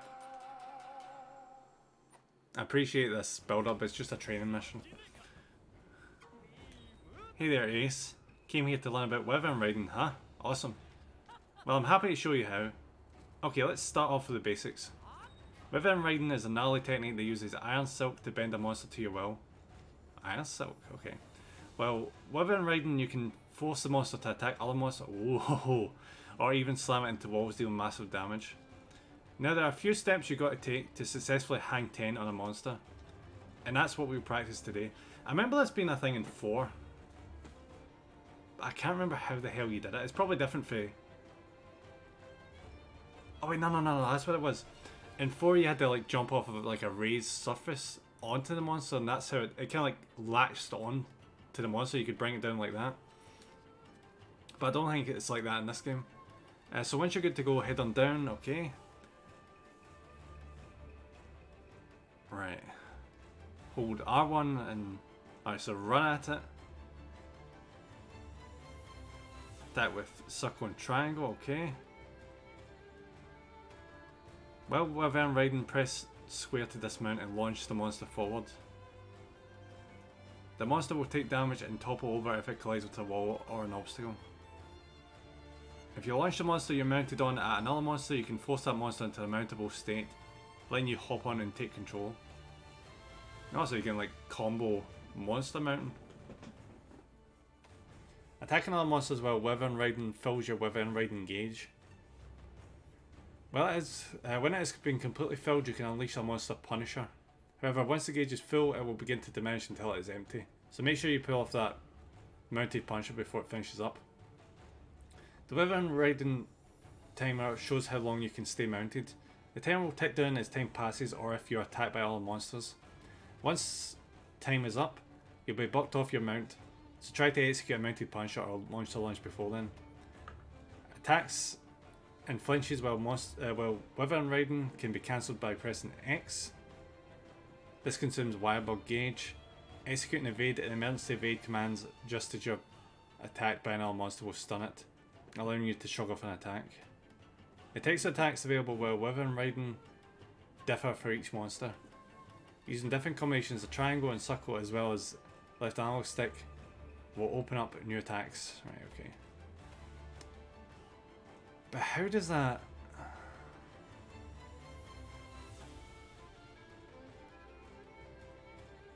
How do we actually get on the goddamn thing? That's what I want to know.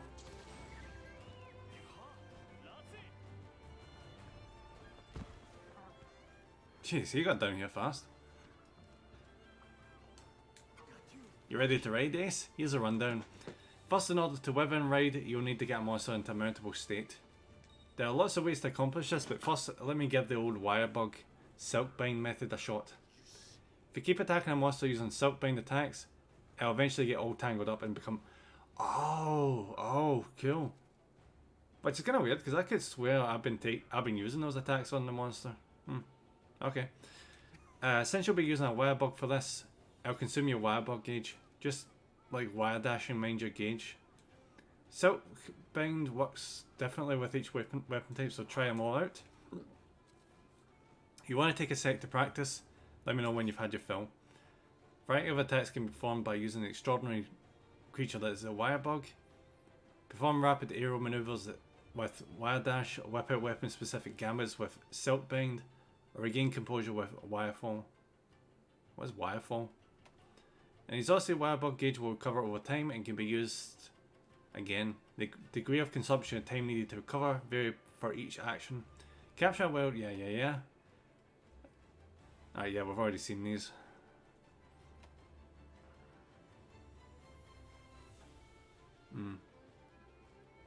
Yeah, we've already seen these.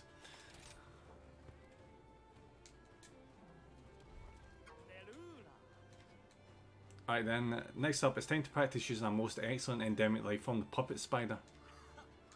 There's this Puppet Spider right over there. In Skull Finds, the sticky, sturdy, silky strands that this spider produces can be used to make a monster mountable. When it comes to mounting monsters, you can use the Silkbind technique or Puppet Spider, either works.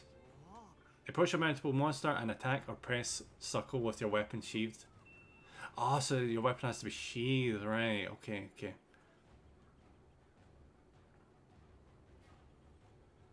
Oh, no, it says you can attack or press circle, okay. So you clear on how to start Wyvern riding? Cool. Now all that's left is, yeah, let's actually try it.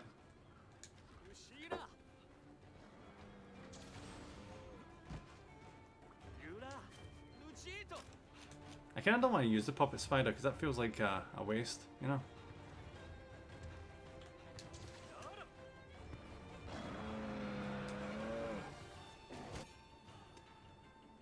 And I just used the damn thing. Get monsters into a mountable state by attacking them with enough Wirebug jumping attacks or Silkbind moves. Letting them fight each other or using certain endemic life. Approach a monster in this state and land a bow or sheathe your weapon. Press circle to start Wyvern riding. Wirebug jumping attacks and Silkbind moves inflict damage that can put monsters into a mountable state and is therefore displayed as a special damage.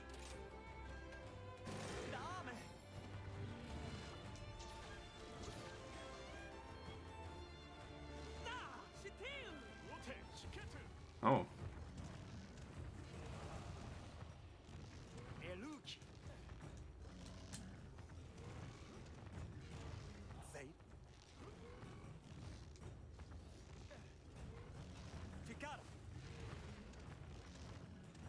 Okay. So you can just straight up just control the monster? Fuck. That sounds like it could be really OP in the right hands.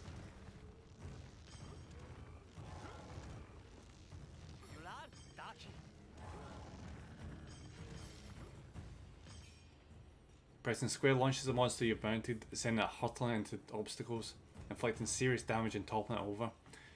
Make sure you aim for a wall or obstacles when launching the monster for maximum damage. After launching a monster into a wall or obstacle, press X to regain footing.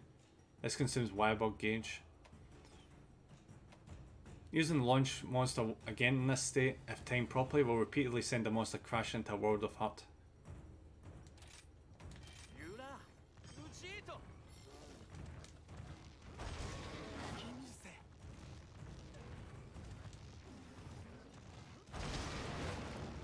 Ho ho!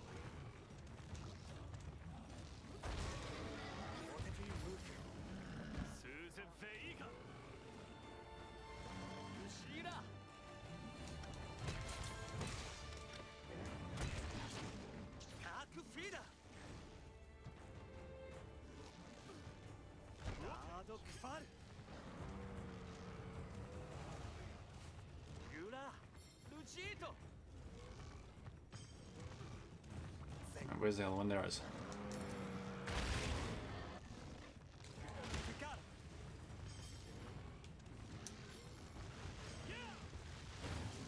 Jeez, trying to get accuracy in this is hard.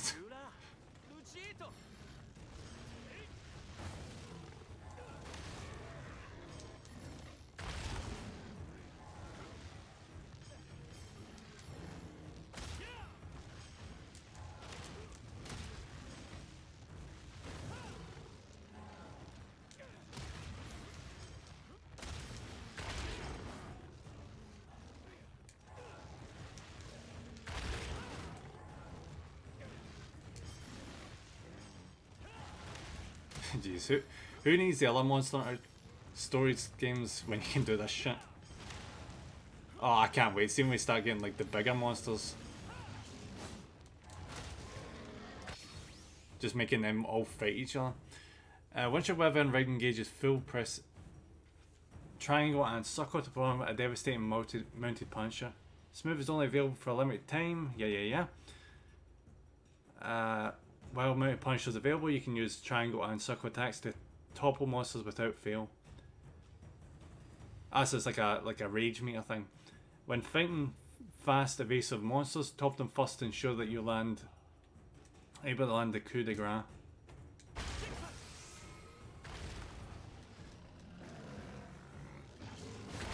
Oh fuck!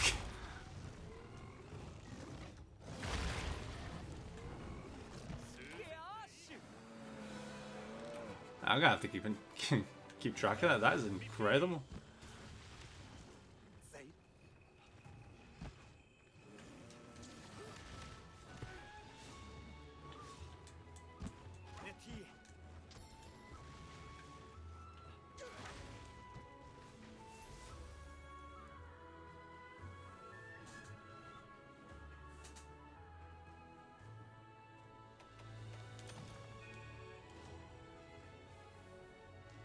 Alright, I say it's time to fight something else big. Let's go fight the rabbit. No. Let's go fight another one of the raptors. Because I still need to upgrade that sword.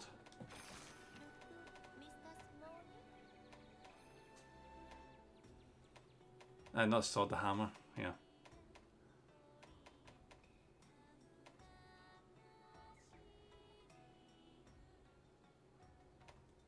Do you know what? Nah.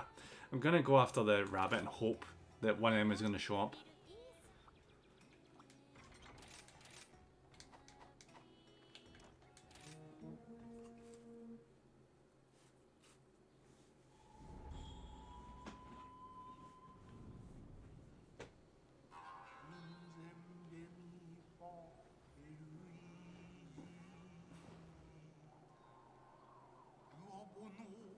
Oh, wait. Wait, do I recognize this? No, I don't. No. I thought this might have been a reused map for before. Because all the monsters are the same.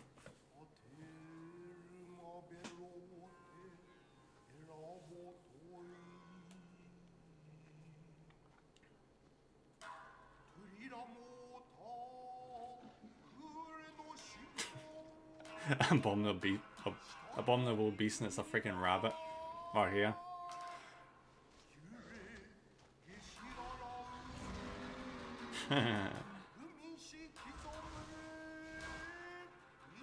Again, this is the fastest shit.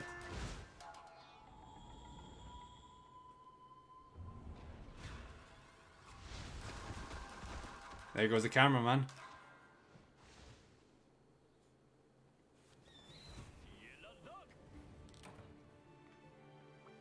Oh, there's two monsters here. And we've not encountered any of them. Oh, Joe, it's probably going to be a baggy, isn't it? Yeah.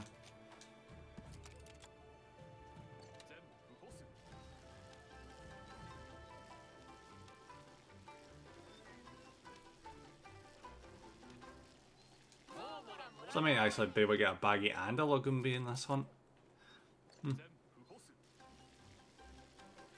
I love the dog. Look at the dog just patiently waiting in the back there.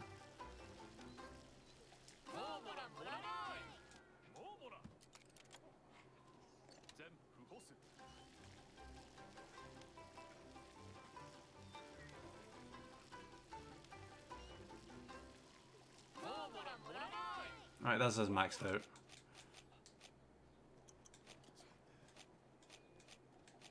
Right.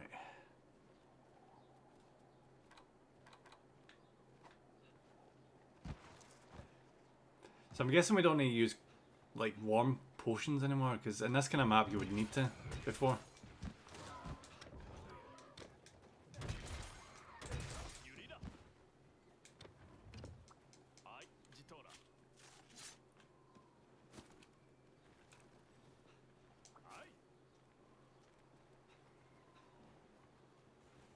There's our food source right there.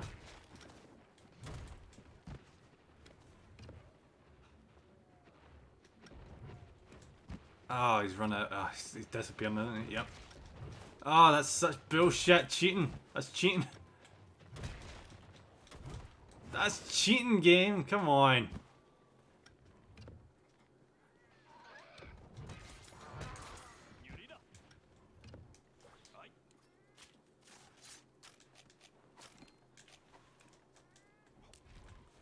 I'm gonna need to get a better hammer so I can like one-shot those freaking things. Once again, forget I've got a dog. Okay. I think my brain is just not syncing up the idea of, oh, dog is a mount. Yeah, it just seems weird to me.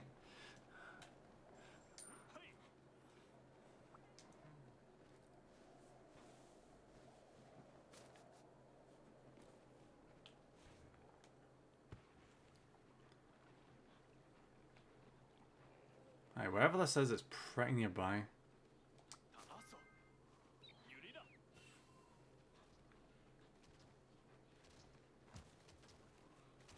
Oh fuck, there he is.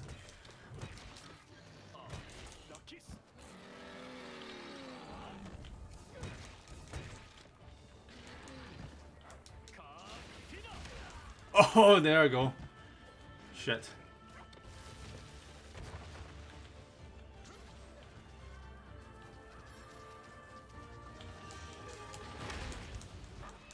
I forgot I didn't have my weapon out there, well done.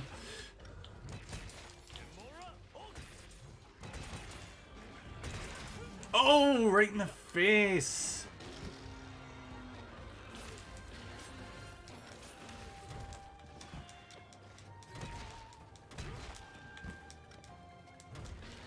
One thing you really need to watch out for these monsters is they really fancy doing butt bashes.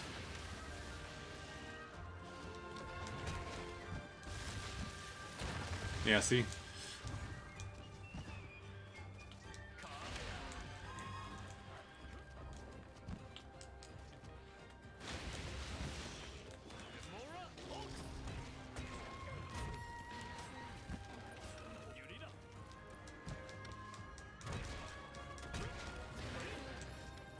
Fuck. Okay, we're good.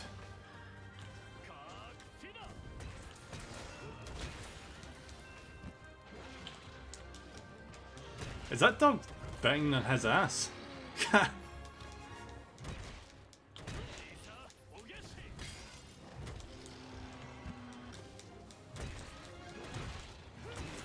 Oh, right in the face!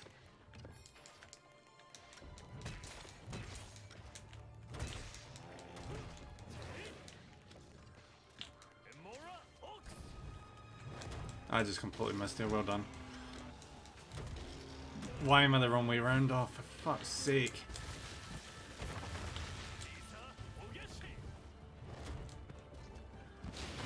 Oh, God.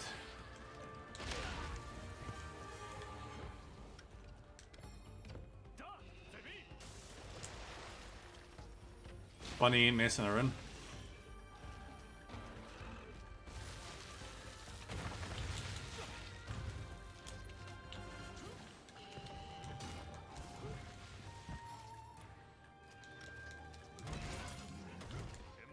Have I broken his ears?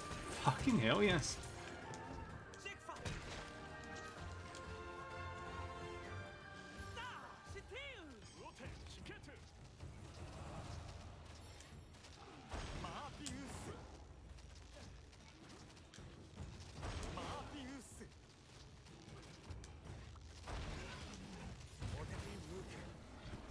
Alright, that went really well.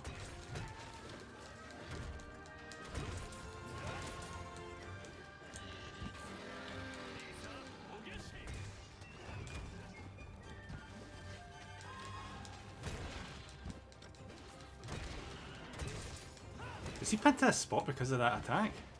Oh, fuck yes. Oh, yes!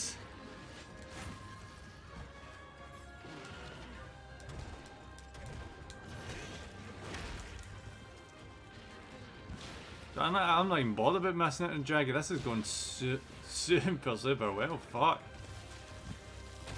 Mr. Rabbit is... Oh! It's giving me a bit of a hard time there, but otherwise, nope, this is going well. Oh, I should probably take a picture of him, shouldn't I? Come on, dog. We gotta go. Oh, fuck. That's a piece of him in there.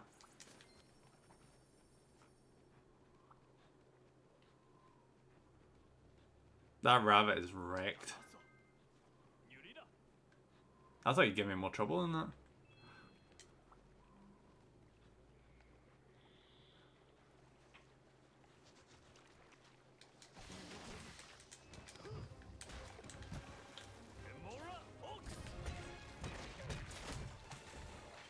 Oh, he is struggling. That rabbit is struggling hard.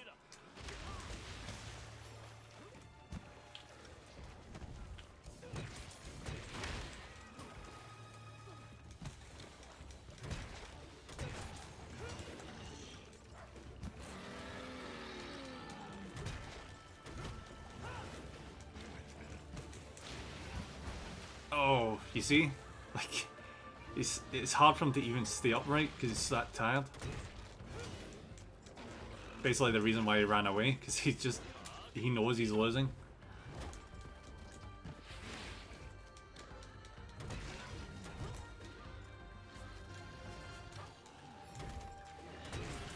The moment we see like water coming out of the mouth, that's when you know that they're done in terms of stamina. And if they kind of get a break, they are so much easier to deal with at that point.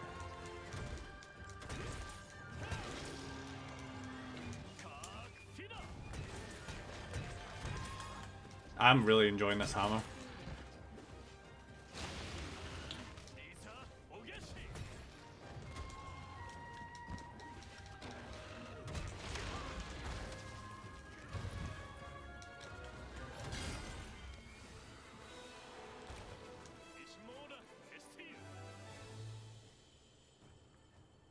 Issue I used to have with hammers was they've got issues with mobility.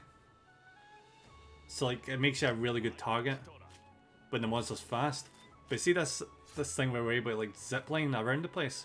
That cancels that out and makes the hammer a lot more viable.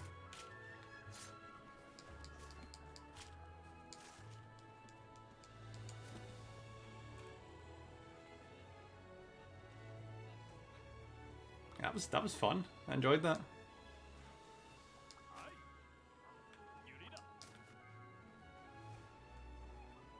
Maybe we should check out, see if we can get like new equipment for our pets. Because I bet we can, because they're wearing more or less the same thing that we were wearing at the start. So I could see them be able to get some of the gear from the creatures we're killing. Yeah, imagine one of them dressed up as a bear.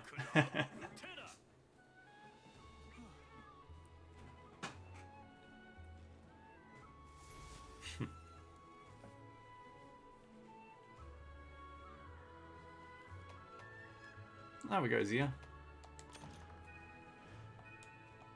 That was nice and easy.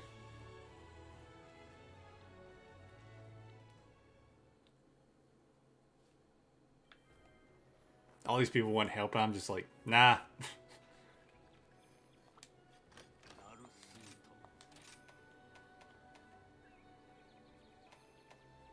I wonder when that next bit becomes available.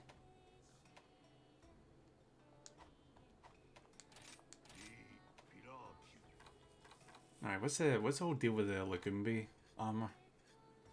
Oh, it's actually not good bad stats as long as you're not fighting something fire based.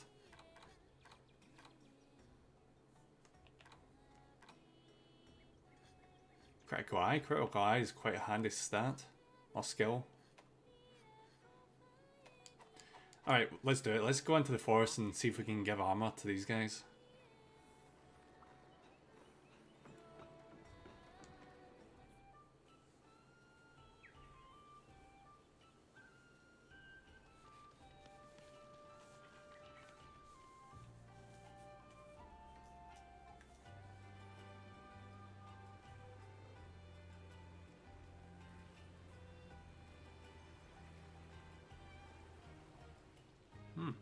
Interesting. It reminds me of the wee island bit from, I think it was 4. Or was it 3? I can't remember. Used to be able to go to a wee island that had calicos on it. You used to be able to send them out on wee missions. And they would bring back some supplies here and there. That's the kind of what this reminds me of. Especially with this wee submarine there.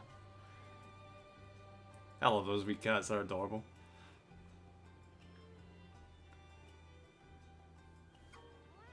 Greetings and salutations.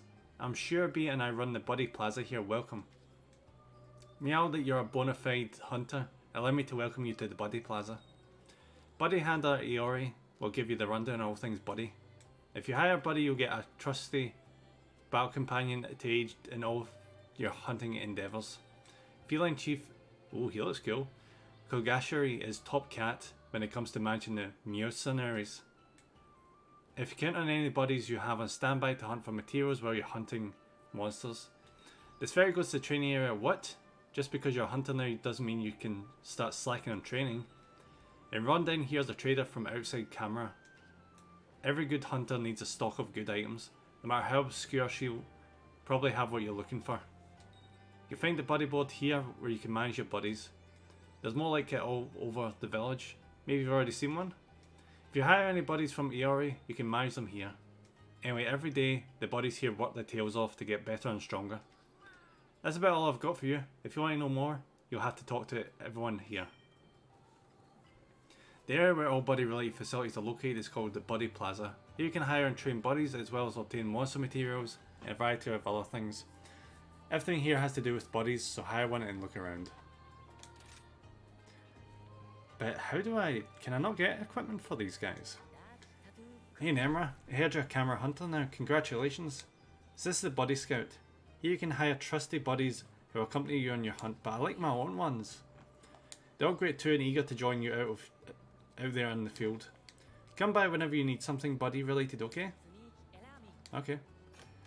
Buddies are hired at the Buddy Scout. A buddy level will determine their hiring fee. Iori will find new prospects to hire every time you embark on a new quest. So check often to see if he has found a new buddy for you. Buddies can be hired from Iori, the buddy, right, okay. Is this tutorial on top of tutorial on top of tutorial right now? Iori will have 7 new palicos and palamutes to choose from each time you return from a quest. If you ask Iori to look for buddies with specific characteristics or abilities, he'll scout them out and bring them to meet you in your next visit. You're limited to the number of buddies you can hire. To make space for new hires, you must dismiss unwanted buddies from the buddy board. So what's the options here? Oh, there's a trapper one. Trap ones are great because they can just randomly put down electric traps or pitfall traps. Means you don't have to carry them around. Also, they're great ones as well. Just if you're going on a hunting mission, that's perfect. I see where it says down the bottom there, Giga Barrel Bombay. That's the kind of thing you want for like just doing so much damage to like a sleeping one, a sleeping monster. But he doesn't have the right ability on him, sadly.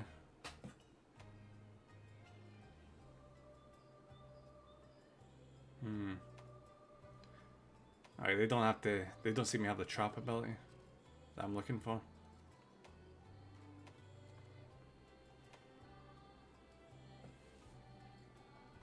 Maybe they get better over time.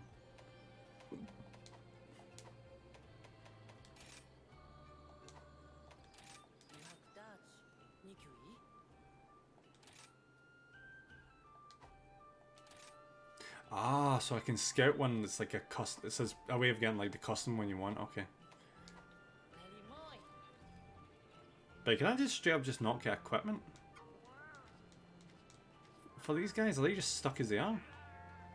That's a bit sad.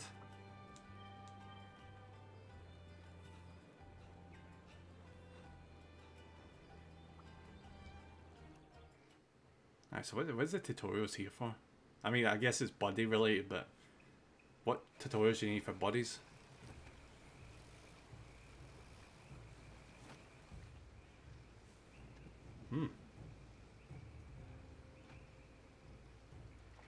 Oh, wow, right. That's curious. That reminds me, there's some monsters in the game that are so big that you need things like cannons to take them down. So I guess this is what this is for. To get you practice on how to use them. Huh.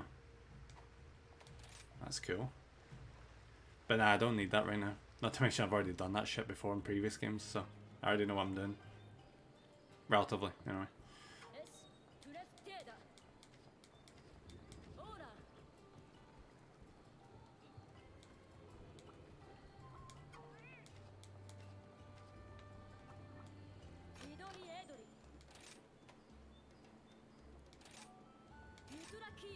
There's so many tutorials, I just don't care.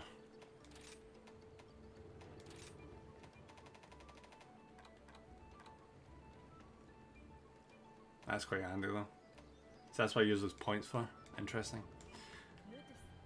Alright, so that's another facet to the game added on that we need to keep track of. Good. So if we don't have any items, if we don't have specific items that we can't be bothered going out and getting them, we can ask her to go out and get them for a price. Cool, cool, cool. I'm quite sad though that we can't, you know, change the equipment of our pets. Like, what the fuck is that? Unless there is a way and I just don't know it. I just don't want to abandon these guys. That just seems like it's kind of shit, you know. I just wanted to see my dog with like a bear jumper on or something.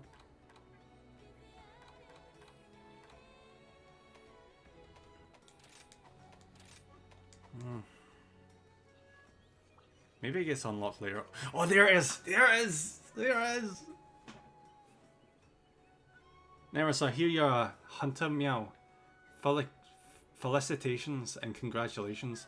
If you need buddy equipment, then look no further. The Smithy looks forward to your future patronage, and your buddies too, of course. As a little token of my thanks, I'd like to present you with some scrap that you can use to forge buddy equipment. Promise me you'll take it and get your buddies some spiffy new equipment. Oh, I promise. I was banning it. The Buddy Smith forges buddy gear from scraps. There you can make equipment for your palicos and palamutes. You can also exchange certain monster materials for scraps. Try it next time you're material rich and scrap poor. Sometimes cut-offs will be generated when creating hunter equipment. These are referred to as... Oh! So that's what I meant by scraps when we made that equipment. Wait, yes. This is taking aspects of like, I can't remember what game it was. It was Generations. That's what it was. It was Monster Hunter Generations was the one that let you play as a palico. Oh, nice. I actually did not touch... I almost never touched the hunter in that game because I just was so enthused by running about as the Palico with his wee armor set. He looked awesome. Okay, I need to see what my options are. I cannot wait. I cannot wait. I cannot wait. Come on, come on, come on. Oh, look at that. Look at... Oh my god. Oh, I love it. I love it. I have no bear scrap. Oh, god damn it. That's because I've not made any bear equipment.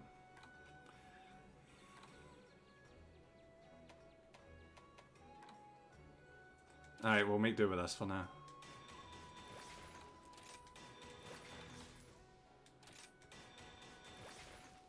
The dog's ready to go.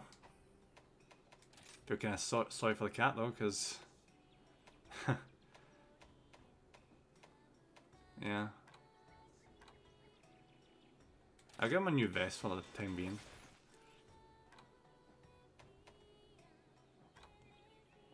I'm almost tempted to make some equipment just so I can get scraps.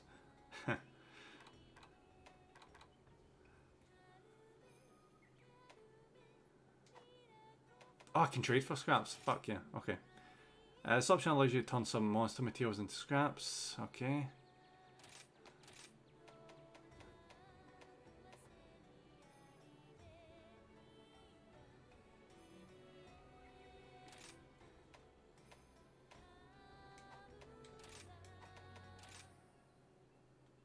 Oh, here we go. Here we go.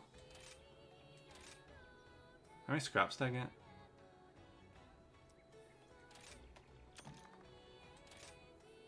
Oh, that gave me 2 scraps. Okay.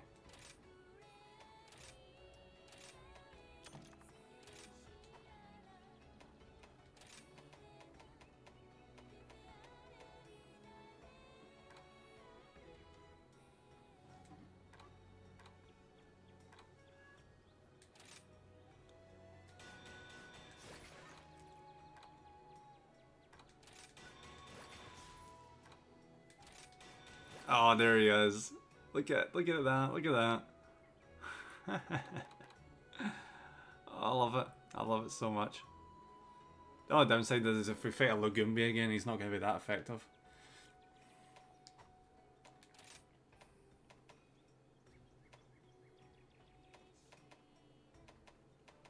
Alright, let's fight one more monster and then we'll call it for the day.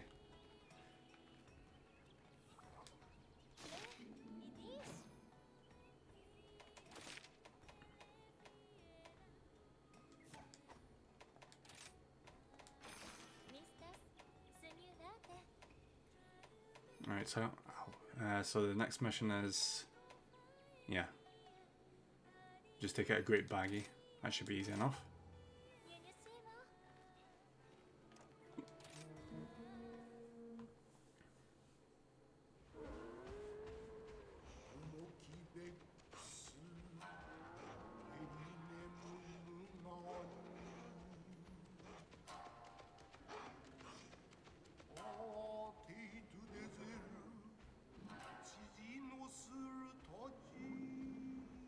Oh, he's gonna get jumped, isn't he?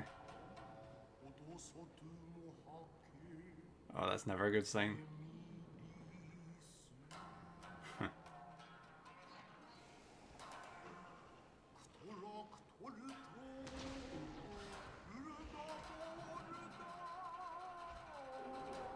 Oh yeah, the whole thing is, if it hits you with that breath attack, it slows you down.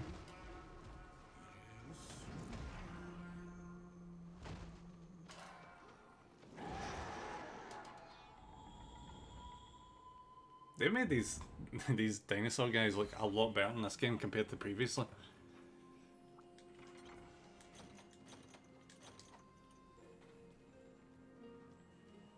Look at my guys all decked out now. And the cat has got special privileges. He's actually got equipment from an actual monster, as opposed to me and the dog. We're still kitted out with a basic ass dinosaur guy. Oh, is there Lagumbi here as well? Yes. If I wanted, I can go hunt down a Lagumbi as well. But nah. I don't feel like it. As much as I like the Lagoon Bay, I don't really feel like I need any of his equipment for anything.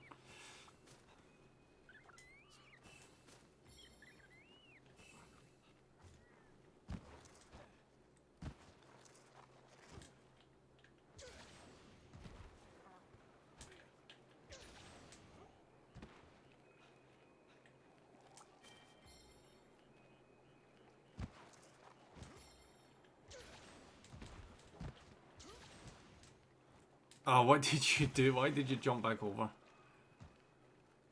Why are you jumping back over? No! Thank you.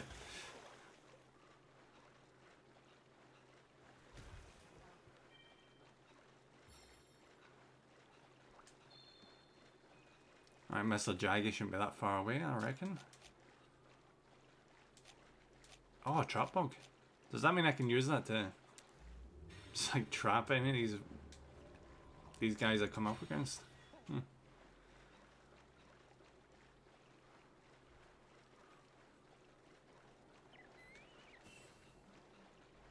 There he is. Can I get a shot on him? How do I zoom? There we go. Nah, that's not good enough.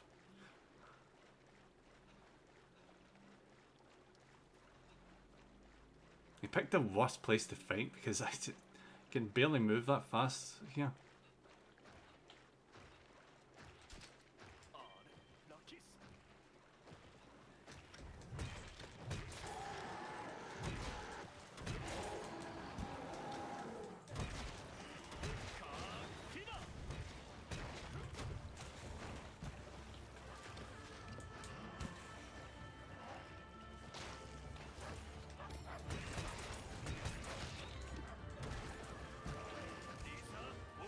Ah.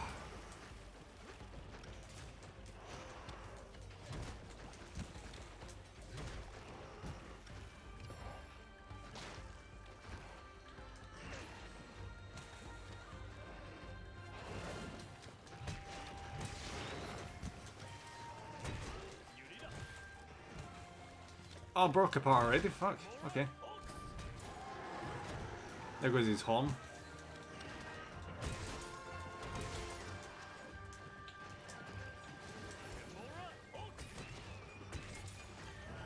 Oh! Oh, that was bro.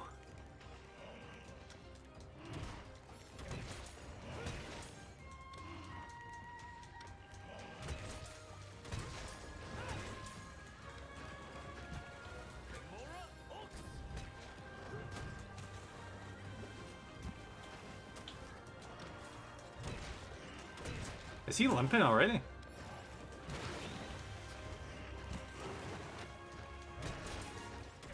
Yeah, I've noticed this. He's barely doing any damage to me.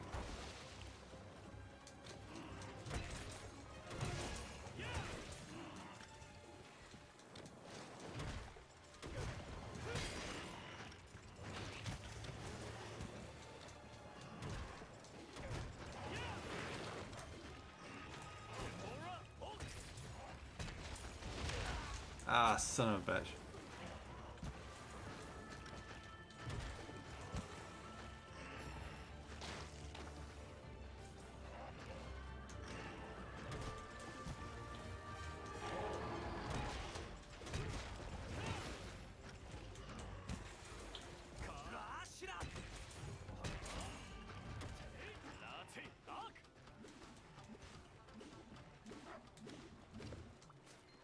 Times like this I wish I had a trank round.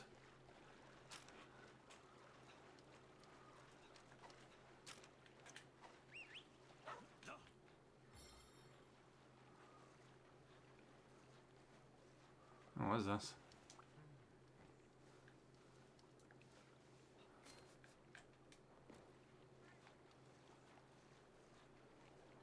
Jeez, he is really running. Fuck. Just went to the other side of the map basically.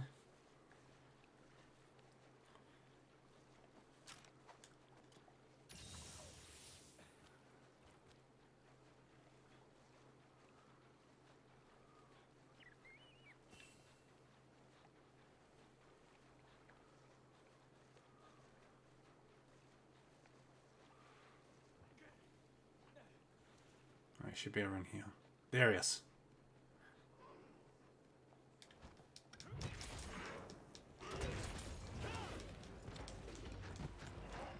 At that point, see if you're planning on like killing a monster, that's the perfect time to take it out. You set up bombs when they're sleeping and then set them off. And more often than not, that'll be enough to finish it off. Because if they're sleeping, they've got not a lot of health left.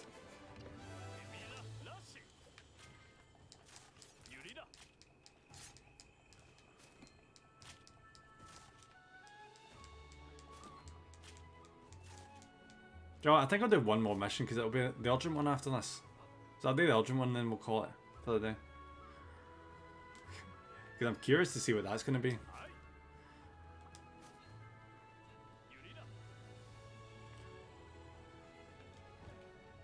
See if it ends up being something like a Tigrex. Oh, imagine. If it ends up being something that does fire, the Lagoon Bee gear might not be a bad idea. But I think we can manage with this gear just fine. One thing you do need to watch it for in this game is you really don't want to be overconfident. As soon as you get overconfident, that's when you get pile drived into the ground.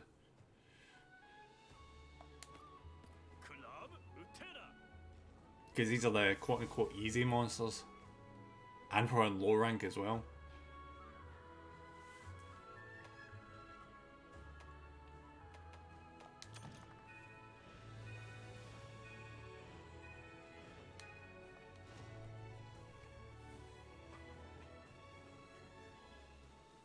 I wonder about those pictures actually doing jack shit? Or is it just for the sake of taking pictures? Well, Nemra, looks like you're racking up those notches on your hunting belt. Speaking of which, he always said he needs your help with something. That kid's normally the DIY type, so I guess he sees something in you. Him and everyone else in Kamura, I'm sure. You've got something good going on, Squirt. Don't go and disappoint him now. Well then, don't keep our boy waiting. Alright, let's go chat with him then.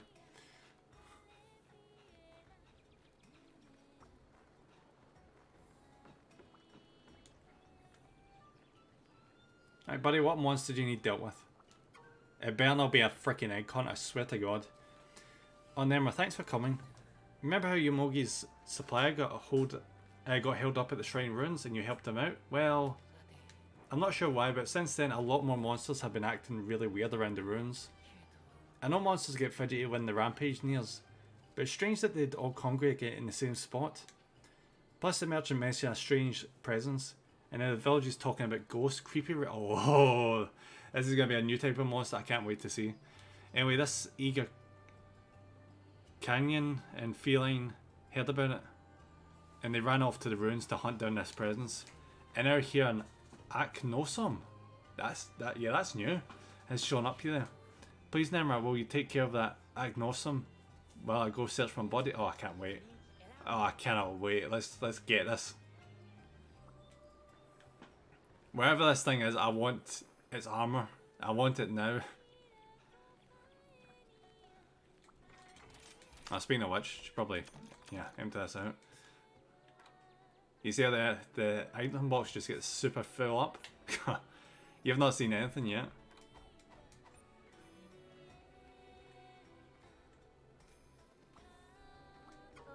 Right on time, the urgent quest is ready to go.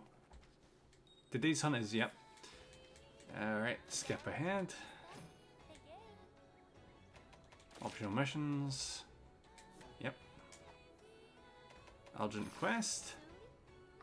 Alright, let's see what this is. I can't. Let's do this shit. Come on, let's go. Alright, Apollo. Haramain, I think I've misjudged you, sir. John, of course, how are you doing today? I'm not too bad. I'm super hyped right now. This is really good. This is such a good game.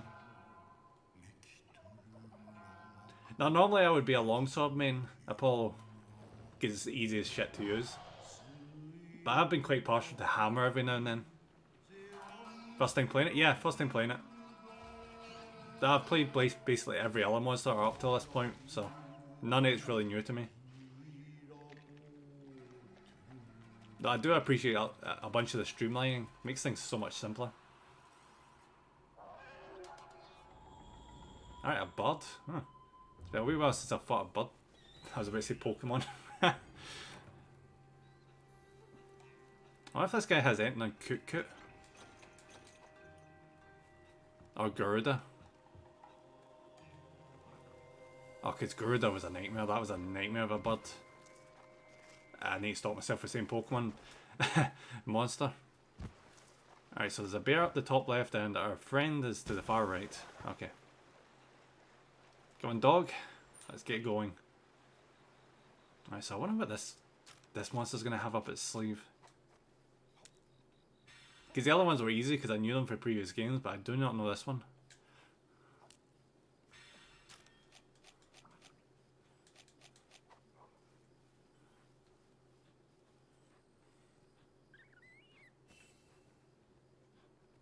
I hope later on in the game we get like a Brachiodeus. That's got to be one of my favourite monsters of the entire series. Even though he looks so goofy with his giant cannons in his head. There he is. Hello, birdie. Oh, he's got streak ability. Shit. Careful.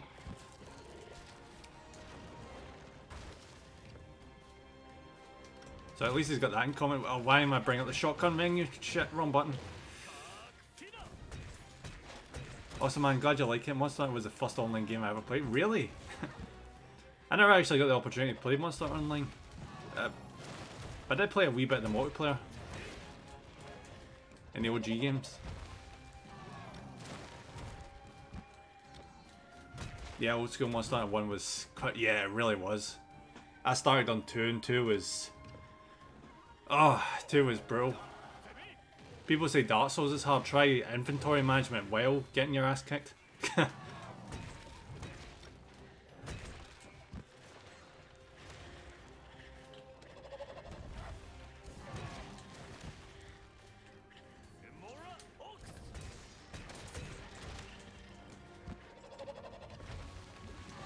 Oh, so it's like a capoeira bird. Mm.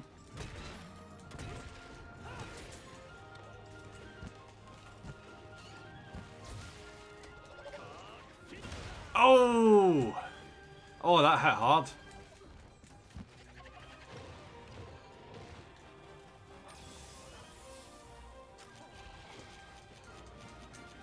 And you watch out for that. God forbid you run out of potions and need to spend hours and hours. Oh, yeah. Have to get herbs and then you have to get the blue mushrooms. And then you also need to get honey if you want it to be a mega potion.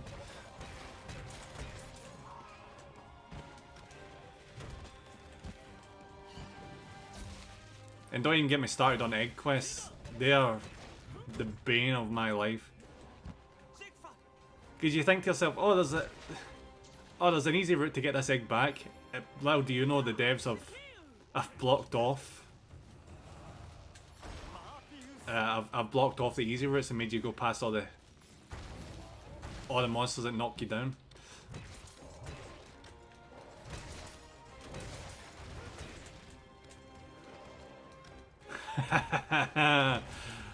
Oh, sorry for reminding you about that. That's, yeah, they've sucked. The combination of bull fangos and those wasp things just made that. It took hours, and it's just carrying a goddamn egg. I think I did those quests once, and that was it. Only ever once. Because you had to. As soon as they were done, I was done with them. The wasp touches you 3 steps from the chest. Oh, fuck yes. All you see is your guy getting paralysed and falling to the ground, dropping the egg, and the sound effect. Oh, God. And my TV broke. How did that happen? Why does my hand hurt?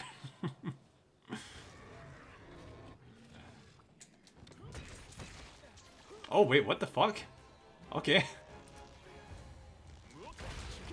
Okay, it's bear versus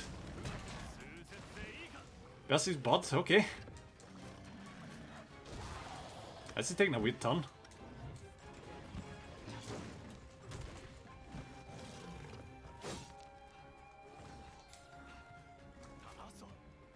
Where the hell is that bird ran away? Yeah, you're not running away from me.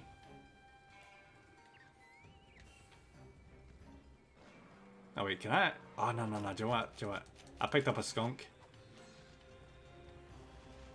Hey man, good for a run on work break. We'll be around off and on. Glad you like it. No worries, buddy. Thank you very much for popping in. Yeah, I freaking love this game. I thought I'd get into it and it would feel like a bare bones Monster Hunter experience, but no, it feels like everything I remember. But just less frustrating. Come on, bear. Come on. Come on. Is that bird asleep? No, it's not asleep yet. Come on, come on, come on. I want to see a monster fight, come on.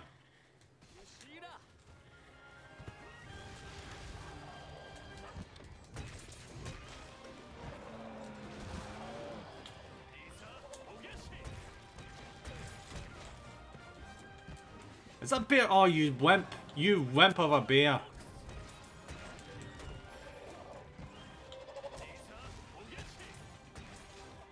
Oh!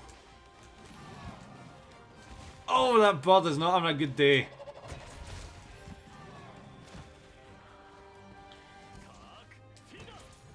And down!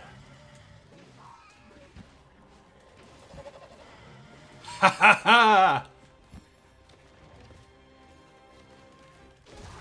Oh crap, here we go.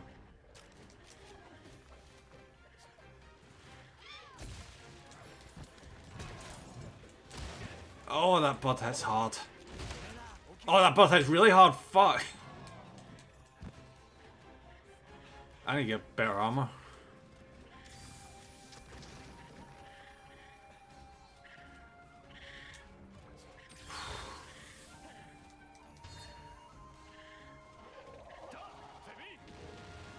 Here comes a fire attack.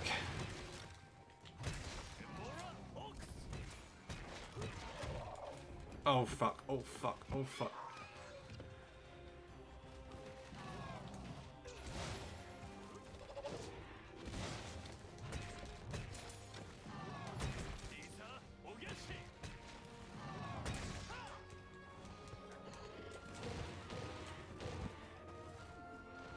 See for how dead that bird is looking at, he's really, really trying his hardest.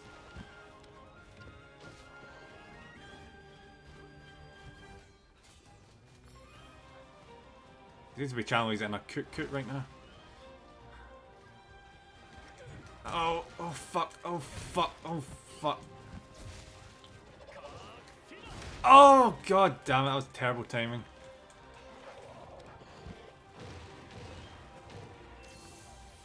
I had him with a good attack there and I just happened to miss. Yes!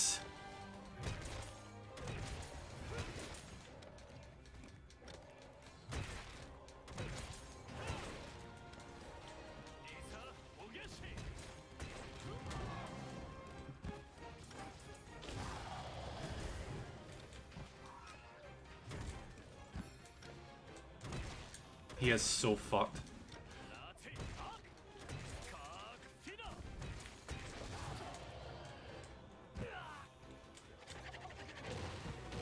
Oh fuck! Oh, I'm burning. I'm burning. Oh wait, they've turned Nullpower into something that extinguishes flame? Huh. Used to have to drink a cold drink.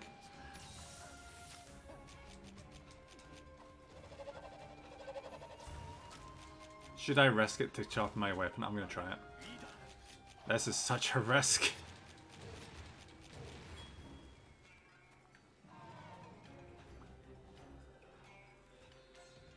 Alright, come on, come on, come on, come on. Oh, he's running away, isn't he? Yeah. That's exactly what he's doing.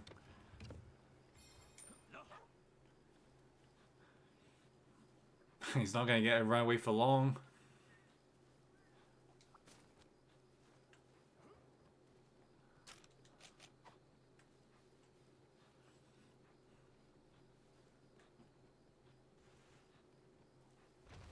Go on. Go on. Over here. Come on, down here, down here. Ah, god damn it.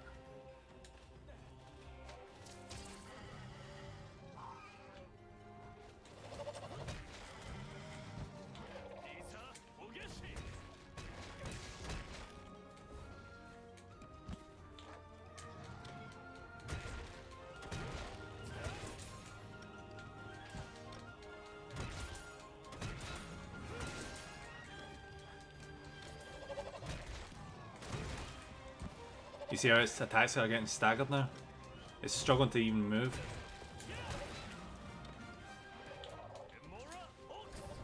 Yes! Oh, that went super well.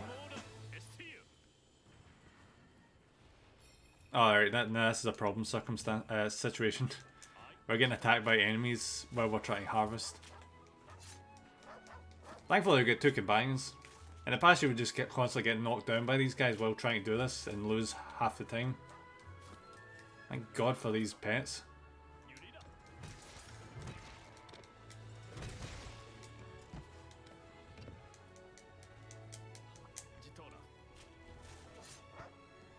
That was fun though. That was a lot of fun. I forgot how much I missed these games.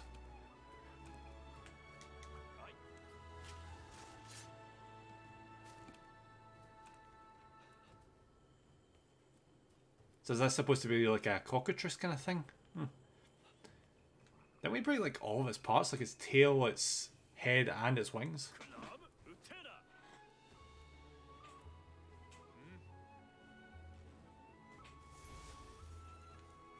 Let's see the rewards. Come on, let's see it. Alright, so we broke its beak, we broke its crest, we broke its wing, and we broke its tail. Nice. That's what I call a successful mission.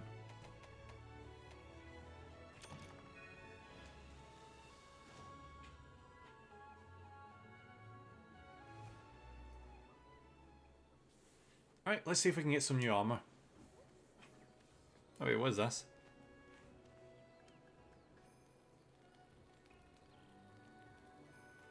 Oh, let me guess, can we order food now before mission? Ah, and then we're back already. Good going hunting that Acnosum. That's one problem down, but we got another over at the shrine ruins. The villagers are all spooked saying there's ghosts there. I'll be keeping an eye on things for now, but I may call for you later if something comes up. I assumed that that was going to be that bird, but I guess not. Because it sounded awesome, the idea of going hunting down a ghost. For the time being, go see Hinoa. Taking down the Acnosum has opened up 3-star quests for you. Didn't they say it was low grade up until about, what? Like the end of 4-star or something? You're becoming a fine Chimera Hunter, Squirt. Keep up the good work. Alright, I'm going to shove this stuff into the storage before... Oh wait, no, it's already done it. Okay. Organize. See, we're already onto the second menu. Just wait until you see how many boxes we fill by the end of this game. Oh, I opened up the next spot. See, judging by how much I'm having fun with this game, I think we might keep this game going until I get right up to the high ranks.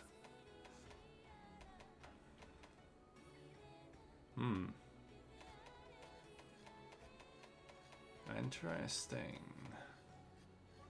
Oh, fuck. Oh, so you can make an axe from the bear.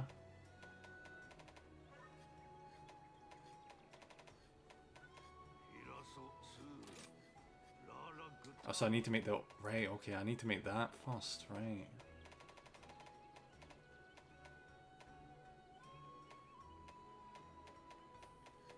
There's all these ones here, but we've not encountered the monster that we need the parts for them. There's the Azuchi one.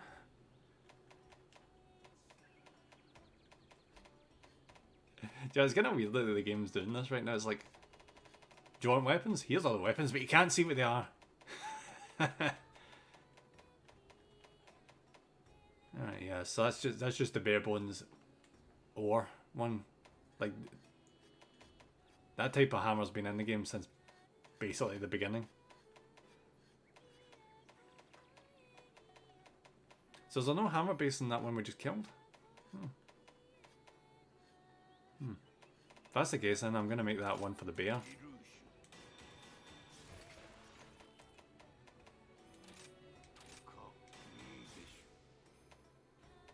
Because it's a step up for the one we've got, so I don't see why not.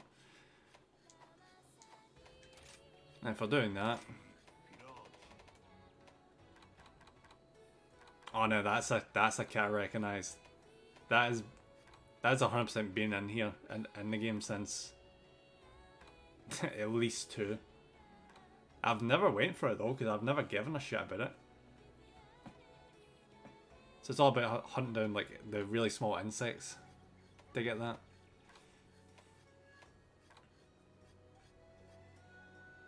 Alright, so the whole deal with this one is it's weak against... Wait a minute. Wait, isn't this the same equipment as the Plesiosaur, or whatever the hell it was called? This looks almost identical. What the fuck? Is this just a reskin? Okay. To be fair though, it is better than what we've got, so...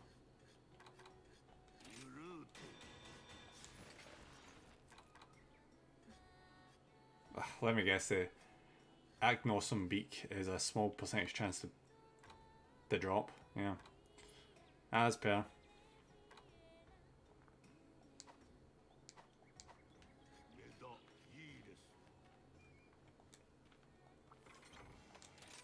Yeah, I'm going to manage my equipment. I'm going to swap this back over to this. Oh, that's actually quite cool.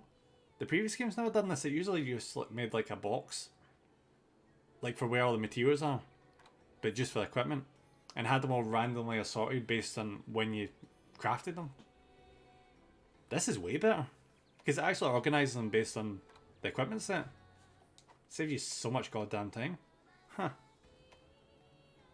That's great.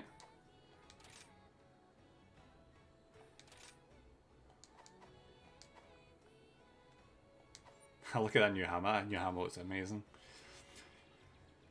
Alright, I think that's going to be enough for... Oh wait, no. Before I wrap that up, I need to see what the next mission is going to be. I need to see what the next monsters are going to be on offer. Now when you look at that, we're starting to get submissions for capturing the monsters. Tetranadon. That's new. I'm pretty sure. That ain't.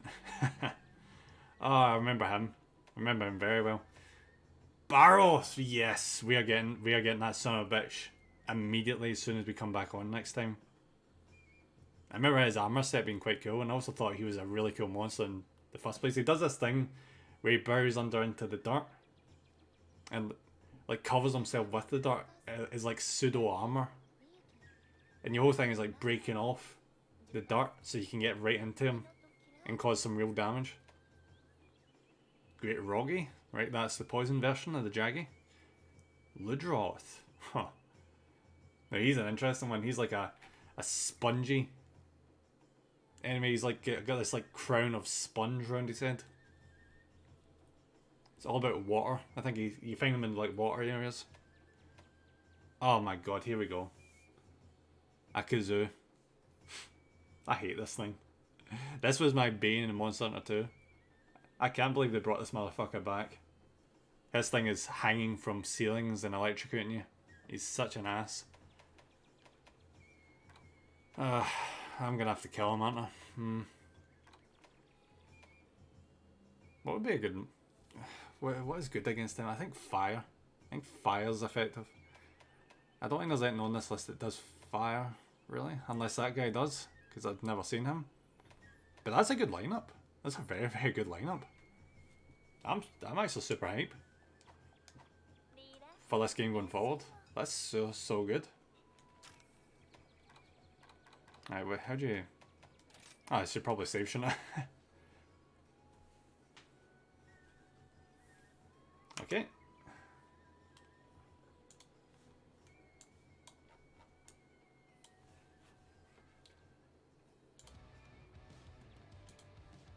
Alright guys, thank you very much for watching. We're going to raid out now. I'm actually surprised by that game. I'm so used to being disappointed with games nowadays that I go into games nowadays bracing myself thinking it's going to be boring or uninteresting or not have anything I want to see in it.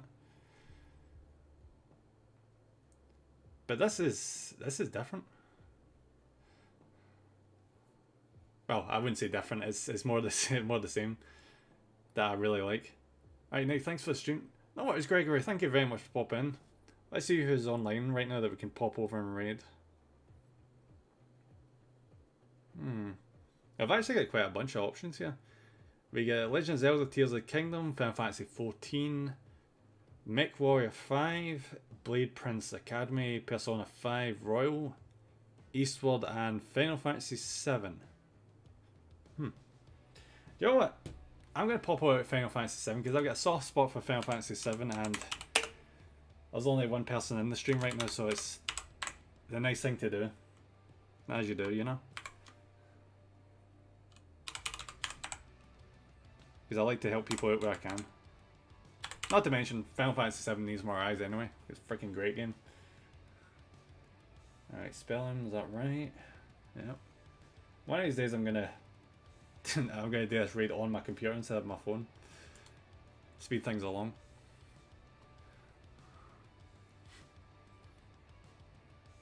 Alright guys, once more before the raid kicks off, thank you very much and I'll see you on Monday. Alright, bye guys.